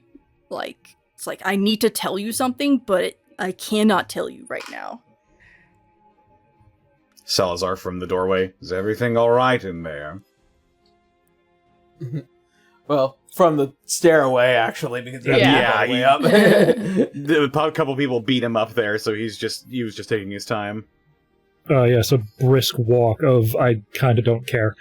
You see as, like, the collection of 3 sets of eyes staring down at you.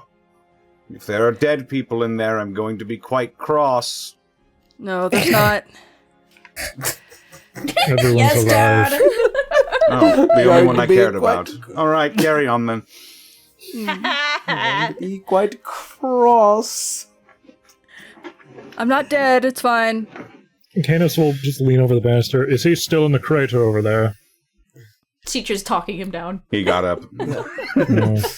He's not. He's Just not the Undertaker, pulling that like, If that's what you're whoop. worried about, he's not going to attack. He got reprimanded by Citra. Okay, good. He was being obnoxious in his usual way. That's what got him off. So, we're good up here. You see as, like, Arthur, who's kind of just, like, shrugging at this. Citra's like, you gotta really work on your people skills. You're not the first one to tell me such things. However, You would Why think not being learn? around for many, many, many, many, many, many years, you would have learned something. At least from Rodloy. This is Ray above table. I'm assuming Are you sure just Rolloy is assumed it was teaching you any manners? useless. but you Next, can just see being as given more In fact, secrets. Rolloy is an expert in invading people's space and privacy. Yeah, he is. you He can probably see as taught him a few things. In hindsight, it was not a good idea to leave them both on the boat. I Probably didn't right. he was gonna be on the boat. You shut up, you're not here! Okay.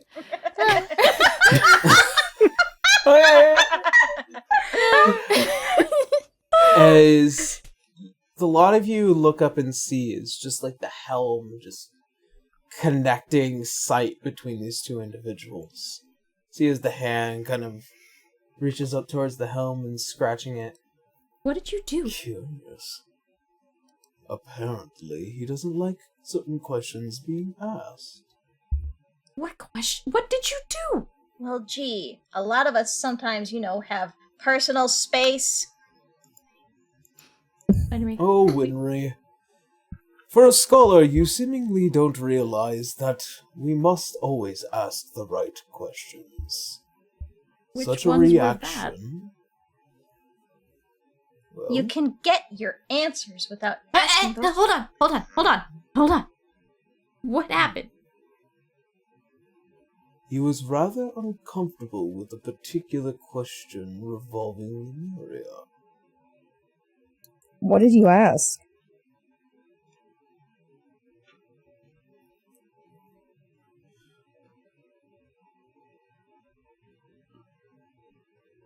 There's this pause, and you see as the body kind of becomes frozen.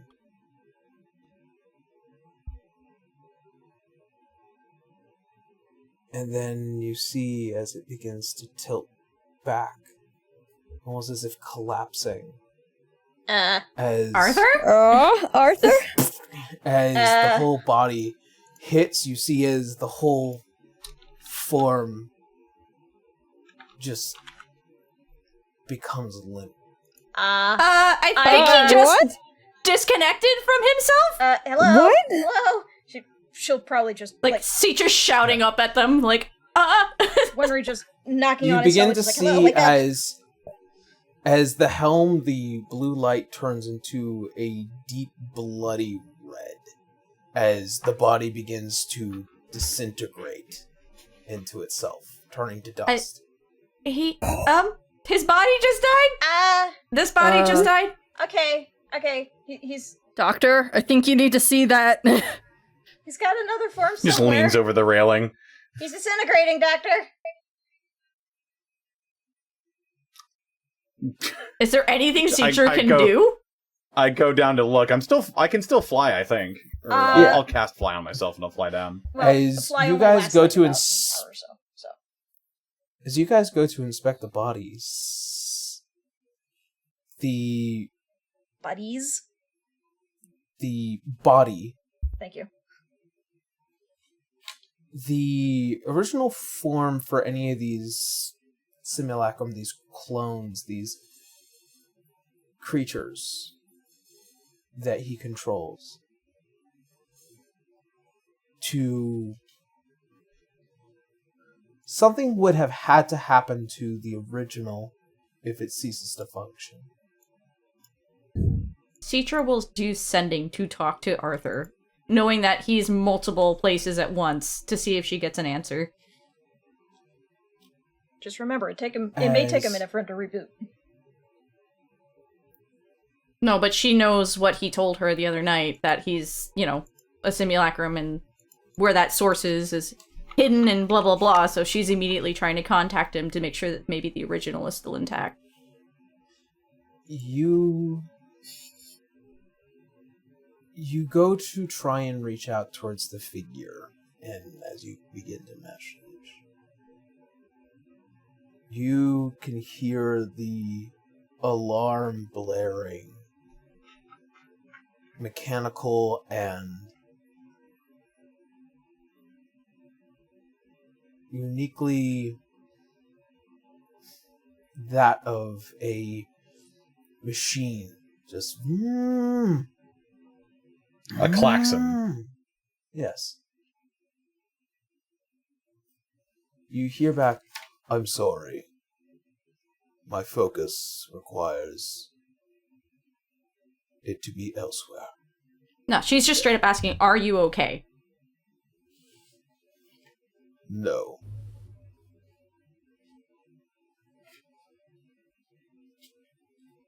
My focus is required elsewhere for now.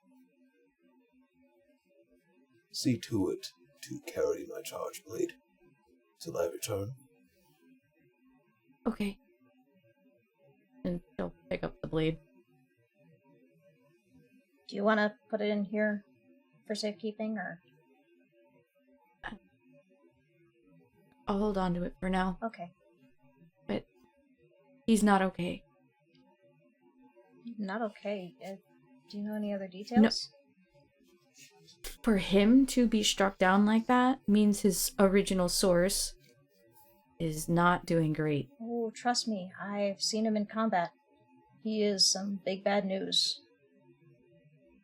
You've seen a version of him. I He explained to understand me. that I've seen a version of him. I'm saying I know he's tough. This is bad news. But this wasn't Aor.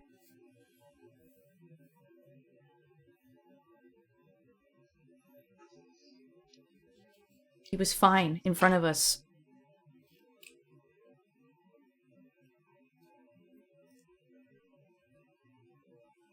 Right. Ray. Yes, what? What? I need you to be Murad for me for a minute. Oh shit. Okay, okay. Back to being adorable. Okay.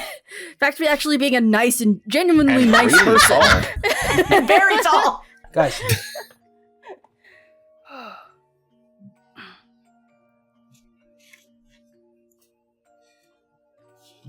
Murad, as you sit within Volflora upon your throne as Pirate King,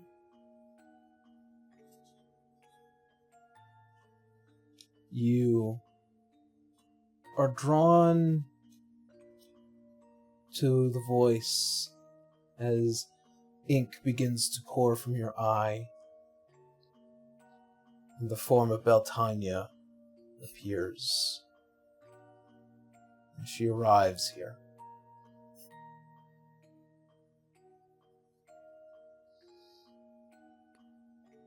Bad news.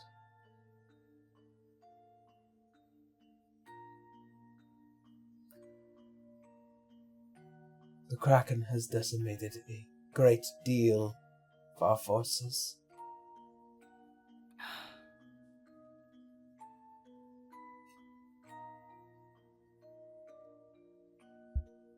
The Luxon is sinking.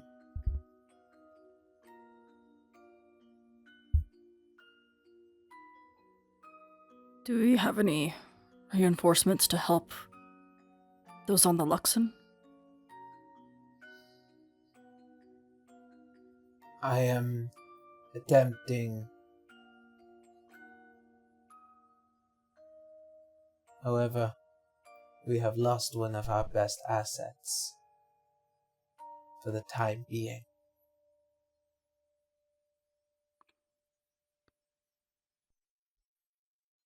The Luxon, or? It isn't just the ship. It is its captain. Afraid you'd say that. Afraid you'd say that. Fuck. Okay.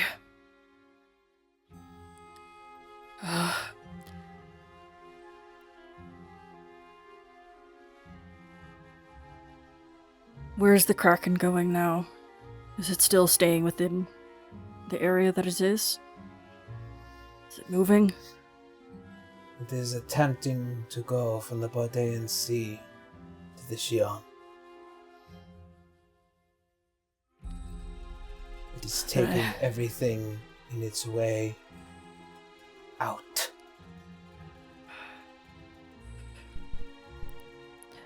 I'll have to let everyone know who's still available, what's going on, and try my best to send any search parties for the Luxon.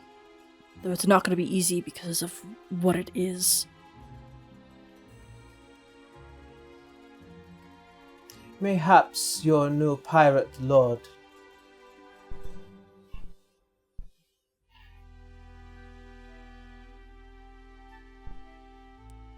Which one? As the head turns, you see kind of arriving up those tall steps that you guys had made your way through towards the end of your journey. There you see the familiar visage of an old friend. A woman who your wife is very much a fan of. My girl!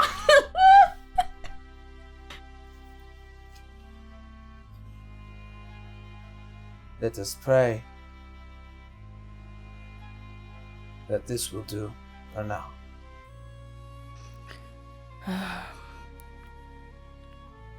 I know it's a lot, but I'm putting a lot of faith in you.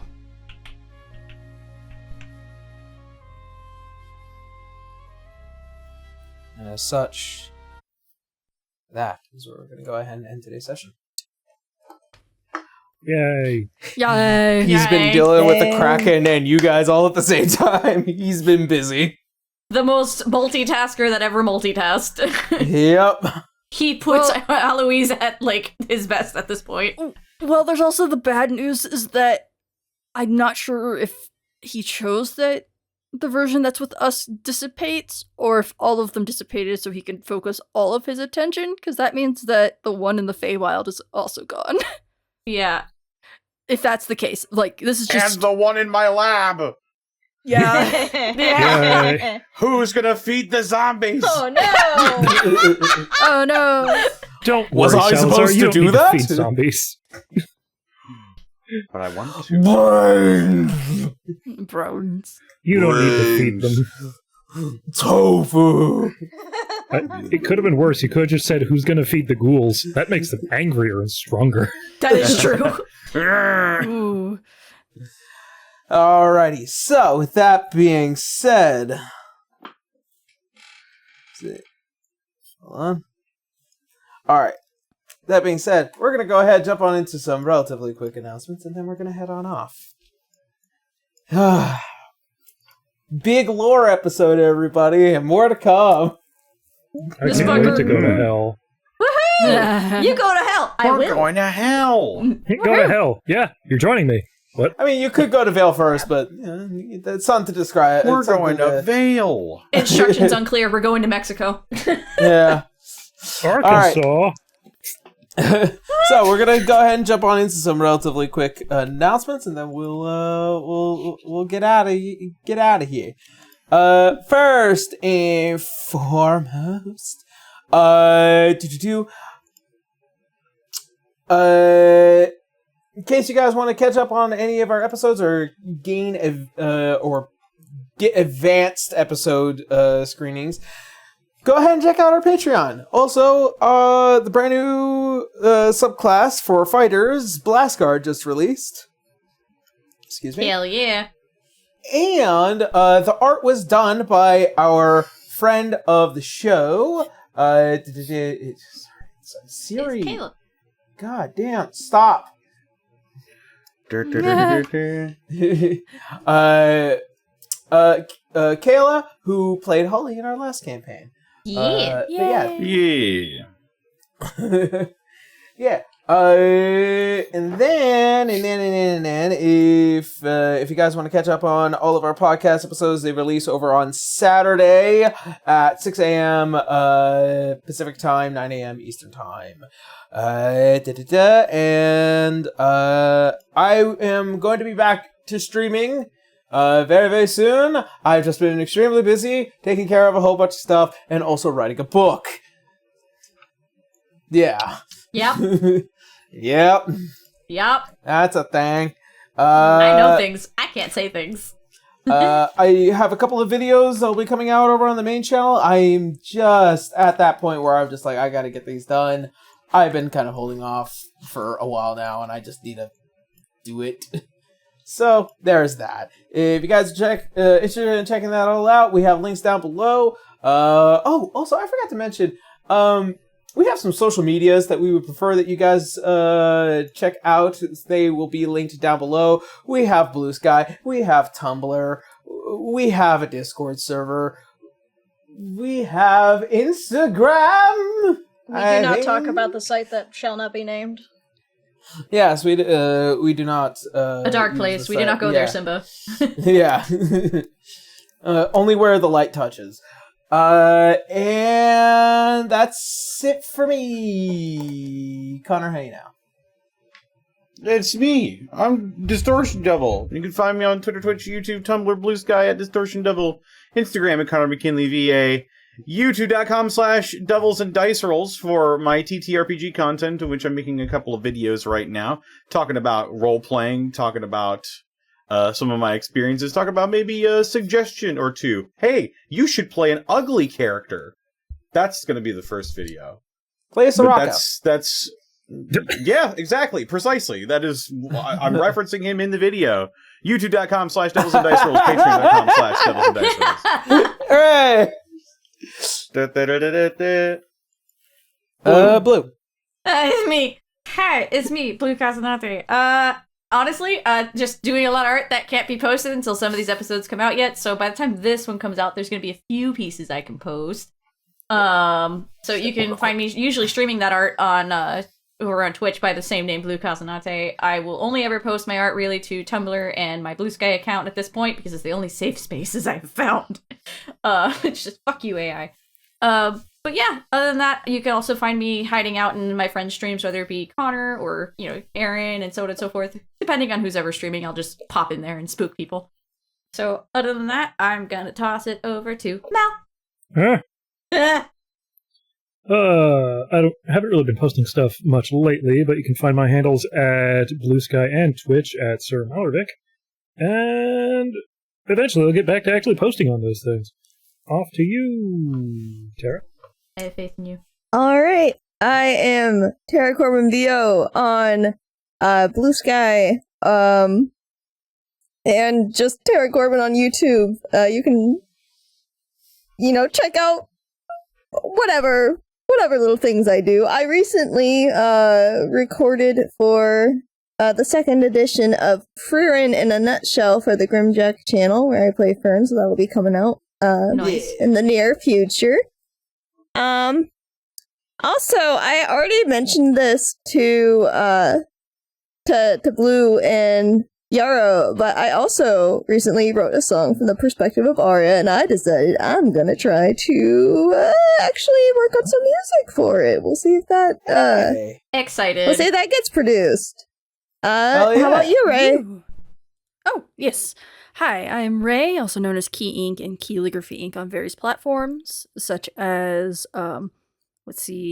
Blue Sky, Tumblr, Twitch, Instagram, and I think, you can kind of find me on dark place, but I'm not really posting there, so I'll be mostly hanging out on friends' channels when they're streaming and stuff like that, and all that kind of jazz. So you might catch me there. Other than that, just been trying to stay sane. What is sanity in this economy? We've just been hanging out with Connor on Sundays. Yeah, lots of hanging out with Connor. Connor's keeping us all Watching me sane. get fucking murdered. Completely destroyed. But yes, passing it on to Kendra. Hi, everybody. I am Kendra. Oh, was I not coming in on Discord? You are now. Oh, well, You are? Yep. Darn it, Discord. Anyway, hello, everyone. My name is Kendra. You know me as Transient Day on a few places around the internet. Primarily, I'm going to be on Tumblr and on my Blue Sky. I'm not doing too much right now. I'm just riding on the high that I'm going to be taking a break from school for a little while, which is going to be nice because I've been going nonstop since May last year. Oh boy. Anyway, not much going on otherwise. I'm just playing the role as executive producer. Making sure You're doing great. Making sure that Aaron has all his toys and bits and bobs to make this run as smooth as possible. Replacing tech that decides it wants to break. Oh.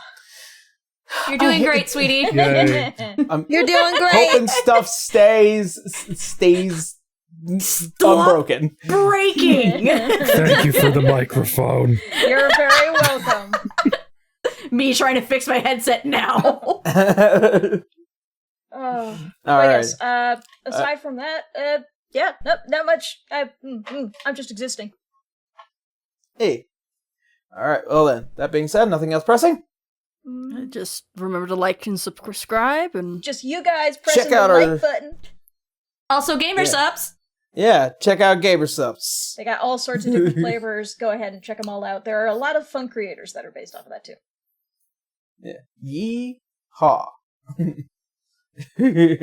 right. Well then, nothing else pressing. Nope, just lore. Yeah.